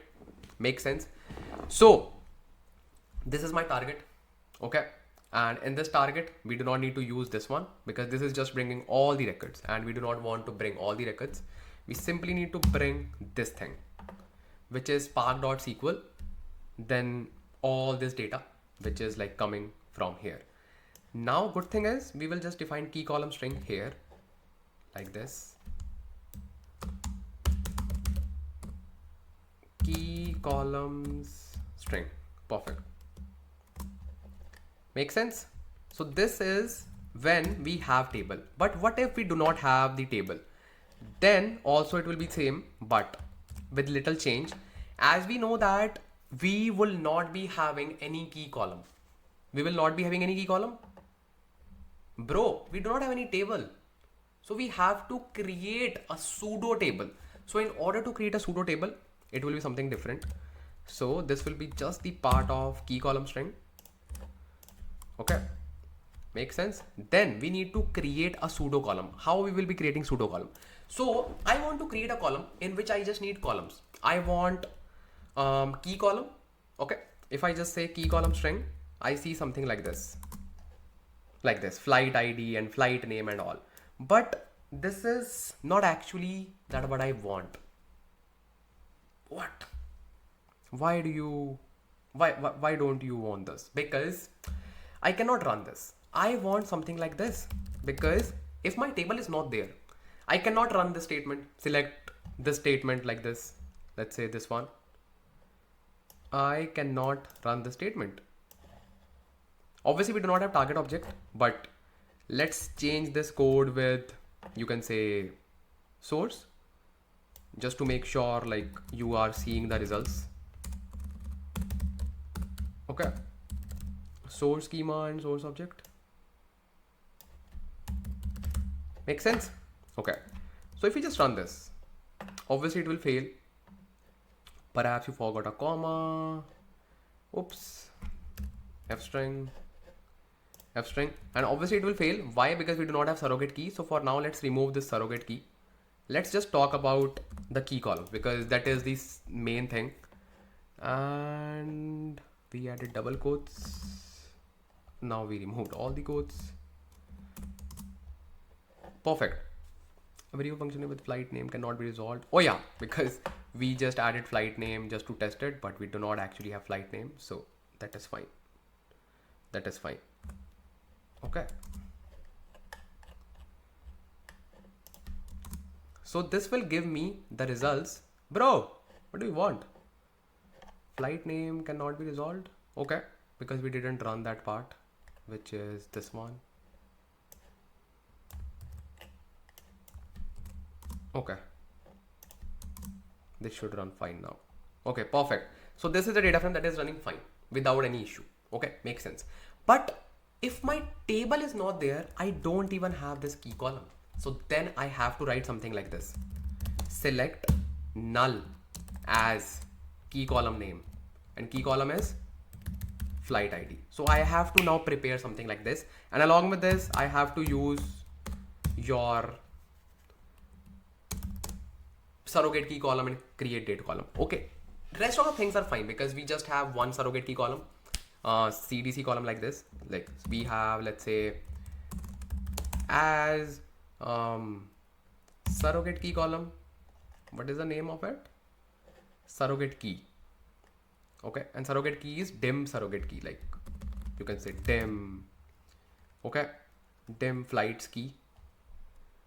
And create date, I can even just put create date like this, or even I can use, let's say, update date like this. So that is fine. This step is easy. From here till here, this is easy. Why? Because I can simply say spark.sql and like this, and I can even say dot display. Okay, and obviously we need from statement. So this from statement can be anything, like can be any table. Let's say from workspace dot so silver dot flights. Okay, this can be anything, right? So let's run this using F. Okay, makes sense. Let's run this. Okay, we forgot to add this.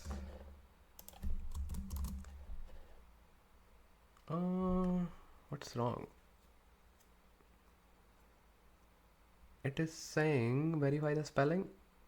Oh, it is silver flights. You need some brain to use vibe coding. So we got this thing, right? So this is fine. These three columns are fine, but we want this column as well. Flight ID as well. How we can just create that?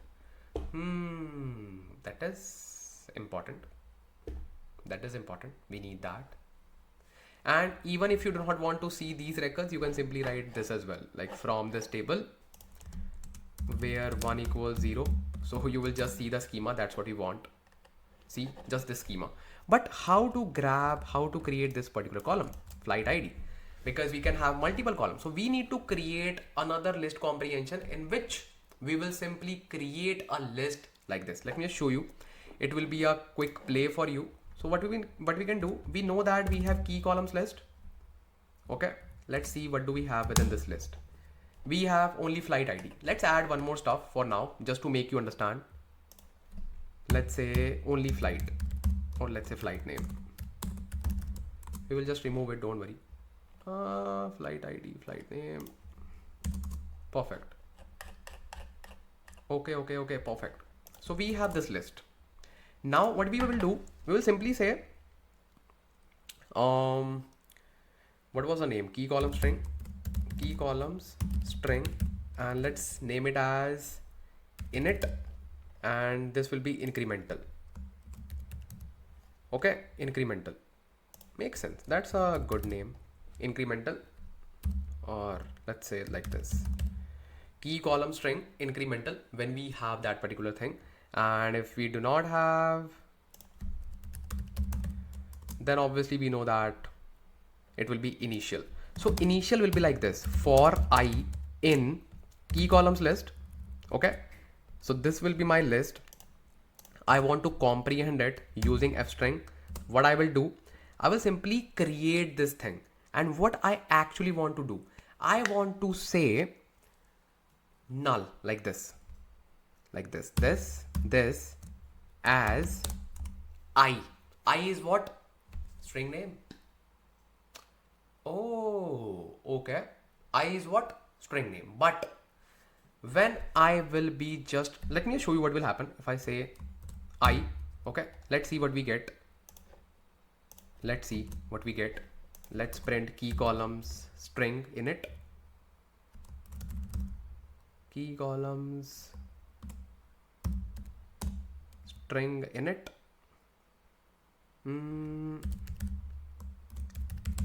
Okay, and it is saying dot join, and yes, we should apply join as well. So let's see what do we get. Key columns string init. Let's see what do we get. So we got something like this. This as flight ID, this as flight name. That's what we want. Wow. So what we actually did, if I just comment it out, you will see. You will question mark. you will see actually what we did in the starting. We simply say this as our first element, this as our second element. Now this is the first element. Let me just zoom it. Okay, this is our first element, which is this one. Okay, now let's talk about this. Okay, then we will talk about this. This is our second element. We know that this is the part of list. Okay, and in the list it is also obviously a string of list. But whenever you want to unlist anything, whenever we want to, let's say, remove double quotes from the list, what we need to do, we simply need to apply a join. So when we apply a join, that whole list will become a string. So let's say you have string like this.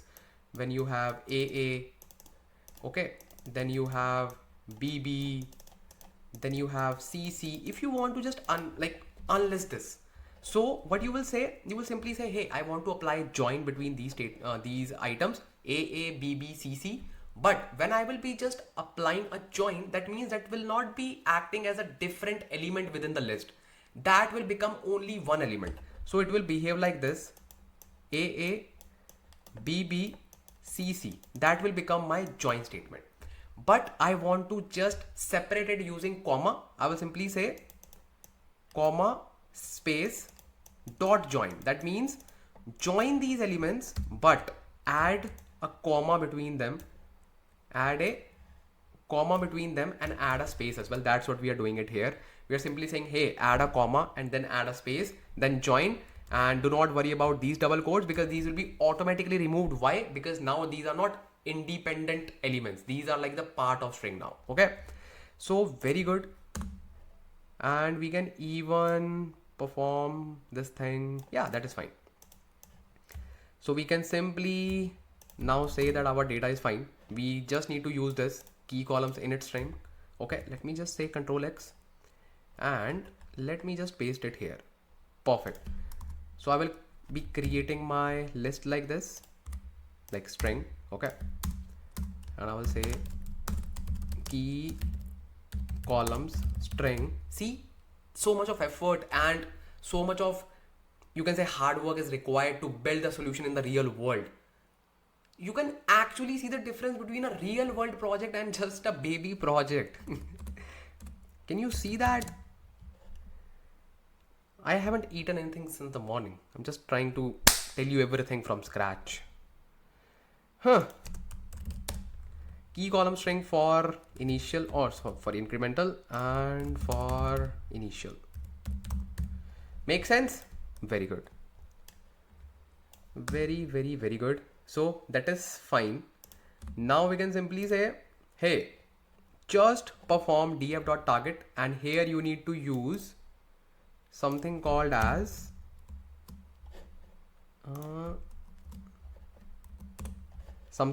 key columns init string. Okay, perfect. And here we will simply use incremental. Make sense? Okay, very good. So now this is a surrogate key. Surrogate key is fine, not actually fine. We need to use 0 as that, but that is not a big deal. We can simply say null as this. Okay, why? Because we know that it will be just taking this particular thing, and it is just like, you can say, one, how we can say that, just one, that particular thing, right? Like one column, that's it. Then we have create date. We can simply say this as this create date. Okay, then we can say as null as update date, and then from obviously target object.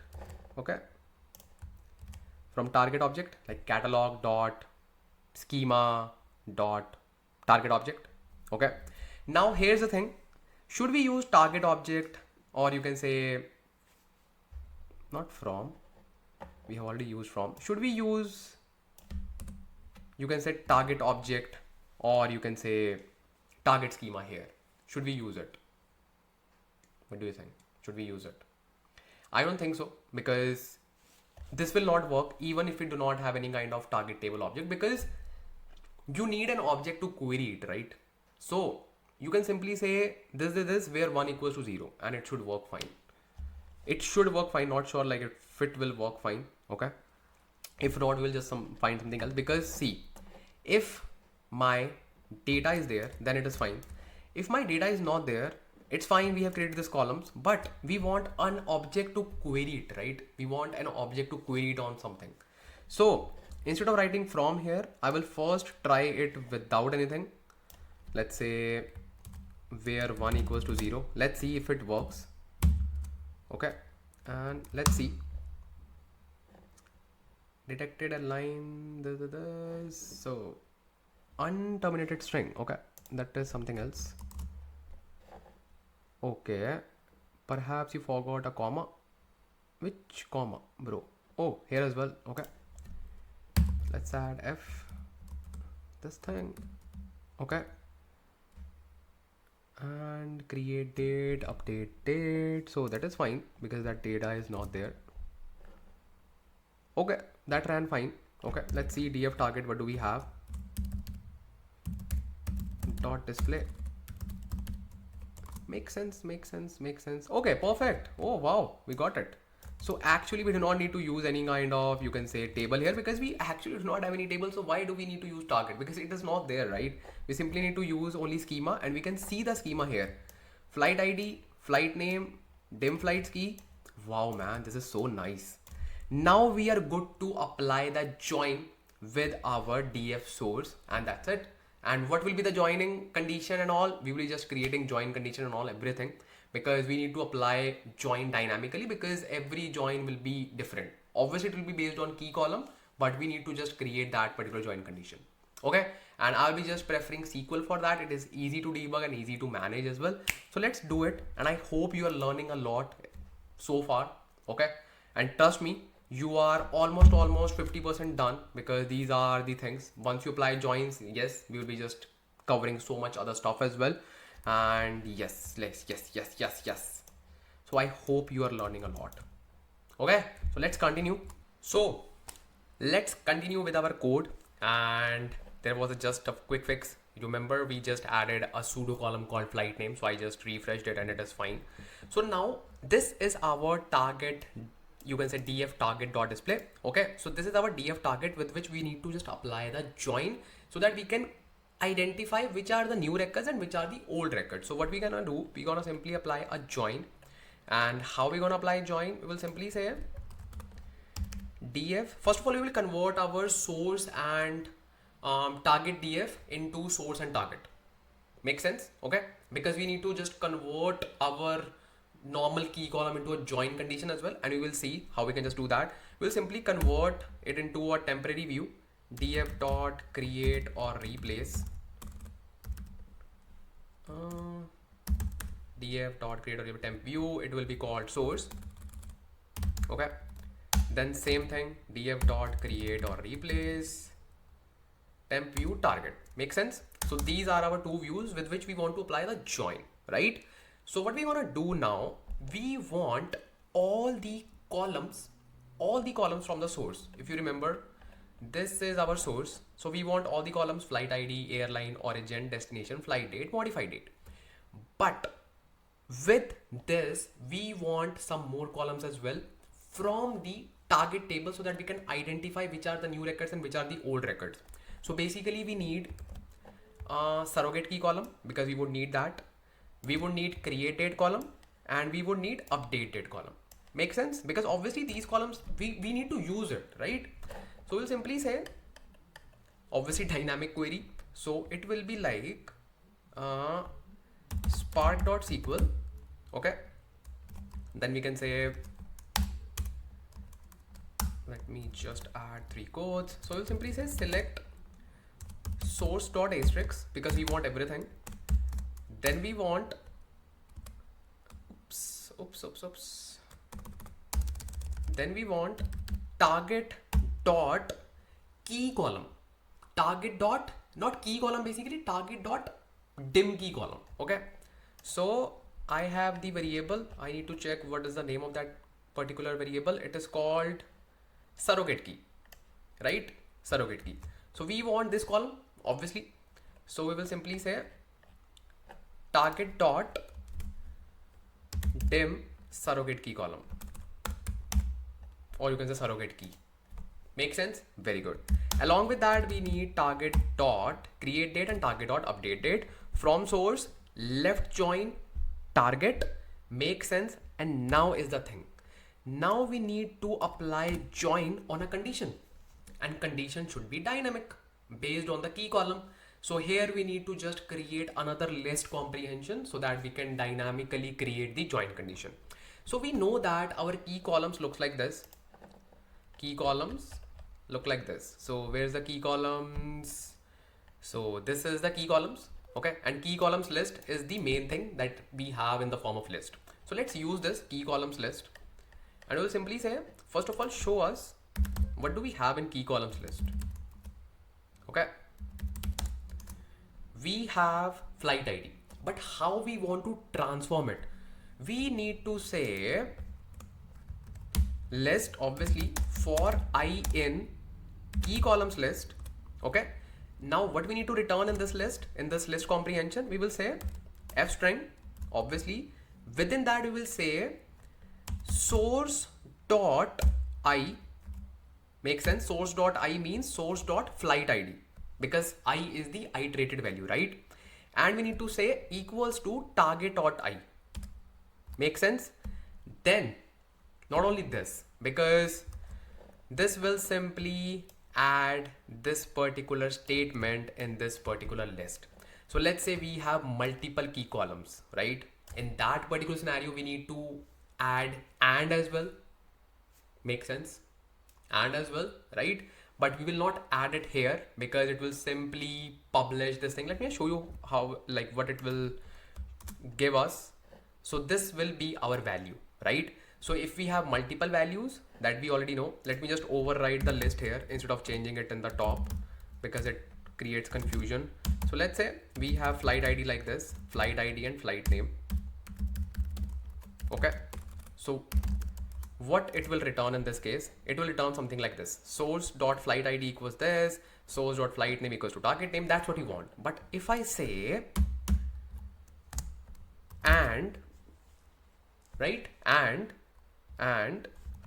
obviously space as well, then I say dot join, what it will become? It will become something like this. Who added this here? Perfect.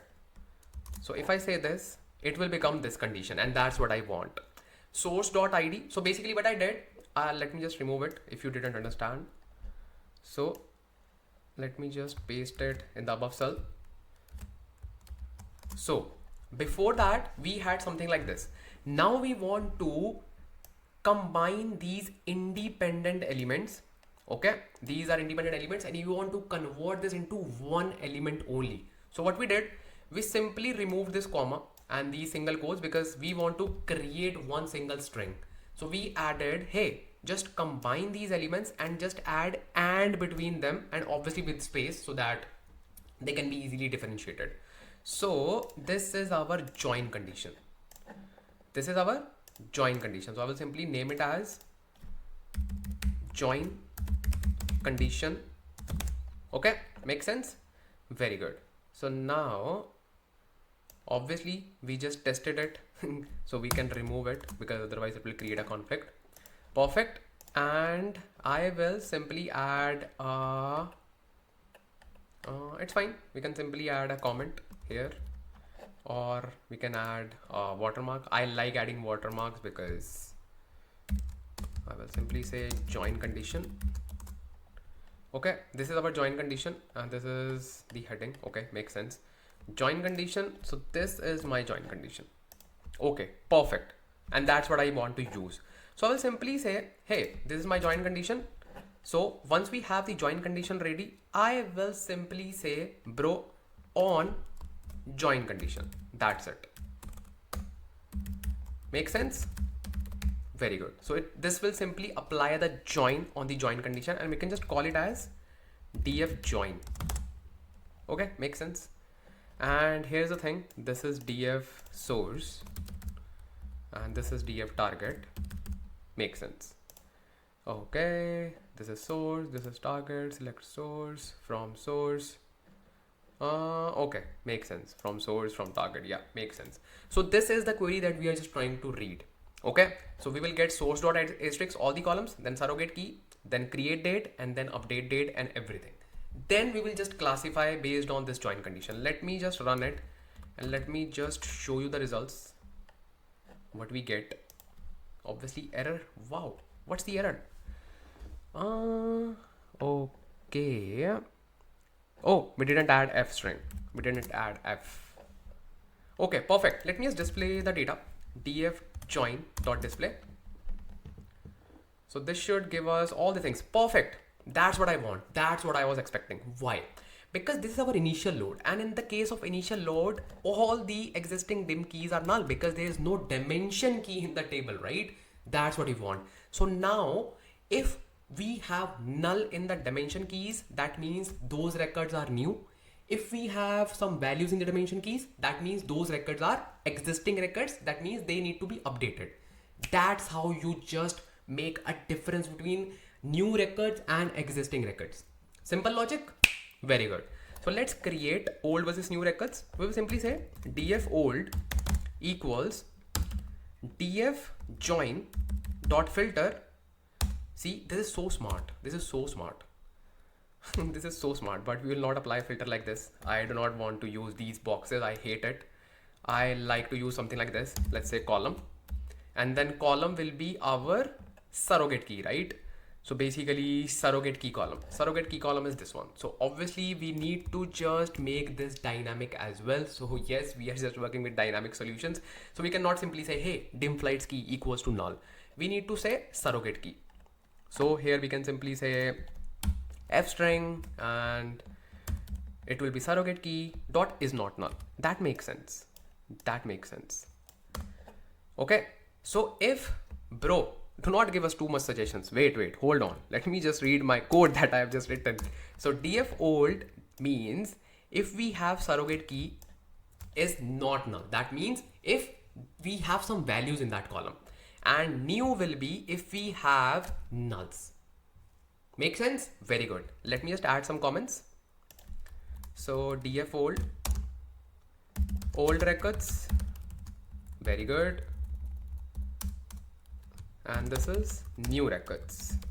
Makes sense. And we can simply display the data accordingly. Let's run this first of all. Column is not defined. Obviously, we need to run this thing, which is called from PySpark .sql.functions import asterisks. And by the way, why are we seeing this thing? Because we already removed it, right? So I will just remove it, don't worry, because these are not required anymore. We are not using these Databricks utilities. We are using our own, you can say, parameters. Then we have PySpark.sql.types import asterisks. Perfect. Then we can simply say column, because column is an object that we need to import. Otherwise we cannot use it. Let me just run this. Perfect. Let me just show you df old and just a quick quiz for you. What we will be seeing in this particular data frame? Nothing. Why? Because we do not have any old records. In new, we will see all the 110 records. Perfect. As you can see, 0 records in this one. Okay. And all the records in this one, because this is an initial load. But obviously in the incremental load, we will see some data here as well, right? So here comes the thing when we need to create the surrogate key. Okay. So now let's try to focus. Now what we need to do. So basically because we need to just go one by one. Let's go with df old first of all. Make sense? Okay. So for df old, obviously we need this, we need this, we need this, we need this, we need this, we need this. Then we need this as well. Why? Because these are the existing dimension keys. And you need to here use your visualization power. I know you have a lot of visualization power. So you need to visualize some data here, because in case of incremental loading, you will see some data, right? So here you will see some dimension keys that we want to use so that we are not overwriting the keys. That can break the whole data warehouse. That's why we have to use the existing keys. Very good. So this we want. Create date we want. Yes. update date we want, but we will update it. Use your common sense. If the record is created originally, we need to keep it as it is. But in case of update date, we want to provide the recent date when it is being updated, even with the same value or the new value, but the record is processed right now. Make sense? So we want create date with the original value, and for update date column, we will keep the column, but we will update the values with the recent timestamp, which is, you can say, current timestamp. Sorted. Let's prepare our df old, okay? Because this is our old records. So here what we will do, we'll simply write the code here, and let's remove df new for now because we are just focusing on df old, okay? So here I will say preparing df old, and here I can say preparing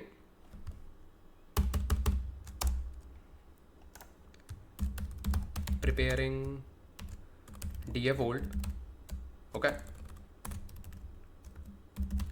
Very good, preparing df old. So what we will do, we will simply say, hey, df old equals df old dot select. Basically, by the way, we do not need to say select, we will simply say dot with column, because we need to keep everything as it is, plus we need to simply update this column, which is this one, updated. That's it. We will simply say, it is so smart, bro, it is so smart. See, it is simply saying with column, update date, and that's it. Hold on, bro. Hold on.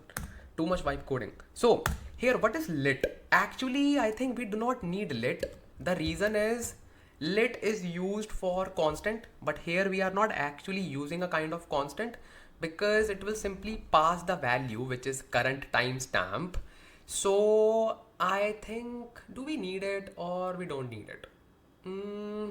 So the thing is, obviously we need to just populate this column with current timestamp. We know that, okay? We know that, but we do not, I think, need lit, because if we write something like this, I think it should work right, because it will simply pass the value. We only pass lit when we just want to pass a constant.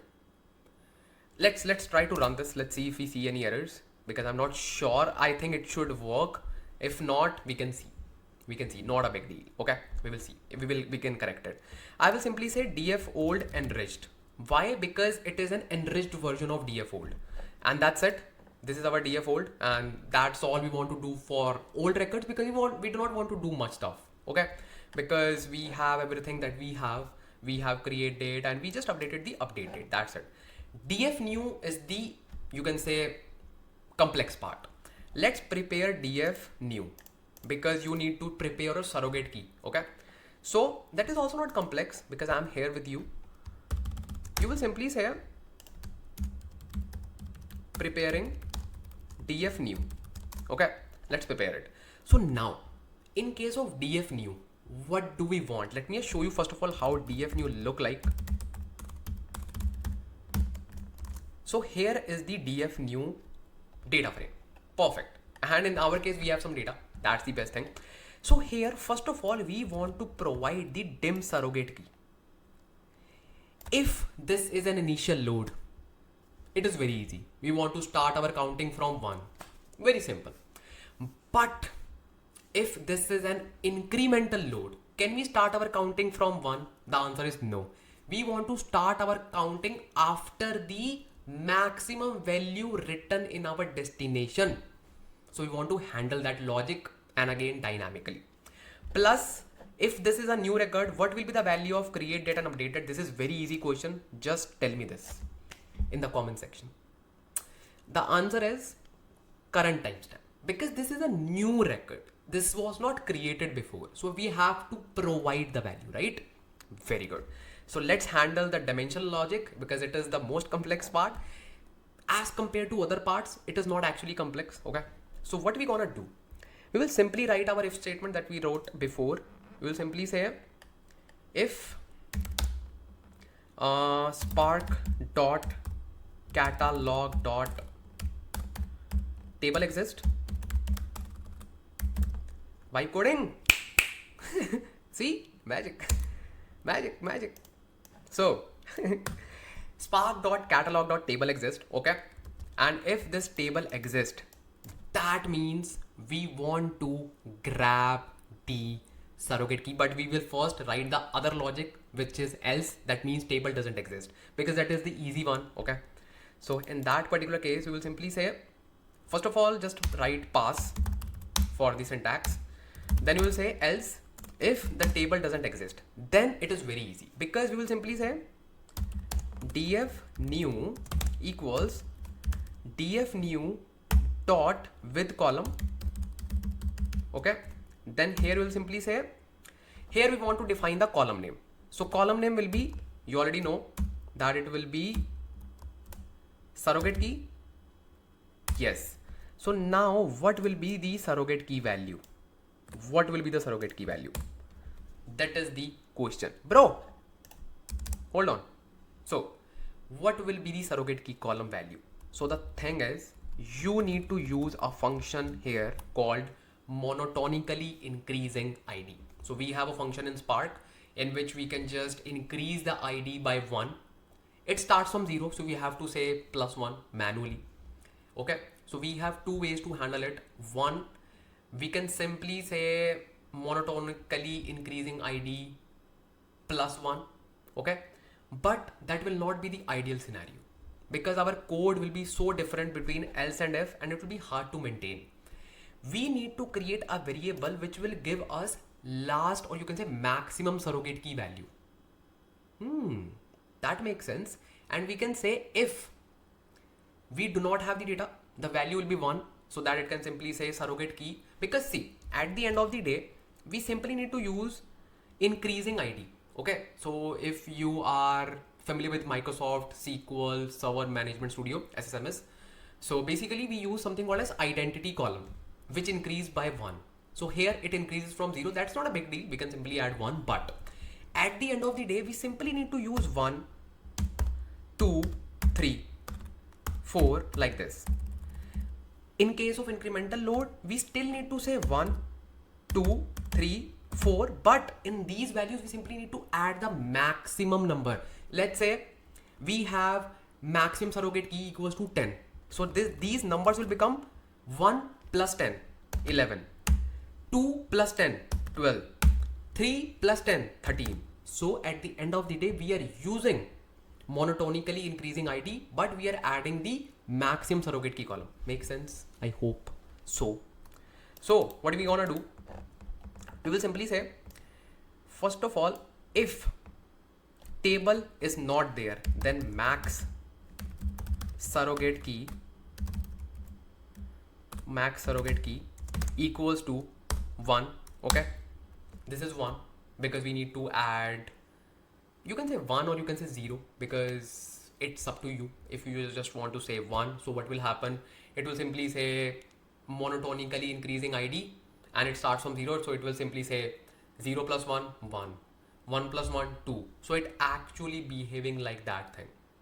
Makes sense? So let's say it will simply say here maximum surrogate key value is 1.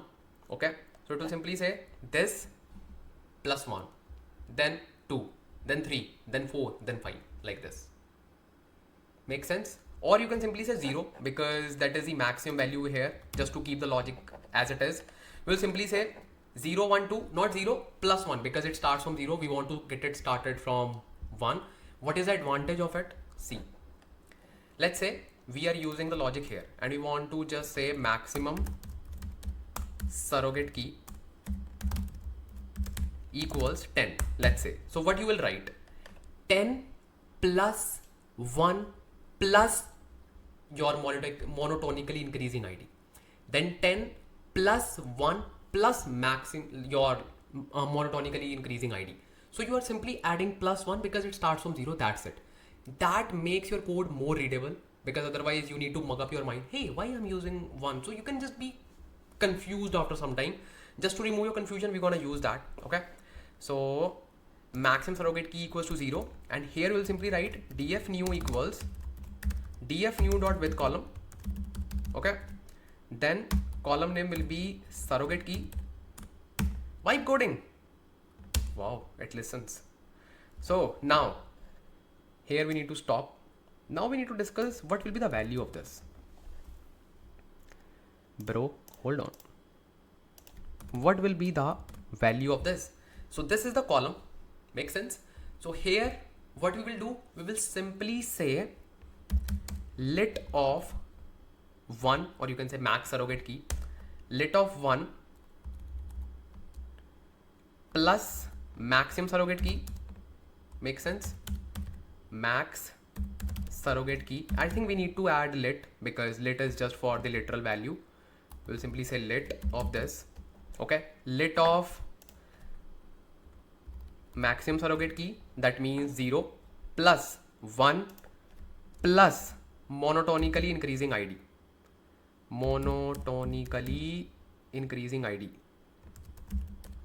Monotonically increasing ID. Perfect. This is the thing that we need to write, and you vibe coding. Okay, perfect. So this is our data frame. That means 0 plus 1. 1 is just for like starting it from 1 instead of 0, and then monotonically increasing ID. That's it. The same thing we're gonna write here as well in the if condition. So this makes your code more readable. Make sense? Then obviously we need to attach more columns. Dot with column, and we need to say create date current timestamp, update date current timestamp. This is very smart, so very good, and thank you so much. Here is the thing. Here how we gonna calculate max surrogate key. That is the task. That is the task. So the thing is, you need to use first of all code something like this. So first of all, how you can just find the max surrogate key value? You will simply say select asterisk from catalog, or you can say whatever you want to write. So let's say spark.sql. Okay, spark.sql. You will say select maximum of max of, then you will say surrogate key. Okay, surrogate key column. Bro, vibe coding. Oh man.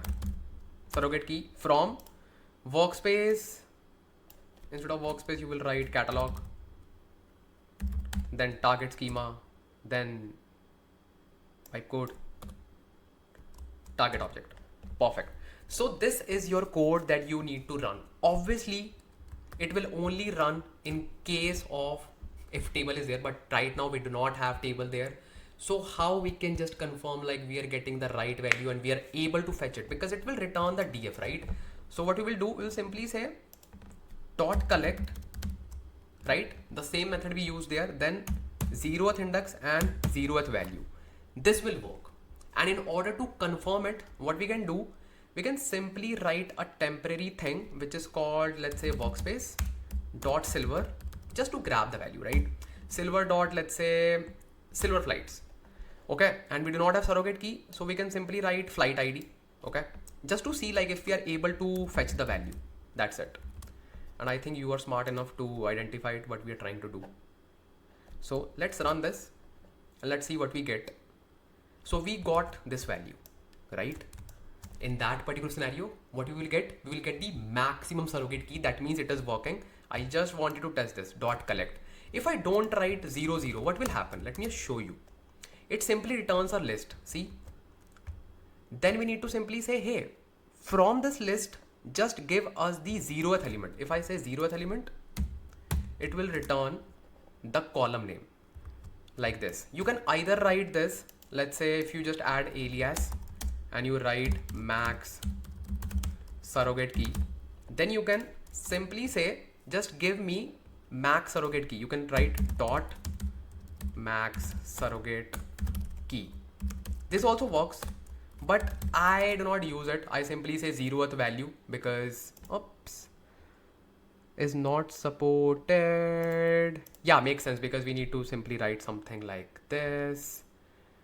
So let me just remove it.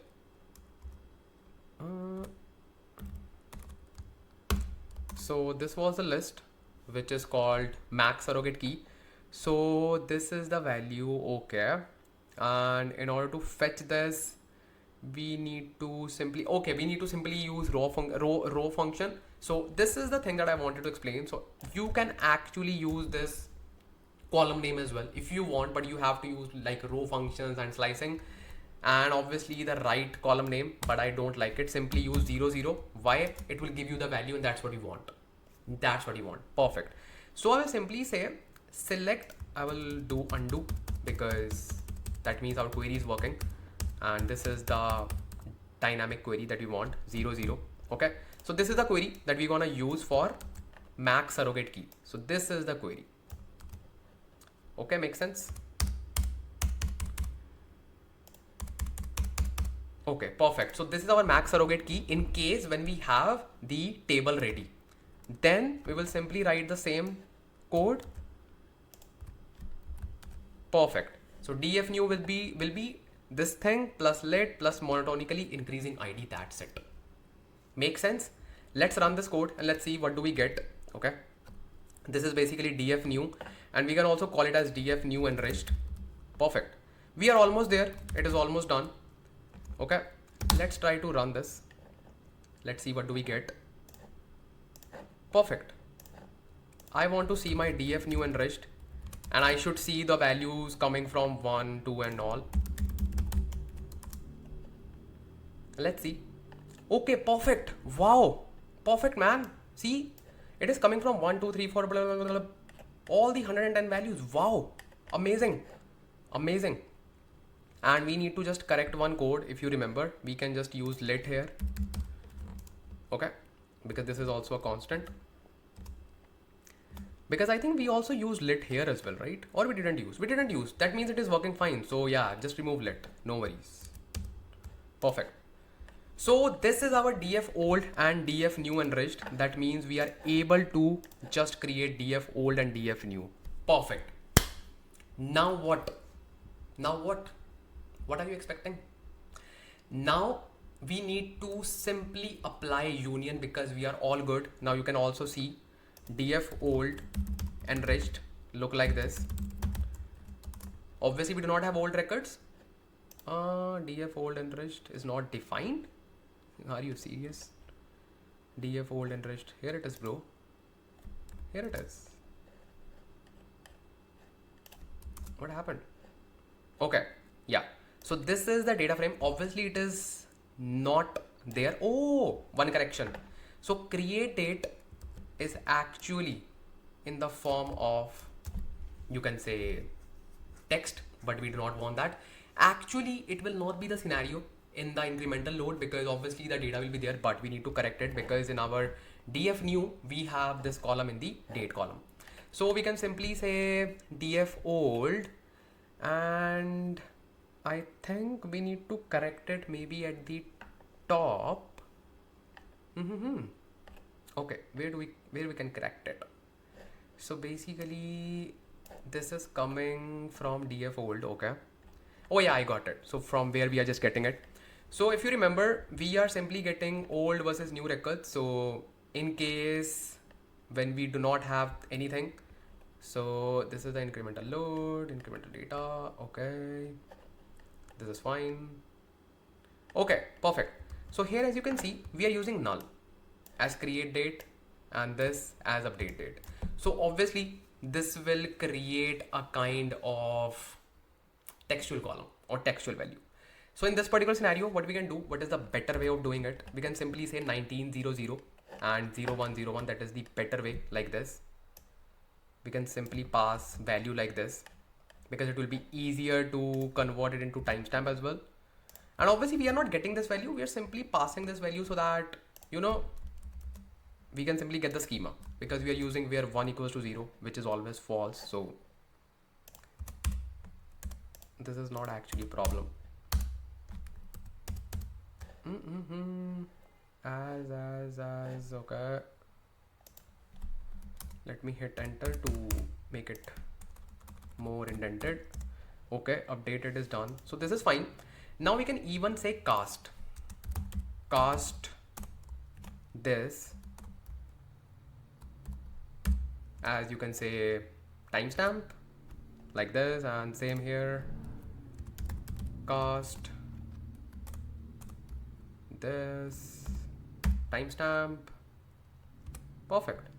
And let's try to run this first of all. Df target, if we get anything. and I can simply remove this statement for now just to test it if it is working fine. No, cast requires 0 parameters. Oh, okay, but the actual number is 2. Okay. Oh, makes sense. We do not write this. We simply say cast this. I think then we write as timestamp. Yeah, I think so. Then we say as timestamp. Perfect. Let's run this.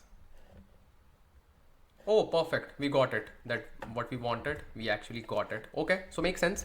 We can simply write something like this, and now we can add that particular thing where 1 equals to 0, so that we do not see any value. We just need to get the schema. That's it. Perfect. And we can run the subsequent cells just to make sure everything is fine. Perfect. Perfect, perfect, perfect. So this is our df old, which is obviously null for now, but we will simply apply the union because in the incremental runs we will have some data, right? And we have everything set up. We have all the data. Obviously we need to test it when we will be having new data. So yeah, we are ready for it. So here we will apply a union between both. Makes sense, between old records and between new records, because what we did, we just made some changes in the surrogate keys. We just updated, created and updated columns. So now everything is fine. It is ready to be asserted. Okay, so now let's perform the union. I will say text, and I will say unioning old and new records. Make sense? Okay, very good. Unioning old and new records. So here let's apply union. We'll simply say df union equals df old dot union by name. Now what's the difference between union and union by name? It is very good when you have data not sorted based on the columns, but your columns can be jumbled, but it will automatically pick the right column and it will apply the union. So it is really good to union by name. Always use this.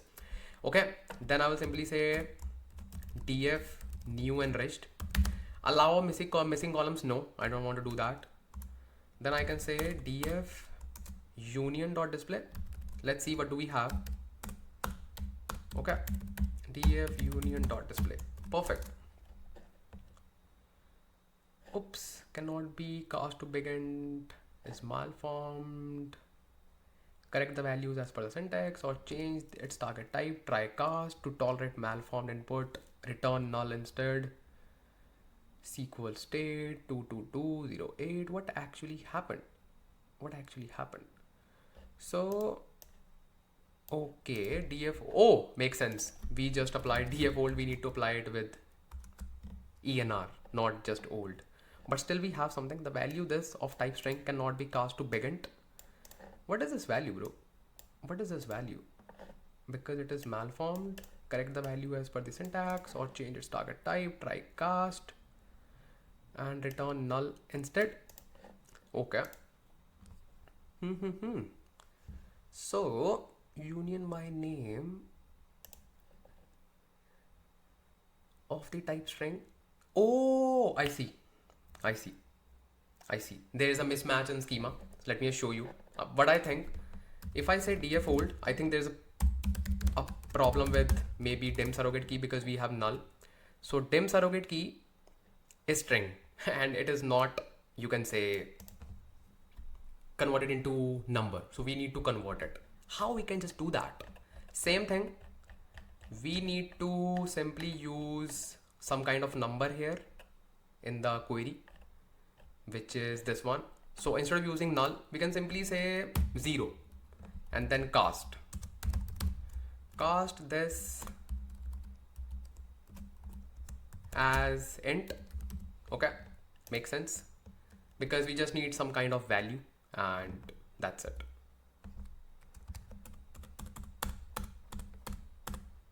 And yeah,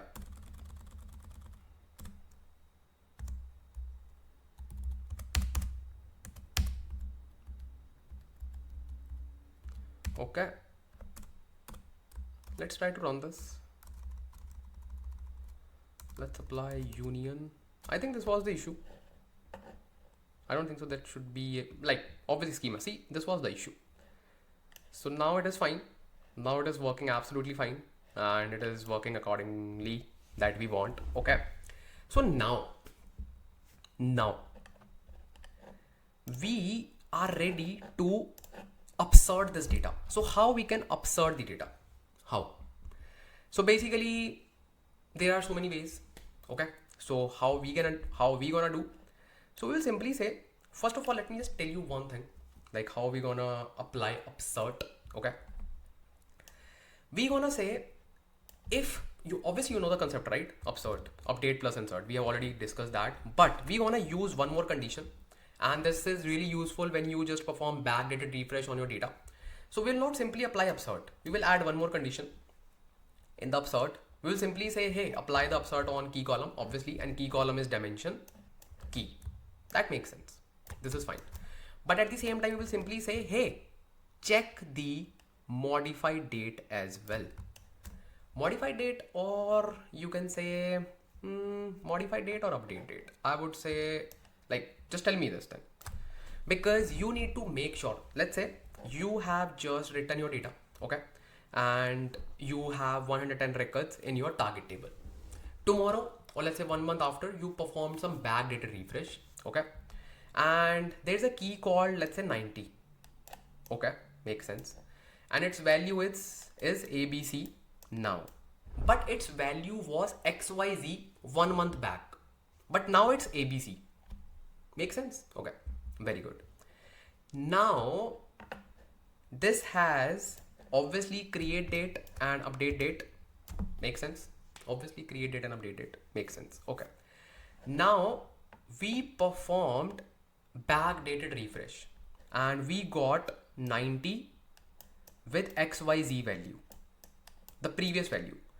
Do you want to upsert your table with the previous value? Obviously not. Here you want to compare the value with the date column as well, and this is a concept of sequence by column that we also saw in the delta live table concept. Remember that particular column? So here, just tell me what will be the best candidate for that. Just take your time, just tell me.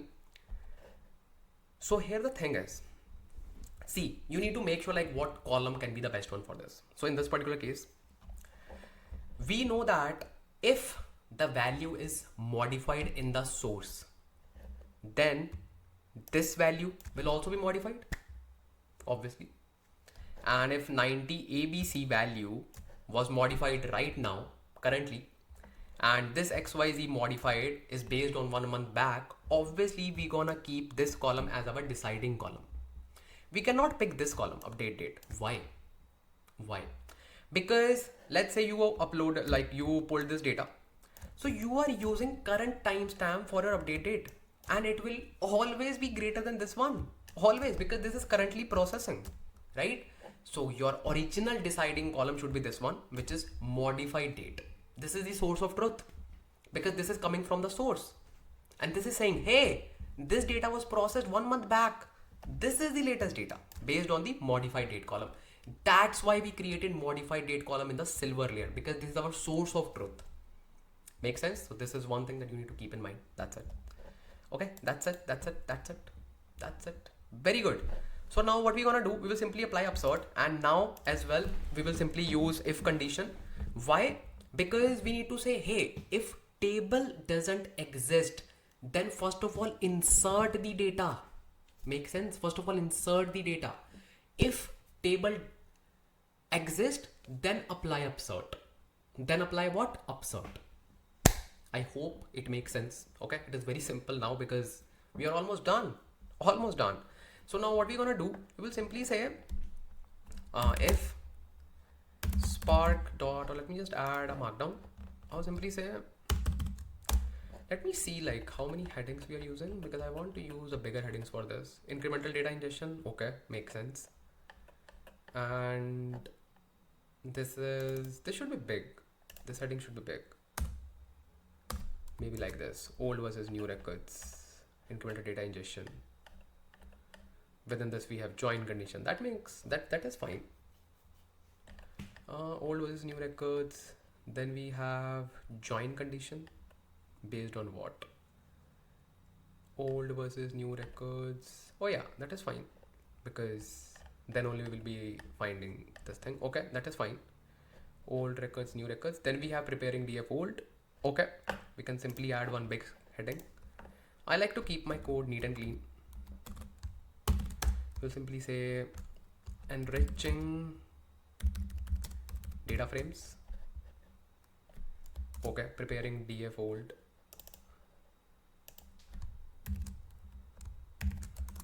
Enriching dfs, preparing df old, df new. Makes sense. That makes sense. Okay. Then we have df old enr.display. Okay, makes sense. Then unioning. I will make it big. Perfect. Then upsort. Perfect. Now this looks clean. Upsorts, not upsorts. Upsort. Makes sense. Makes sense. Makes sense. Upsort. Okay. So we'll simply say if spark.catalog.table exists. Okay. This is a table. If this exists, then we need to, oops, I ran it by mistake. Just ignore. Okay. So if this table exists, then we need to apply upsort. But before that, I will simply use pass, because let's write the simple case. If it doesn't exist, we will simply say, hey, df union dot write dot format, and format will be obviously delta. Then we will say dot mode append override, doesn't matter because we're gonna simply use it only one time if table is not there. Then we'll simply say dot option, then obviously path. Now let's provide the path, and we already know the path. It is in the gold layer, like obviously not gold layer, like gold schema. Then we have gold volume. Okay, let's provide this path. Gold volume. Within that, I will create something called as table name, basically, because it is really required. So I will simply say source object, right? Source object, not source object, like target object, sorry. Target object. Perfect, because one different folder for our different folder, like different folder for different object. That is, you can say dim flights or anything. Okay, makes sense. So what do we have given here in the target? In the target, we have given target object is flights. We should say dim flights, I would say, instead of just flights, because target object should be dim flights. This is more professional name, dim flights, instead of just flights. Okay, so let's give this name. This is better, much better. Dim flights. Okay, so this is fine. Target object, which is this one, and after that we'll simply say dot save as table, and this is the table name, like catalog, target schema, target object. Makes sense. Now if data is not there, like if the data is there, if table is there, then we need to simply apply upsert. And in order to apply upsert, we need to import one very important library from delta.tables. Import delta table. This is the open source library that we use to create delta table objects. Okay, so once we have table there, we will simply say dlt object equals delta table dot for name or for path, anything you can use. I simply like using for path. Okay, then we need to say spark, then f volumes, gold volume. Makes sense. Okay, then we need to say dlt object dot alias as source, or you can say target, basically. Then we will apply merge condition. Merge condition will be with df union. Makes sense. Df union, and then we need to apply a join condition, or you can say upsert condition. Now what will be the upsert condition? Obviously based on the surrogate key column. So it is exactly right, trg dot surrogate key, src dot surrogate key. Makes sense. If it is true, if it is merged, then there can be two cases when matched. That means if IDs are matched, then we need to say when matched, update all. That means update all the values. Okay. When not matched, that means those are new records. Then insert all and then execute. That's it. This is your absurd code that we use in Spark. But here is one thing that we just discussed, that we need to add condition as well in the update all, because it will only and only update if the modified date, which is our CDC column, as you can see, which is our CDC column, modified date is greater than the target date. Otherwise it will not touch it. Greater than or equals to, you can say. Okay, otherwise it will not touch it. So it will simply say condition equals to condition equals, and whatever condition we can write, we can simply say trg, or you can say src dot modified. I think we do not need to use curly braces. We can simply say f and then this, then src dot your surrogate, not surrogate key, it will be CDC column,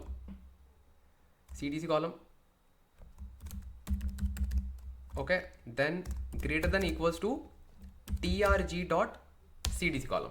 If this is a condition, only then update it, otherwise do not update it, because we know that can be the case of backdated refresh and we do not want that. Okay, let's run this. Let's see what happens. Obviously I'm expecting that it will create, wow, errors. Invalid parameter value, really? Save as table, invalid parameter, missing cloud file system scheme. What do you mean? Invalid parameter value. Wait, dot option dot mode, it is fine, delta is fine, path is this one, volumes workspace, gold volume, this is the target object that we want to create. What is error? Let me check. Missing cloud file system. Cloud file system dot mode dot option dot save as table is fine. Okay, catalog, target schema, target object, everything is fine. Target schema is gold, okay, and then this is the gold volume. What is the issue? Let's click on diagnose error. Let's see what is the issue. This error indicates there is a missing cloud file source system. This typically happens when the path. Okay, I see, but we are not using S3 buckets. We are simply using volume. So what is the big deal with this? This is nonsense. Wait, because we created the tables in the past, okay, and we use this particular volume. This is the path, okay. Let's simply try to write something. I think we just wrote the data, right? Using these things. Dot save as table, okay. Okay, df, let's say df union. Let's try to write something else. Let's say df union dot write dot format delta, then we can say dot mode append dot option path. Let's not pick gold, let's pick for now bronze, just to test it. Okay, just to test it, bronze, and target object. Who's this man? Idiots. Dot save as table. Let's not put save as table, let's do something like this, and we are putting our data in the bronze. So let's see what happens. And yeah, target object, let's say, let's see. Oh, it is working fine. Oh, it is working fine. Let me refresh it. So what was the issue, bro? What was the issue? Yeah, I can see dim flights. What is the issue, bro? So let's delete this, delete directory, and let's say save as table. And let's say this, maybe the error is something else that we are not able to see. It is throwing error when we are saving the table. Oh, I see. But we saved the tables, I guess, when no, in the bronze layer we just created the data lake, that's it. In the silver we created manage table, so we actually didn't create external tables. Okay, and this is acting like an external table. Okay, makes sense, I got it, what is the issue. So we either need to use this path, or we can say save as table, because we cannot create external tables, I guess, because if we want to create external tables we have to use the exact location of it, and this is not the external location, this is actually a managed volume. I hope that you are getting this point. If not, do not worry, let me just tell you. So basically this is the volume which is already a managed volume, and we are trying to create an external table on top of it. Make sense? So either we can just remove this particular path because it's fine, we can create a managed table, and if we just want to save the delta lake, we do not want to create a table, then obviously we can do that. It's up to us, because it is saying, hey, just add a full path, you cannot provide a volume for your table. And that makes sense because it is saying missing cloud file system, we have to use ABFSS or something like S3 buckets. So that makes sense. That makes sense. I will simply remove this option dot this thing, and we can simply say like this, it will create a managed table in our case. Yeah, and that's fine, because managed table or external table doesn't matter until and unless you understand the concept, because in external tables you will manage your own data lake, in external tables you will manage your own data lake, in external tables you will manage your own data lake, and in managed tables Databricks will manage the external data lake. Make sense? Which is external to us but not external to Databricks. So this is done. Okay, I can see in the workspace in the bronze we have the table. Let me refresh. Oh, where is it? Oh, obviously not here. We just picked gold, target schema, and this. So we need to drop this table because we do not want to push it. Okay, let me just give it one more try, because I don't use like much, you can say, free edition. So maybe this is a limitation, and let's try to put it in the bronze. Okay, so just one more try, just giving it a benefit of doubt. This is target object, bronze volume, and then let's say workspace dot bronze dot my table, let's say like this. Okay, okay, let's give it a try, let's see what happens. I think same issue. Yeah, missing cloud file system, so we cannot create a folder. We can actually, like, either we have to drop this, we cannot save the table on top of it, we can simply run like this and it will work fine. We need to say dot save,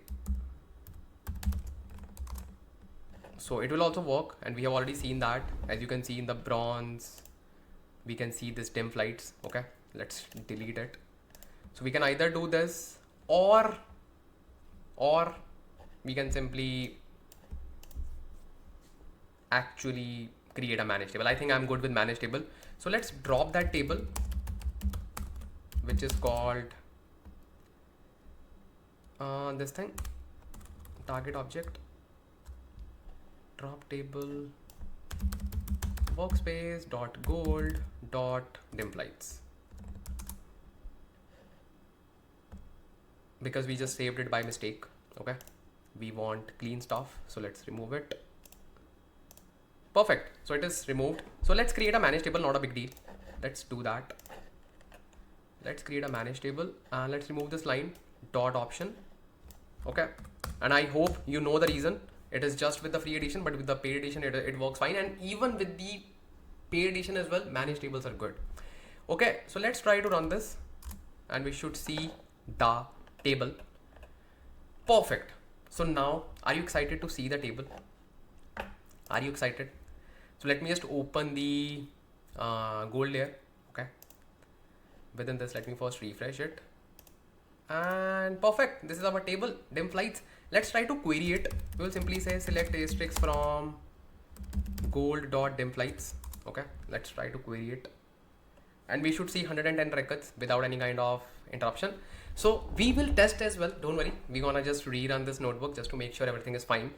And you will see that it has dim surrogate keys, it has update date as well, which is 2317.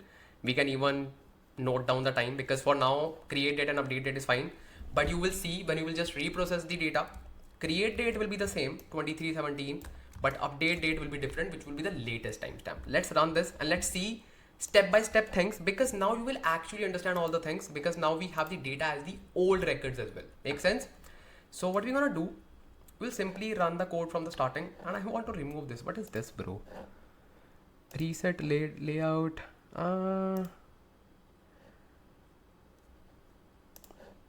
We are not using DB utils, so why it is still showing? Okay, we'll just remove it, don't worry. So let's try to run it, run the notebook. Let's see one by one all the stuff. So here's the thing, okay, and this is the incremental data, and here let's see the last load date, which should be the maximum date time. Makes sense. Okay, very good. And here we need to say df source, and here we should not see the data. Let's say df source. Let me say df source dot display.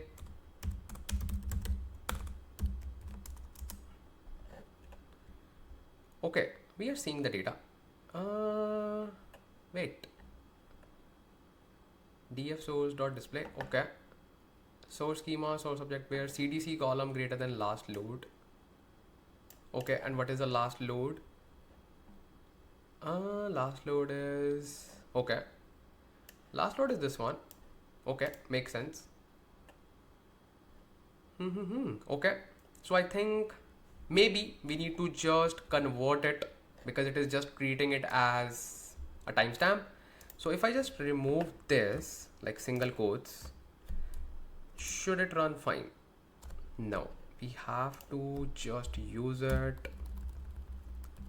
So what is happening, it is taking this value as it is.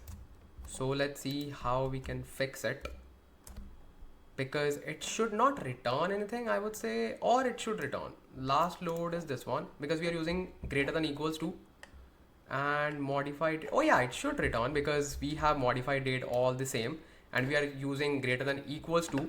We can say greater than instead of equals to, then we will not see anything. Makes sense. Yeah. Oh, I was like, why it is not working? It is working fine, bro. It is working fine. Okay, but we will still intentionally say equals to, because we want to see some data, so that we can make sure our upsert is working fine, and we can only test upsert if we have some data. So we will just remove it, don't worry. This is our source. Okay, let's remove this. Perfect. Then now we need to separate the old records versus new records. Now you will see in the target, let's display the data. Target has 110 records for now, and it has dim keys and everything. Create date, update date. Very good. Now we're gonna apply join condition. Now let's see what will be the output. Okay, so output is this one, dim surrogate key. Actually we didn't run this. Let's run this, and you will see all the data has dim keys associated to it. That means now we do not have new data, we have all the records as old data. Very good, very good, very good. So let's say df old data, we have all the things. Very good. Now we have enriched dfs. Now we can simply say, let's run this, and I will show you the data as well. df old enriched dot display, and you will see current timestamp which is updated will be changed with the current timestamp, and the created will be the same, right? Very good, very good, perfect. Then we have df new, and obviously in our case df new has null records, 0 records, because nothing is new. Then we need to say surrogate key. Let's see what is the value of surrogate key. Error. What is the error? Okay, select max of this from catalog. Syntax. Oh, we didn't add f. because now it is running for the first time. Really? Yeah, because now we have table. Earlier we didn't have the table. Let's see what is the value of max surrogate key, and what should be the value? 110. Okay, max surrogate key. Let's see it is, if it, yes, perfect. Now old records have data, obviously. Yes, then we are applying union. Okay, and we are seeing union, obviously 110 records. Very good. Now let's apply upsert. This is the main test. Let's see. Oh, what is this? CDC is not defined. Oh, really? We have CDC, I guess. CDC. Oh, it is CDC call, not CDC column. I was like, why? So basically this is the thing. Okay, this is the thing, and you will see one thing. You know what? I will just show you. So let's run this. And what's wrong? Workspace dim is not a delta table. Oh, makes sense. Now we cannot use .4 path because we are using table name, not a external data lake. So we have to use for name so that we know, right? So here we can say catalog dot target schema dot this. Yep, because we are not using external data lake, we are using managed data lake. So that is fine. And I will just show you the magic of this command, which is condition. You will see the magic. Don't worry. Just be with me.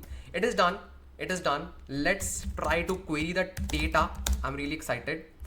Gold dot, okay, not gold, workspace dot gold dot dim flights. Let's run this. And you will see that all the records are there. That means idempotency behavior is there, upsert is there, and everything is there. Wow. And you will see this particular thing is also perfect. Make sense? Make sense? Now you are seeing that update date is also updated. Why? It should not be updated. Why? Because modified date is greater than or equals to the source. If it is greater than, then obviously it should be updated. If it is equals to, then also it is updated. Why? Because you can say you can update the same value at the same timestamp due to any concurrency.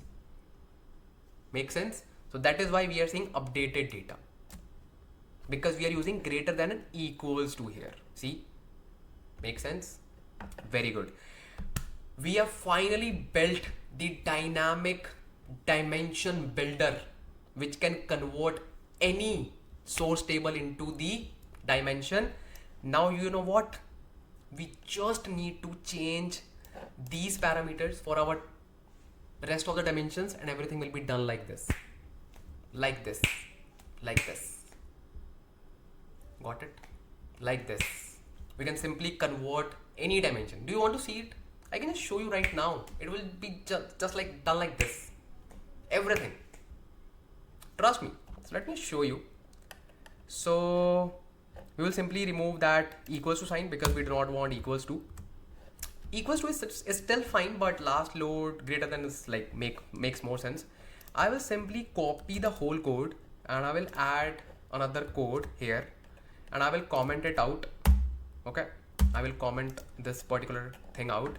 Then I will simply say let's create the source object for silver airports.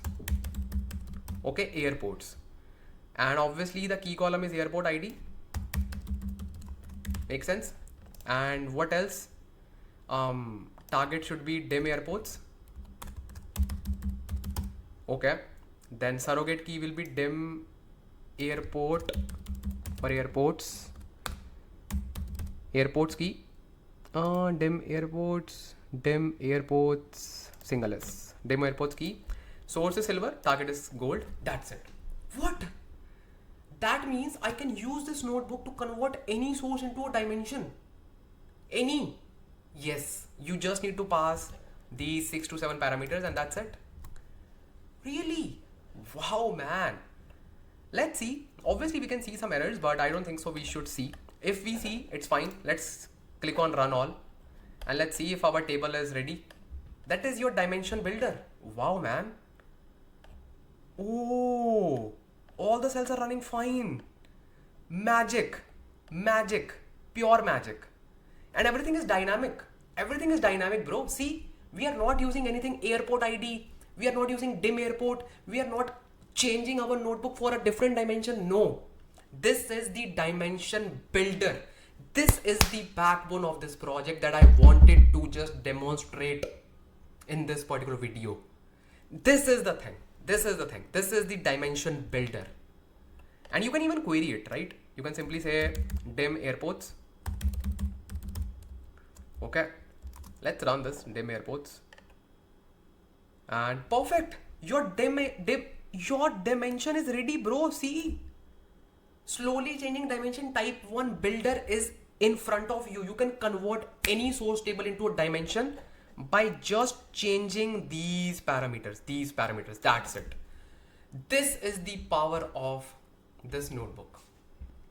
Just build this notebook and just add this into your resume. And now it's your responsibility to comment on this video and just share this video with everyone in your group.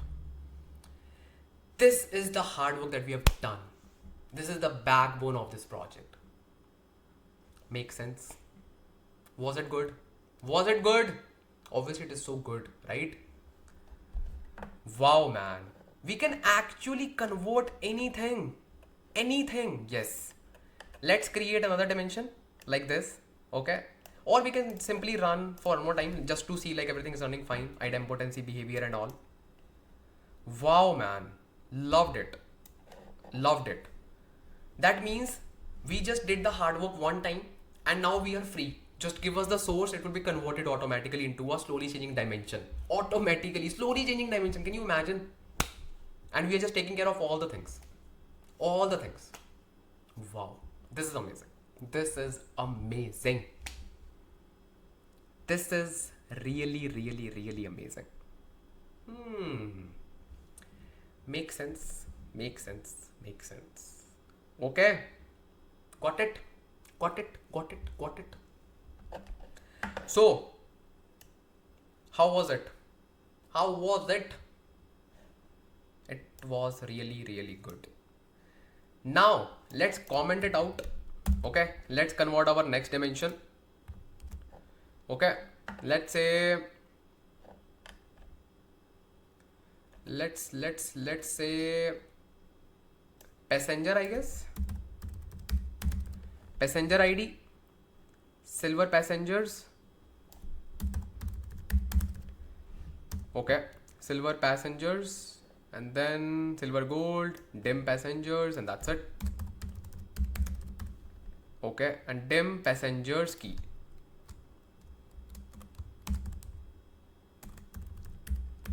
Dim passengers key. Let's click on run all. That's all we need to do. That's it. One button and dimension is ready. Wow. This is your dimension builder. Wow. Slowly changing dimension builder, not a normal builder, normal dimension builder, slowly changing dimension builder. Wow. Well done, my fam. Well done.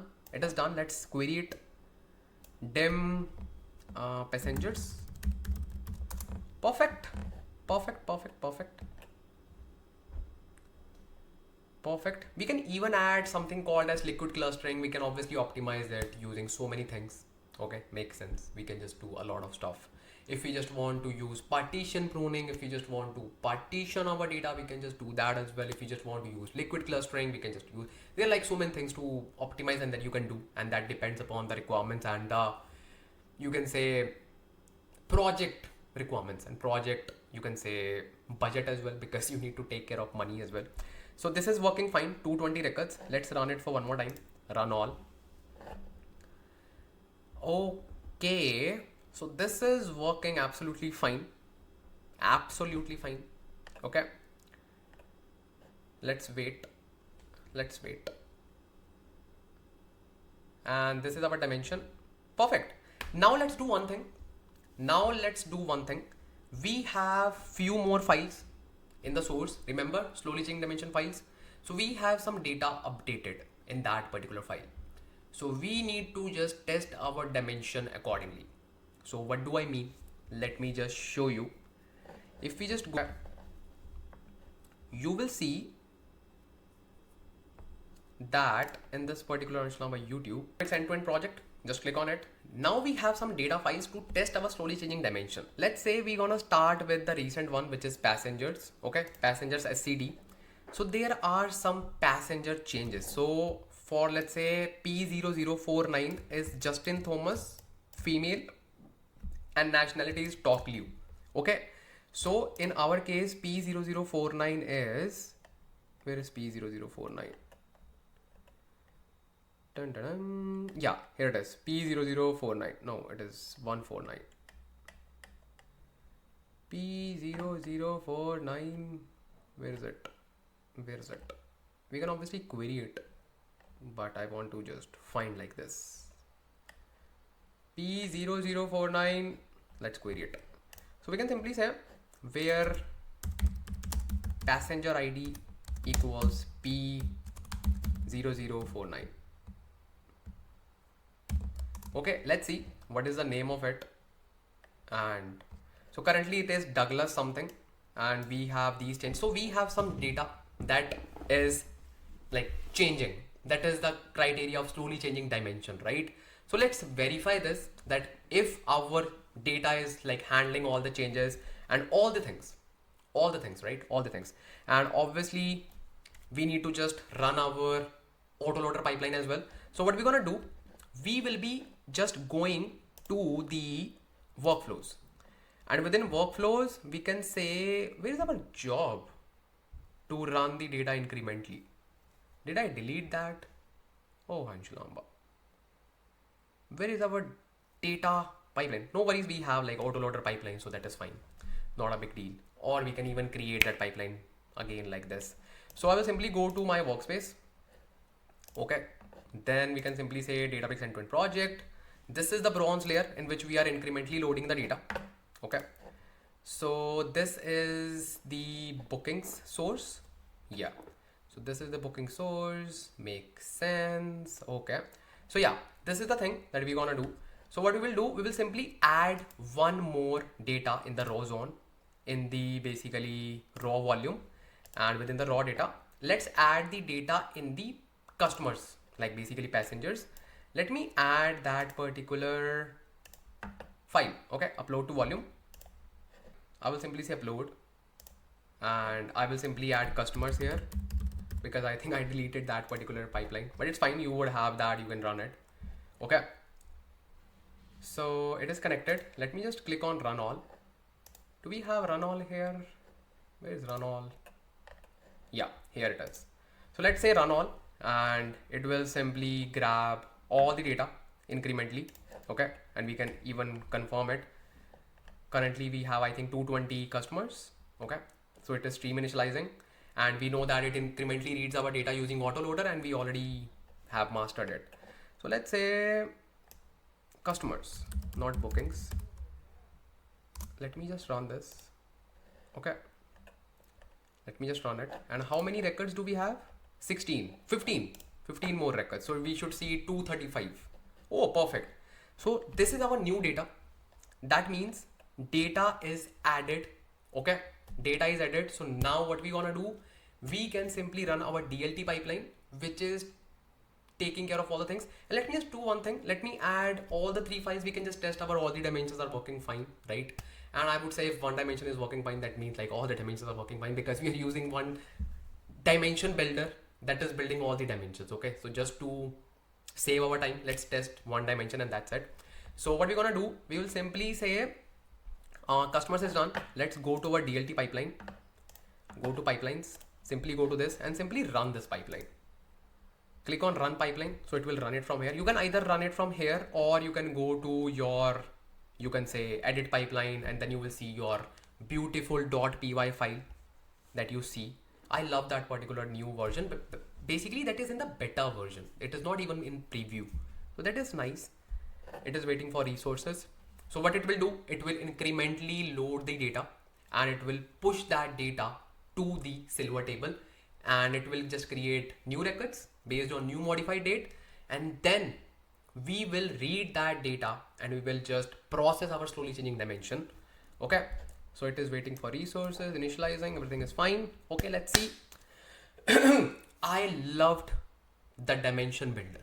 If you loved it as well, just comment down, please. I literally spent days in building this particular project just for you, bro. Just for you. Please show your love. Please. Please. So it is working fine. So I think it is completed. Setting up tables. Show us the graph, bro. Yeah, it is done, I guess.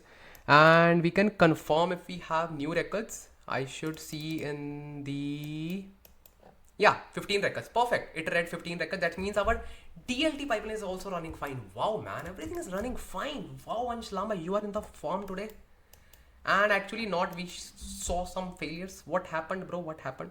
It is just a streaming table, so that is fine, because we are not even using this particular view. By the way, why it failed, we can just see, but it is not actually required, because this is just a business view that you were playing with it, and we actually didn't just do anything with this. Okay, let's still see what happened, but this is out of scope for now. So what is the error? Let's see. An error because we detected an update or delete to one or more rows in the source table makes sense. So basically this is just, I think, a streaming table, and whenever we see any kind of, you can say, upsert, or you can say change in the streaming table, and by default this is just like out of scope thing, but obviously important for you, just an out of box knowledge, not out of box, inside the box, but box is different. So this is a streaming table. Okay, so in DLT, whenever you use source for the streaming table, you have to make sure you are not changing anything, you are just appending the data. That means you are adding the records. But in our silver passengers, you remember we applied the upsert logic, so it updated some records, and obviously with new modified date we will simply query it just to see. So this is the issue. In order to remove this issue, you need to simply add one thing which is called ignore changes whenever you define your streaming table. And again, this is out of scope because this is just a view that we are not even using, and it was just for your knowledge. So that's it. Okay, our silver table is ready, and that's what you want. Now I will simply go to recents tab. Okay, and then I will go to my gold dimensions. I love this notebook. Then I will simply query the data just to show you how our data looks like. Select asterisk from workspace dot silver dot passengers. Okay, let's see, because we have 235 records and some records are changed. Basically 225 because some are updated records and some are new records. As you can see, we have some new records and some are old records, and it DLT actually handled the upsert logic. And now let me just tell you what actually happened. If you see P0049, because we remember that particular person, P0049, where are you, bro? P0049, where is that person? 48, where is 49? Oh man,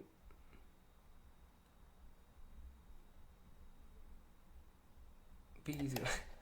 Data engineer searching records manually. Pair passenger ID. Oh wow. Let's see. So what actually happened? This is an upserted record, as you can see, but this is modified just now. So what's gonna happen? This new record will be read by our dimension builder notebook, and then this record will be upserted based on this modified date, because this date is greater than the past date, and past date was, I think, 22nd instead of 23rd, right? So let's see if it is working fine. Confirm, and then let's say run all. Let's see if we see this Justin Thomas, and Justin Thomas, all our hard work is dependent on you. If you come in our records, then we gonna celebrate, otherwise we gonna troubleshoot what's the issue. Okay, so currently it is Douglas.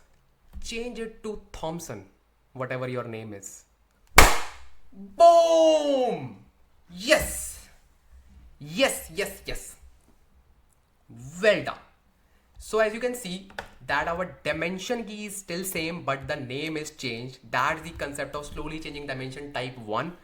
That's not a big deal. The big deal is our dimension builder notebook is handling all the things. This is the big thing. Slowly changing dimension type 1 is not a big thing, but this is the big thing, that our dynamic notebook is handling all the things. Wow, I love it. I love it. So basically, this is our create date, which is the, obviously you can say when it was created. Then we have the updated date as well. One thing that I can see that it was created just now. Why create date is this date? Why? Or it was like, see, I can see 2330. Okay, which is create date. Oh, makes sense, because see, exactly. So create date is not changed in the dimension, only the update date changed. See, 2342, and the create date is still the older one, 2330. Very good. I love this notebook, and I will not share this notebook. Why? Because I want you to create this notebook line by line, code by code, cell by cell, and just share it everywhere. Share it everywhere. Share this knowledge. Wow, our dimensions are also ready.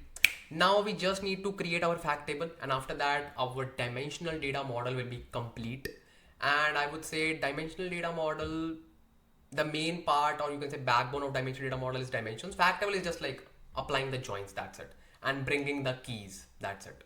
That's not a big deal. We can simply write the code for fact table just like this. Okay, it's not a big deal. So let's do that, and let's actually, you can say, create our fact table quickly, and let's see. So bro, by the way, it's night here again. Another day, another night, sleepless night just for you, baby. So first of all, amazing news, I have decided to create a dynamic fact table as well. Dynamic fact table. Dynamic fact. So the thing is, let's build a dynamic fact table query as well, because I'm in a mood. Okay, I'm gonna just pass on all the knowledge. Just enjoy. So what we did in this notebook is very similar to the previous notebook, because let me just walk you through. It's just a simple function, and that's it. Okay, and it's just Python. It's not actually something special in the world of dimensional data modeling, just a simple Python function. So first of all, I created the parameters, as you're already familiar. In this particular case, obviously we are talking about fact table.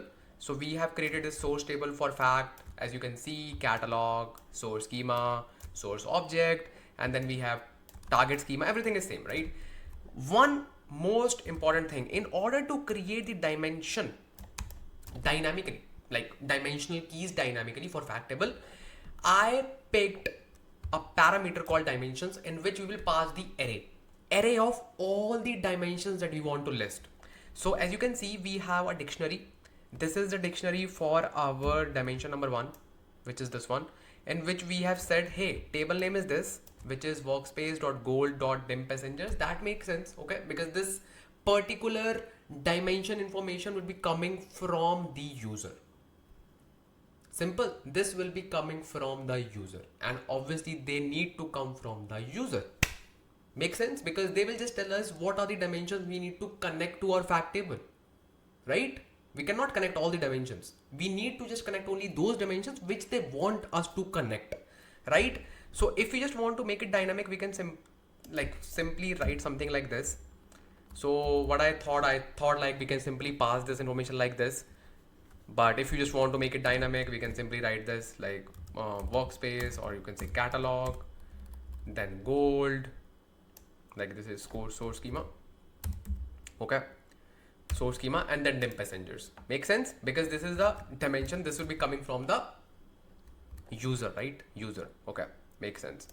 Let's make changes here as well, and perfect, like this. Make sense?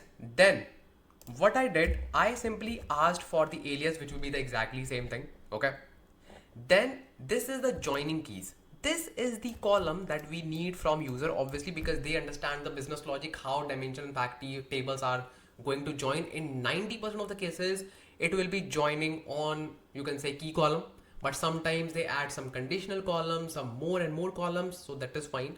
So in this particular case, we have passenger ID as the joining column. Then in the case of flights, flight ID is the joining column, and this is the fact column. This is the dimension column.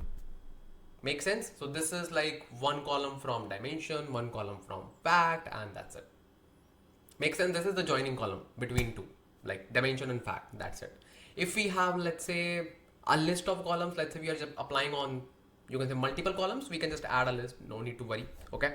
But here in our case, we know that it is just like one-on-one match.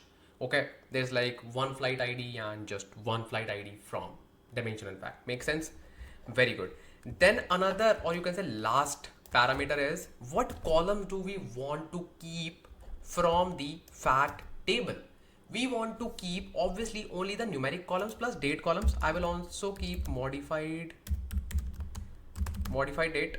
Okay, so this column I also want to keep. So this will only keep those columns that we want. Okay, because in the fact table we do not keep all the columns, we just keep numeric columns plus surrogate keys. That's it. Or you can say dimension keys. That's it. Again, the fundamental of data warehousing. So then we are performing the same step, which is for last load date. You can just look at the code and everything is same. Nothing is changed. Okay. So you can say select max of CDC, blah, blah, blah. So it will simply give us the last load date.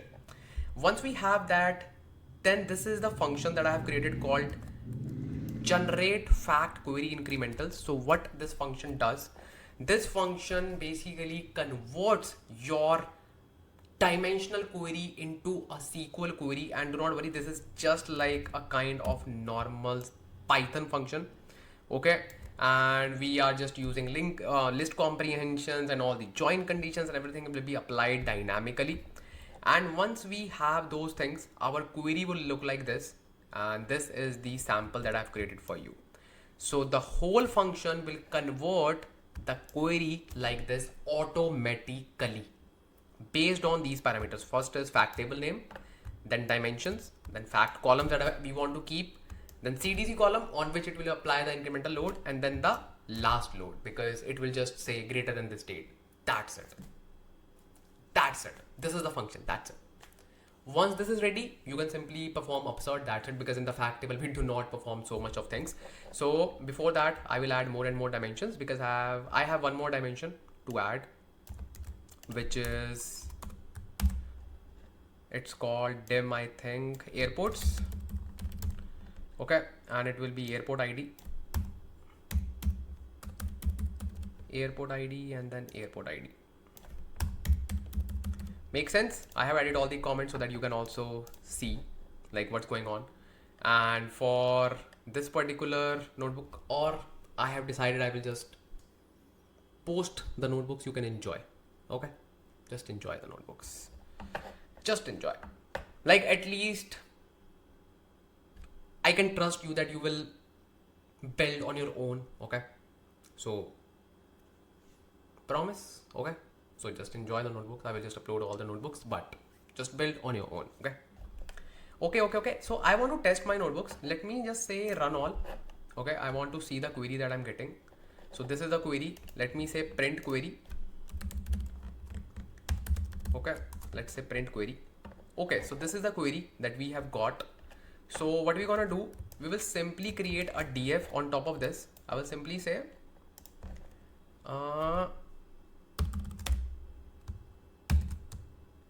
df fact. Okay, perfect. Then I will say df fact equals spark.sql, and then I can say query, because we want to run query. Okay, oops, dim passengers cannot be found. Really? Oh bro, this is not workspace.silver.dim passengers. What are you doing? This is not like this. Oh, there is a small mistake. If you observed, we do not need to say catalog.source schema. This is our target schema, right? Because dimensions are in the target schema. Oops, small mistake, silly mistake, but that is fine.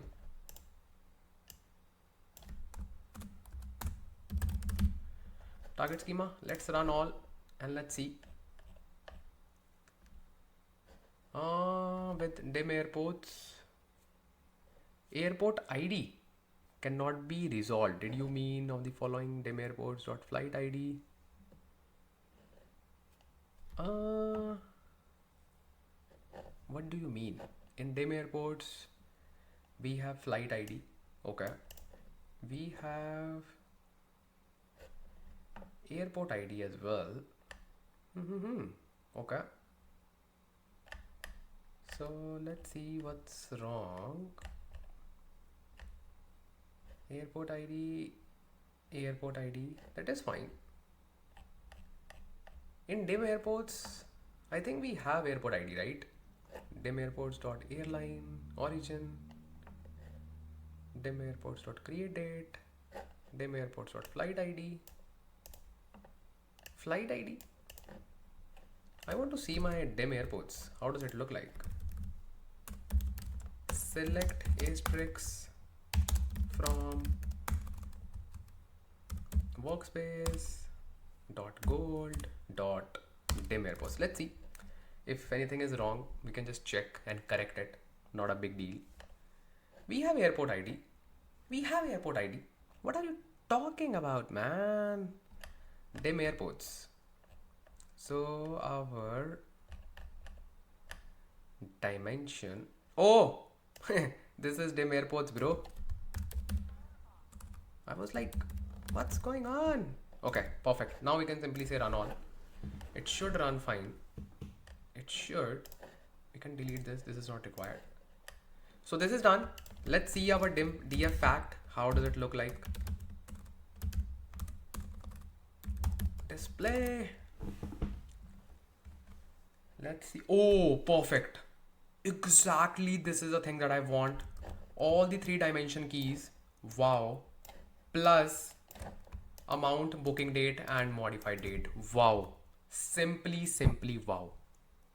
I loved it. Now we just need to perform incremental load, and we already have the logic. Okay. So I can simply copy this logic from our dimension notebook for upsort.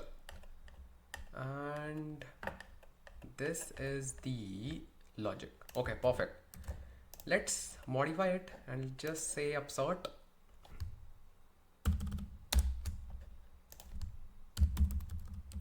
We usually do not perform upsort in fact tables because we do not want to change anything, but yeah, sometimes it is important. We will say from delta dot tables import delta table. Very good. Now we do not have df union, we have df fact, and then we do not have surrogate key. Okay, now it is interesting because we need to recreate our join condition, because in fact table the key column becomes the combination of surrogate key. It is again the fundamental of data warehousing. So whenever you want to say, hey, what is our primary key of this table, the primary key is the combination of all these dimension keys. So don't worry, we will just use list comprehension right now and we'll just recreate that condition. Not a big deal. We will simply say df fact. Okay, perfect. And target schema, target object. Is it a target object or fact table? Target object. It is fine. It is fine. Now, okay. Oh, okay. CDC column. We have CDC column full, not call. So I think only one thing is left, which is this one, which is, you can say, dim surrogate key. So what I will do, I will simply ask for one more parameter from the user, and I will say, hey, just give me key columns, fact key columns. Okay, fact key columns list. I will simply say, hey, just give me fact key columns list. I will simply say fact key columns like this. Okay, so this is the list that I want from the user, and obviously I should just ask it in the form of string. We can eval it. Okay, we can eval it. Are we getting any list? Yes, we are getting list from here as well. Let me eval this as well, like this. Okay, and this as well. Not a big deal. We simply need to say dimensions equals eval. Okay, so I will say, or it's fine, like we can simply write like this as well. Let's say dimensions equals eval dimensions, and you can simply say dimensions. How does it look like? Argument 1 must be a string, bytes or code object. Dimensions. Okay. So this is a list. Oh, makes sense. Makes sense. But I think this is F string. Okay. Makes sense. Okay, let's keep it as it is. We can simply keep like pass the list, not a big deal. Okay. And yeah, just remove these single quotes. We are good with that as well. So we can simply pass the original formats instead of just passing it as a string. We can just pass it as, you can say, as a list as well. Not a big deal. Make sense? Okay. So now what I will do, this is my list. Okay. And now I want to create condition. Okay. So how we can just do that? First of all, I will simply say fact key columns. Then I will create the absurd condition here. Maybe here. Yeah. I will say fact key columns condition, or you can say merge condition. Okay. So we know that we have something like this, fact key columns list. Let me say run. So this is the one. So what we will do, we will simply create fact key columns string, okay, equals, oh, it is so smart, see, and join, then blah blah blah blah blah. Yes, that's what you want. We can just test it. So that's what you want. Source dot dim passenger key and this. So now we are good. Now we are good. We can simply paste it here. Okay, perfect. We can simply use this fact key column string in our absurd condition here. Perfect. I will simply say fact key columns list string. Perfect. I think everything is fine. CDC column is fine. Let's run this and let's see if it writes the data. Okay, it is working fine. So it has written the table. Let me just check the fact table. Yes, finally I can see fact table. Let's rerun everything. And before that, I know that we have 300 records. So let's run all for this time. Let's see if everything runs fine. Because we have absurd logic and everything is there. Nothing should be broken. Oh, cannot perform merges multiple source rows matched in attempt to modify the same target row in the delta table in possibly conflicting ways. Are you sure? Are you sure? So it is saying they have, when multiple rows match on the same target row, the result may be ambiguous. Makes sense. Something is conflicting. Something is, you can say, something needs to be deduplicated. Maybe there are some duplicates. I don't know what's the issue. Because what is happening? First of all, I will see the data. dffact.display. Okay. So this is the data. Modified date is this one. Okay. And then 1300 records. And I think all the records are unique. Makes sense. Okay. And we have modified date as well. So let's apply a quick group by on our, you can say, dim key column, just to make sure like everything is unique, just to make sure everything is fine. Okay. So we'll simply say df fact dot group by, and group by will be on dim passenger key, then dim flight key dot count dot display. Let's see how many records are we seeing. 1298. Why? There are some duplicate values. How it can happen? Something is wrong. 1298, that means 2 rows are some messing up. So let's say count.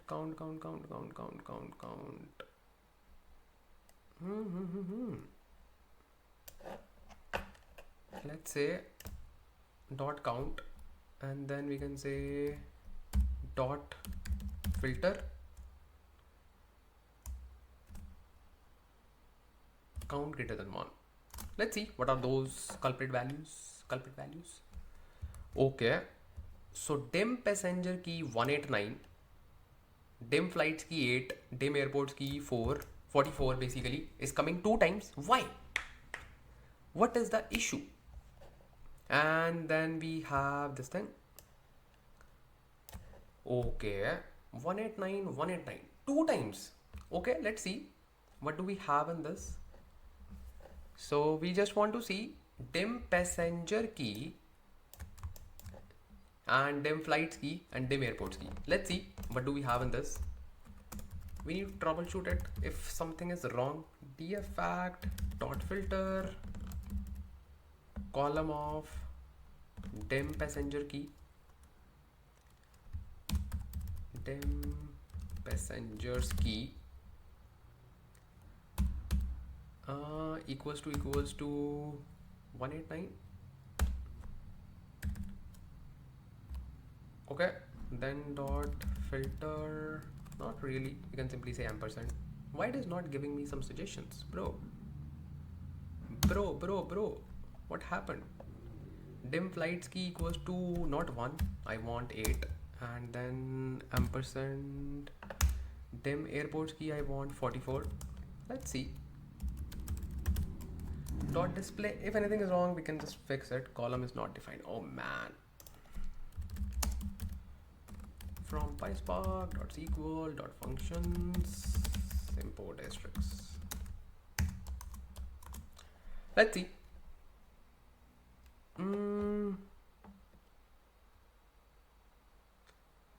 Convert. Oh, I know what's the issue. We should always use this thing if we are using multiple statements, because it cannot understand it.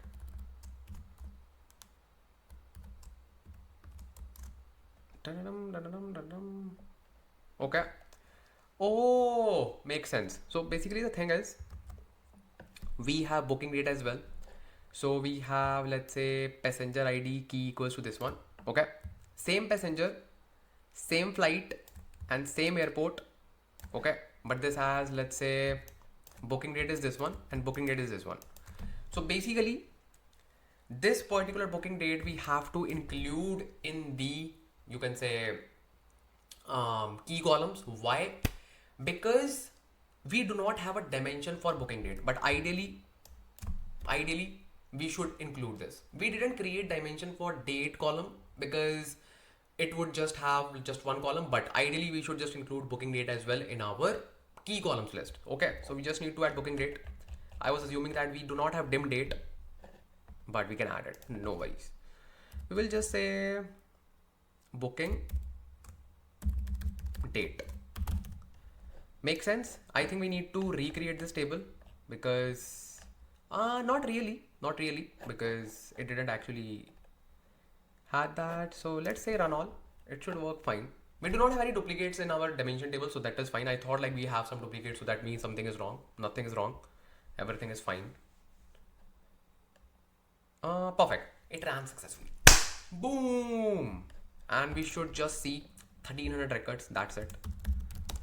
Select asterisk from gold dot not gold, workspace dot gold dot fact bookings. I am really happy, and I should see 1300 records only. Perfect. Wow. And just to clear your doubt, we do not have any duplicates in dimension. Okay, let me just show you. Let's say select asterisk from not select, yeah, select, or we can say something like this: df equals spark dot SQL, and then select asterisk from workspace dot gold dot dim airports. Okay, so this is our dimension. Then you will simply say dot group by on dim airport key dot filter count equals to 1 df dot count. Makes sense. And we just want to see equals to 2. or you can say greater than 1. If we have anything, that means we have duplicates. Okay, otherwise we are good. Let's see. Okay, we have nothing, that means everything is good. Then we can simply do the same thing for dim flights. Okay, let's do it for dim flights.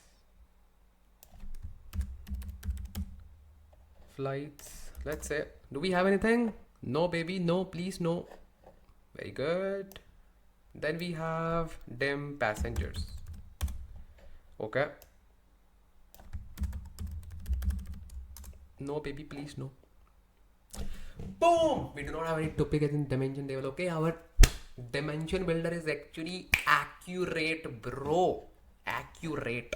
Okay, so this is done. We have successfully built our dimensional data model with dynamic approach, with basically dynamic notebooks. Wow, you have dimension builder and you have fact builder. Wow, open source, just make this repository viral. Okay, you have dimension builder and fact builder. This will save you a lot of time, money and all and everything. Okay, so this is a notebook and this is now open source. Everything, everyone can just benefit from this. Okay, so yeah, this is fine. Let's delete the unnecessary cells. Let's remove this as well. This was the test, and let's move this cell at the top like this. Nice and cool, nice and cool, nice and cool. Wow. Perfect.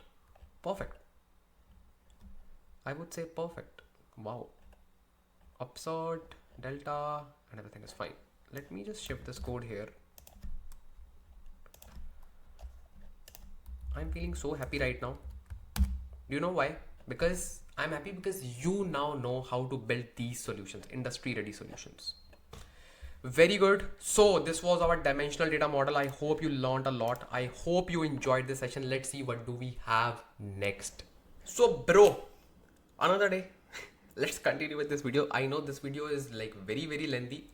The thing is, I already knew it before even starting with this video. I knew it, the length will be long, but obviously it is pure gold and full of insights.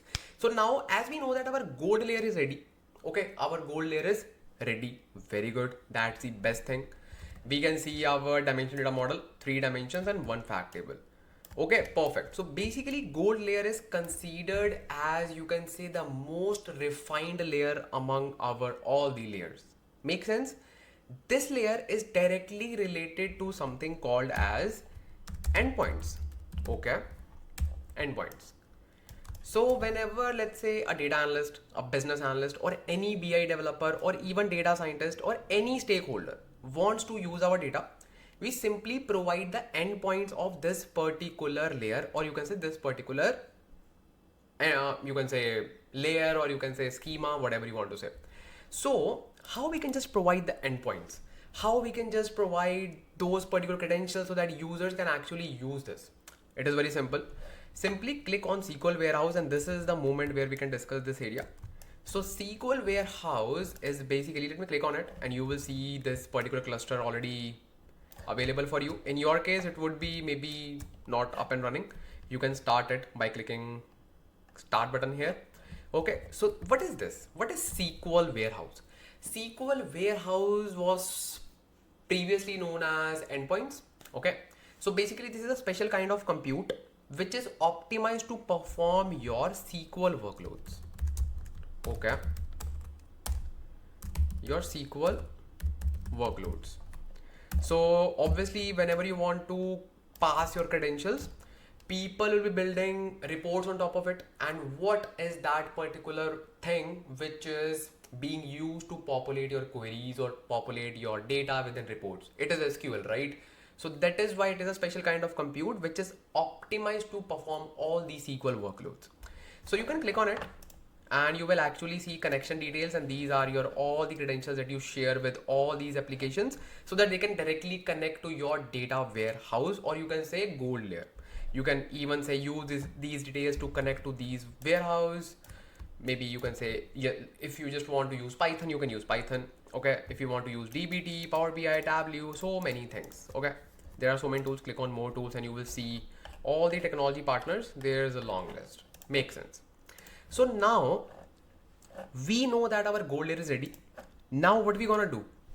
We gonna do a very special thing. Okay, what's that? So we now gonna use the most popular technology right now. It's called DBT. Wow. Obviously this is not a masterclass on DBT, but it will be a step-by-step tutorial from scratch how you can connect your DBT, or you can say Databricks, with DBT. And I know you are very excited. Hey, what is DBT? Hey, we have just heard the name DBT. What is that? What is that? So that's why I decided to integrate DBT with this project, so that you can actually understand what is it and why do we need it. Okay, instead of just watching a separate video on DBT, it is very convenient to just watch it how we can integrate with the existing project. Obviously this topic needs a dedicated video, I know, but it is really important to first understand the concept and how we can integrate it, right?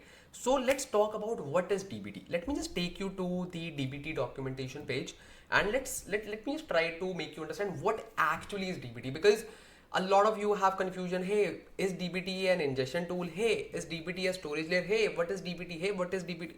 Hold on, baby, hold on. So let's go to DBT, which is called data build tool, and I can click DBT documentation. Okay, about DBT documentation. So let's click on what is DBT. So this is the official, you can say, documentation page of DBT. It says DBT is the industry standard for data transformation. Wow. DBT is a transformation workflow that helps you get more work done while producing blah, blah, blah. Let me tell you what is that. Basically, DBT stands for data build tool. You would have heard about ETL, obviously. You would have heard about ELT, obviously. Okay, so the T step in ETL and T step in ELT is your DBT. Oh, okay. So if you are, let's say, using ELT, which is the modern framework that we use and which we have used as well. So let's say we have data in gold layer sitting here in our catalog, right? This is the data. Let's say this is the data. Okay. This is loaded, right? We have extracted it, we have loaded it. Let's suppose we have not transformed the data yet. Okay, let's suppose. So this is loaded. Now you want to transform your data. So you have two options. Obviously you can use PySpark, obviously. Now PySpark does a lot of things. It does your orchestration, it does your data ingestion, it does your data loading using data frame writer API, it does your ingestion using data frame reader API, plus it performs transformation as well. But instead of using PySpark for transformation, we can use SQL approach or Python approach. If you want to just include, let's say, some libraries which are only available in Python, or let's not even talk about Python. Let's say you just want to use SQL, because industry is shifting rapidly towards SQL first approach, because it is easy to maintain, plus it is easy to, let's say, debug in the future and scale up in the future as well. That's where DBT comes into the picture. It says, hey, whatever data you have, I will transform that for you with SQL first approach, plus with some templates as well. Obviously, we are not going to cover some complex things in DBT, because this is just very ground level tutorial, but it will give you strong, you can say, base knowledge required for DBT. Okay. So it says you do not need to write complex code in your notebook, in your solutions, because it is very hard to debug and it is very hard to maintain and scale. Make sense? Okay. So DBT says, I will do it for you. How it will do that? How? So let me see if we have something in the documentation. So obviously amazing images you can explore. So, and I would say DBT Labs is like doing great, and that's why it is very popular.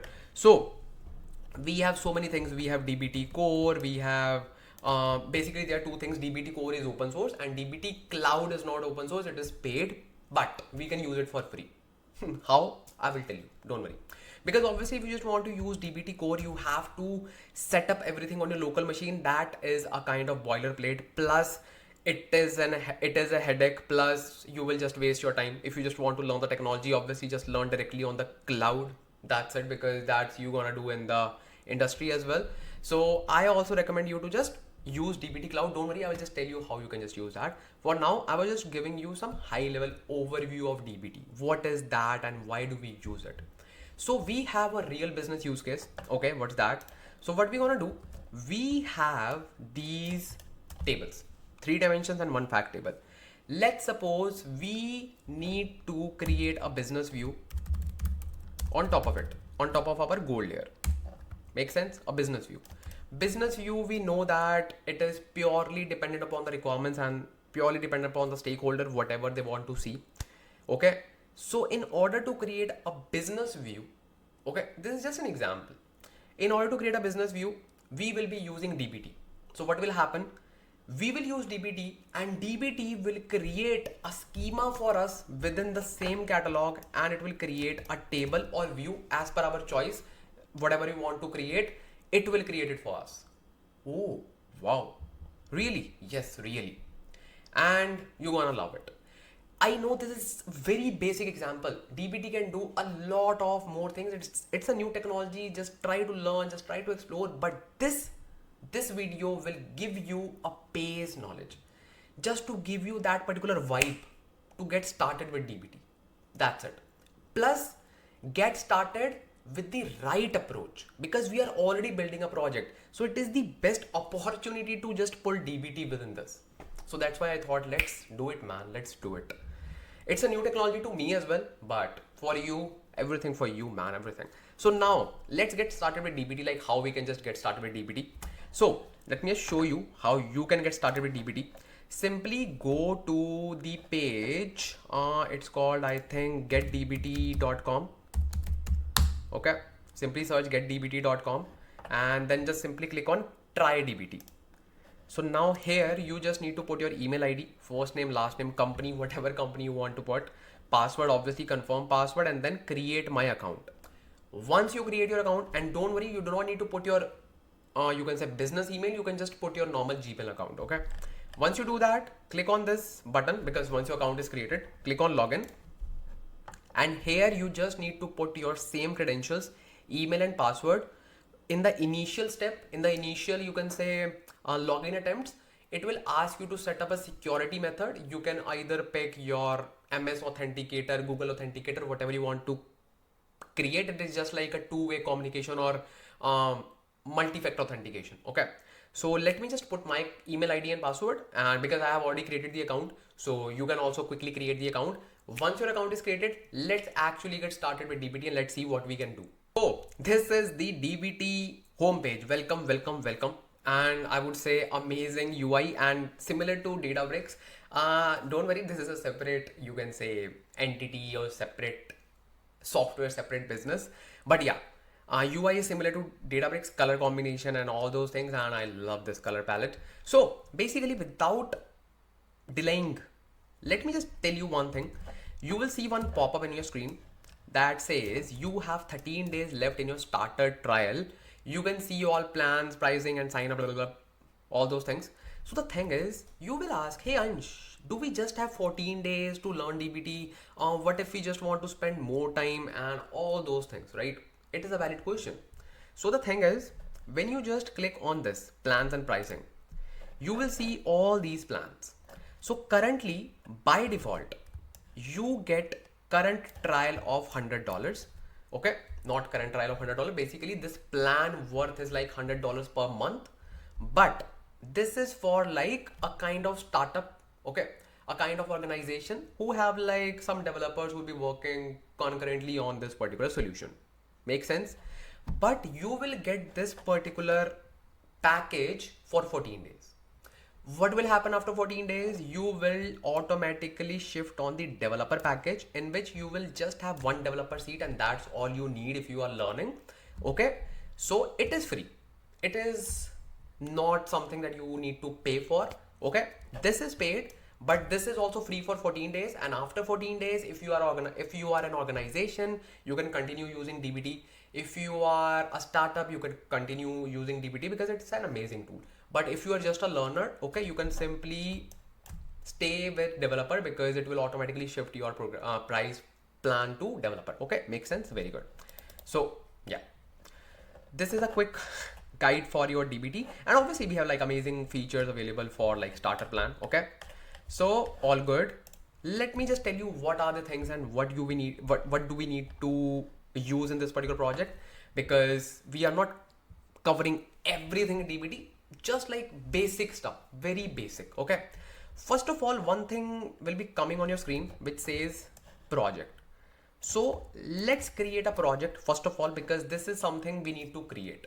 Okay, it is something similar to ADO as well. If you have used Azure DevOps, like little bit, not everything, because obviously I would say we have some glimpse of it, like project, repos, everything. Okay, so one way of creating project is from here. Other is you can click on your profile. Okay, then click on your profile and then you will see projects. Click on it and here you can click on create new project. So here I will simply give a cute name. I will say DBT Databricks, or you can say DBT, yeah, DBT Databricks. Anything you want to put, let's say advanced settings, then path subdirectory is fine. Click on continue. Okay, then it will ask us to create a connection. This is the most important step. If I click on my drop down, I will already see Databricks free edition connection because I have already created it. So don't worry, I will just tell you how you can also create the connection, because this is the most important thing. Without it you cannot proceed. Okay, I will simply go to my profile and click on connections, and let me delete it. Let me just create one from scratch. Okay, so go to your profile, click on connections, click on create one, and here pick Databricks because we are creating a connection with Databricks. Okay, then connection name, I would say Databricks connection, anything, right? Then server host name and HTTP path. This is very important, from where you will get these things. So simply go to your Databricks. Okay, click on your icon, click on settings, and then click on developer. Click on no, just go to your SQL warehouse. Okay, click on your cluster and click on connection details. Here you have all the things, right? Just copy and paste it here, and then just copy and paste it here. And optional settings, this is called optional, but this is not optional. We have to just put our catalog name, which is workspace, so you cannot leave it, otherwise it will not work. Okay, click on save. So this connection is done, and I would say that is done. Okay, now let's go to projects. Okay, click on this and just click on yeah, configure development environment and add a connection, because this was missing. So now you can pick that connection. Perfect. Now it says authentication method. Now how we can authenticate, because Databricks is a different entity, DBT is a different entity. How it will talk to Databricks? What is that privilege? What is that identity? It is called access token. And how we can just get it? Click on your Databricks, go to settings, and then go to developer, and then go to access token, manage. And if you already have one, obviously you cannot reuse it because you will not see it. So I will simply create a new one. I will say generate token, generate, copy, and then just done, paste. Okay, then here I can say token. So this is the token I have pasted. Then this is a schema name. By default you will see DBT, then first initial letter of your name with your surname. So this is the schema it will create for us whenever it will create some object in the catalog. You can rename it. I will just keep it as it is. Okay, then simply say test connection. It will take few seconds, even let's say 1 to 2 minutes, to test the connection, and it is very important to test the connection before proceeding. Otherwise you will say, hey, my this is not working, hey, my that is not working, hey, my, oh, error, what is the thing, bro? So credential was not sent or was of an unsupported type of this API. Check failed. DBT was unable to connect to specified database. Oh, okay. So database connection, view connection details. Let's see, because I already established the connection. It was working fine. maybe we just jumbled some things. Let me just go to SQL Warehouse, click on this connection details, server host name, HTTP path, everything is fine. What's the issue, bro? Server host name, HTTP path. I think everything is fine. I will say let's provide the token for one more time, or I would say just start the warehouse. Let's just make sure like it is up and running so that it can connect. Maybe it can be the issue, I'm not sure. Okay, so I'm just turning it on just to be on the safer side, and let me just click on test connection for one more time, and let's see. I don't think so it should be the issue. Yeah, issue is something else. So it is saying error during request to server, credential was not sent or was of an unsupported type of this API. Maybe something is wrong with the token that we have created. Let's recreate it. I will go to settings, developer, access token manage, and delete, generate new token, generate, and I will say copy. Perfect. Now I can say paste. Now I will say paste.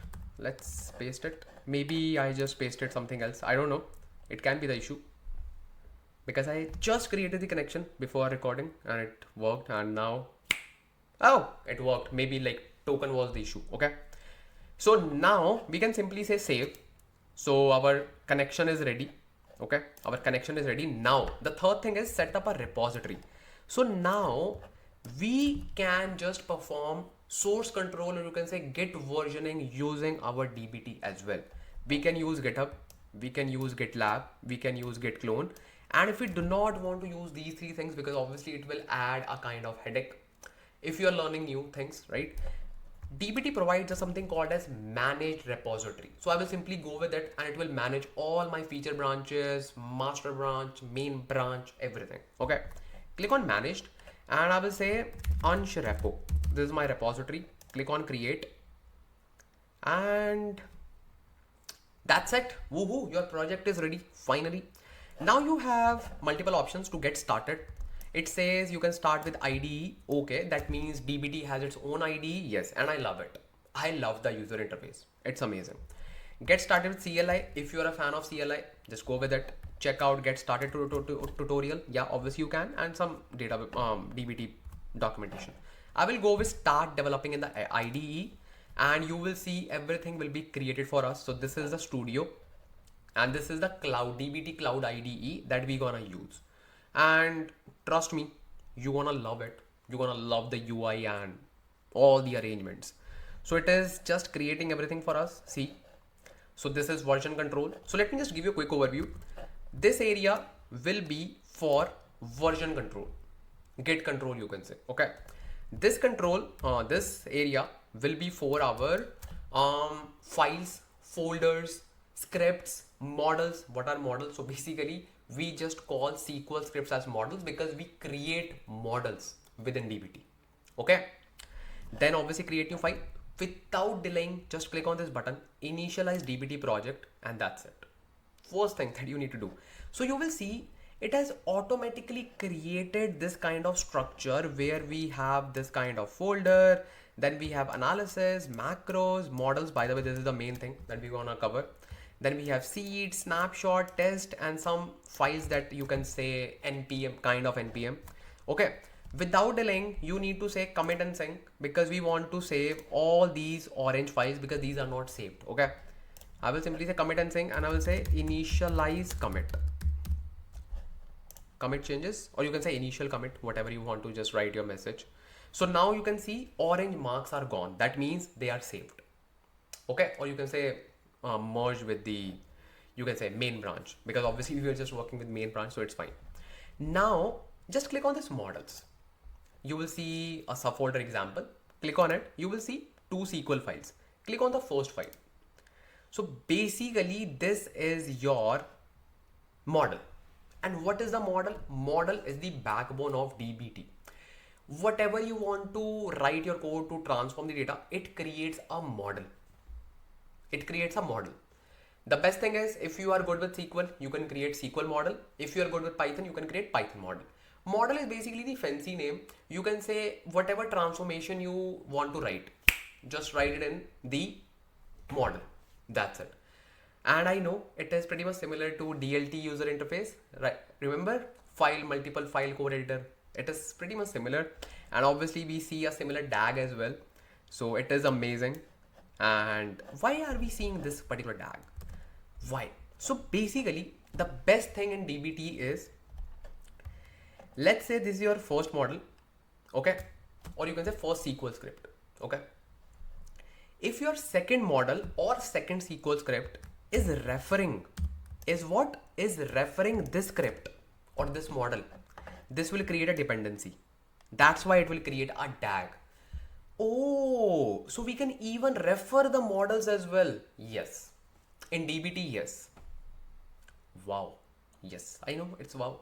There are so many things. Okay, so let's start from very scratch. Okay, so if I just drag it down, what is this thing? This is, I would say, the main thing, because this is a kind of configuration. Because whatever query we are writing, we have the leverage if we just want to create a table or you want to create a view.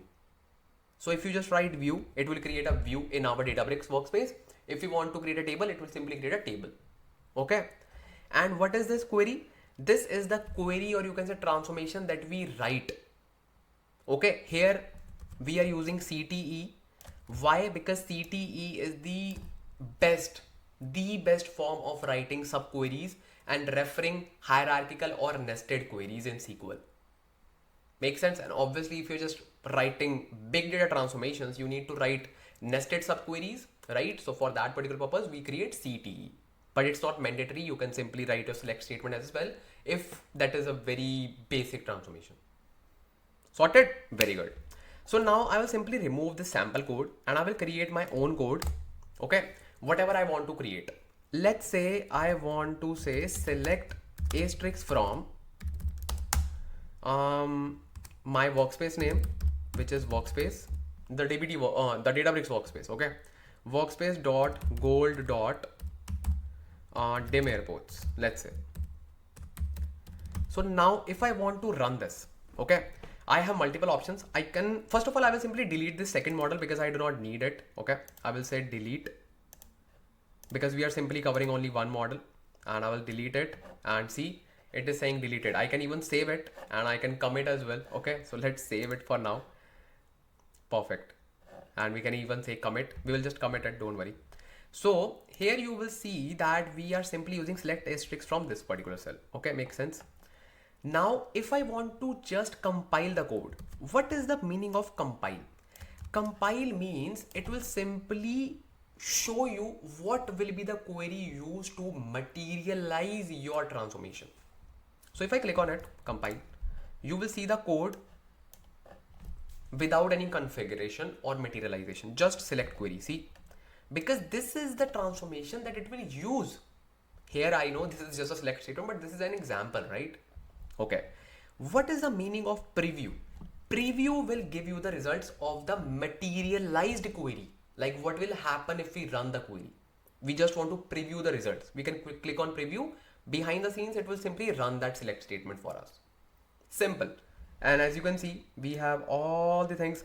Let's say I want to just filter out airports for, let's say, city Croston. Let's say I will simply write where city equals to Croston. Okay, I can simply say preview. And here you can actually write so many things, right? So many things. Sky is the limit. And obviously you can just refer previous things and so many things. And we got the thing and we can just see one record. Okay, we can just see one record. So let's say I want to apply a join because we are creating a business view. So let's write a complex query. So I will simply first of all write select asterisk, or you can say f dot asterisk. Okay, and or you can say f dot airport id, dim airport key, basically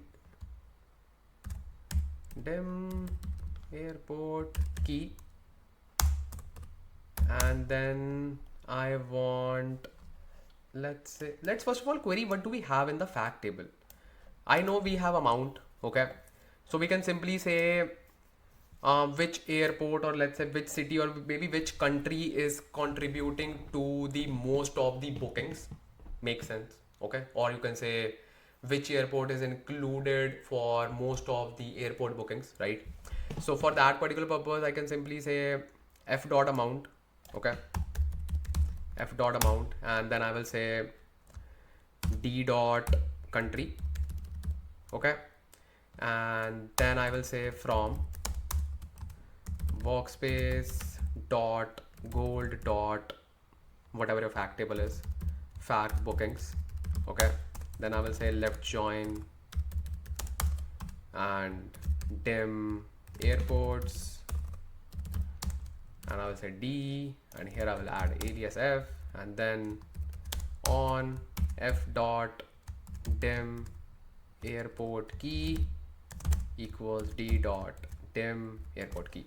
So yeah, perfect. Let me just click on preview and let's see what do we get. Okay, this is just a normal join statement and an error. What's wrong? Table or view not found. Which one? Dim airports? Are you sure? Oh, I didn't write this. Catalog and schema name. Okay, let's click on preview. So this is just basically a simple join statement that we are applying. Okay. And what's your problem, bro? Dim airports key. Yeah. Oh, we have S. Okay. Let's hope now we do not see any error. So this is just like basically a select, you can say, statement. So now we can see like all the countries and all the amount. So let's create a nested query. Let's say I want to use this result to add more and more things, right? So I can simply create a CTE.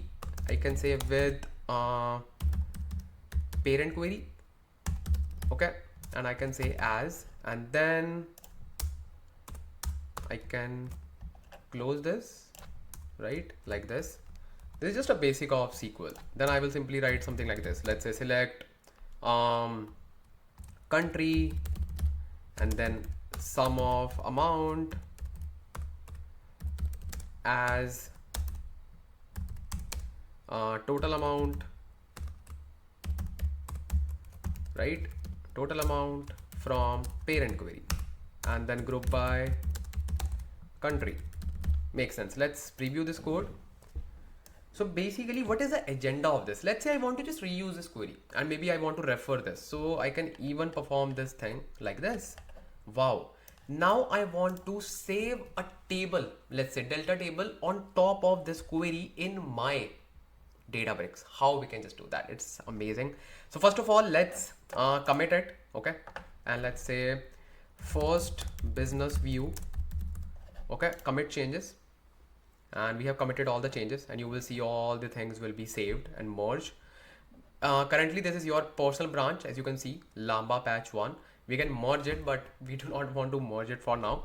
So now we are good to run our code for DBT and Databricks. Okay, how we can just do that? There are multiple ways. So the best way is you can click on this CLI, which is this one. You can even click on expand button and you will see it, and we will write something like this, and I can say DBT run if you just want to run it. The second way is you can click on build and you can say run model. Okay, but I like this DBT run. I will click on it and I will say DBT run, and just hit enter, and it will run DBT command for us. Okay, and you will see all the details here. These are like system logs, and this is such a nice detailed, you can say, log. It is completed, by the way. It is so detailed. If I click on it, you will see all the things. Click on details, you will see all the things that it has done. You will see that it has created, it is like what happened actually behind the scenes. What happened? It created the table for us. No bro, it is not possible. Let me show you, bro. If you go to catalog, you will see a schema name called DBT A Lamba. Obviously in your case it will be different.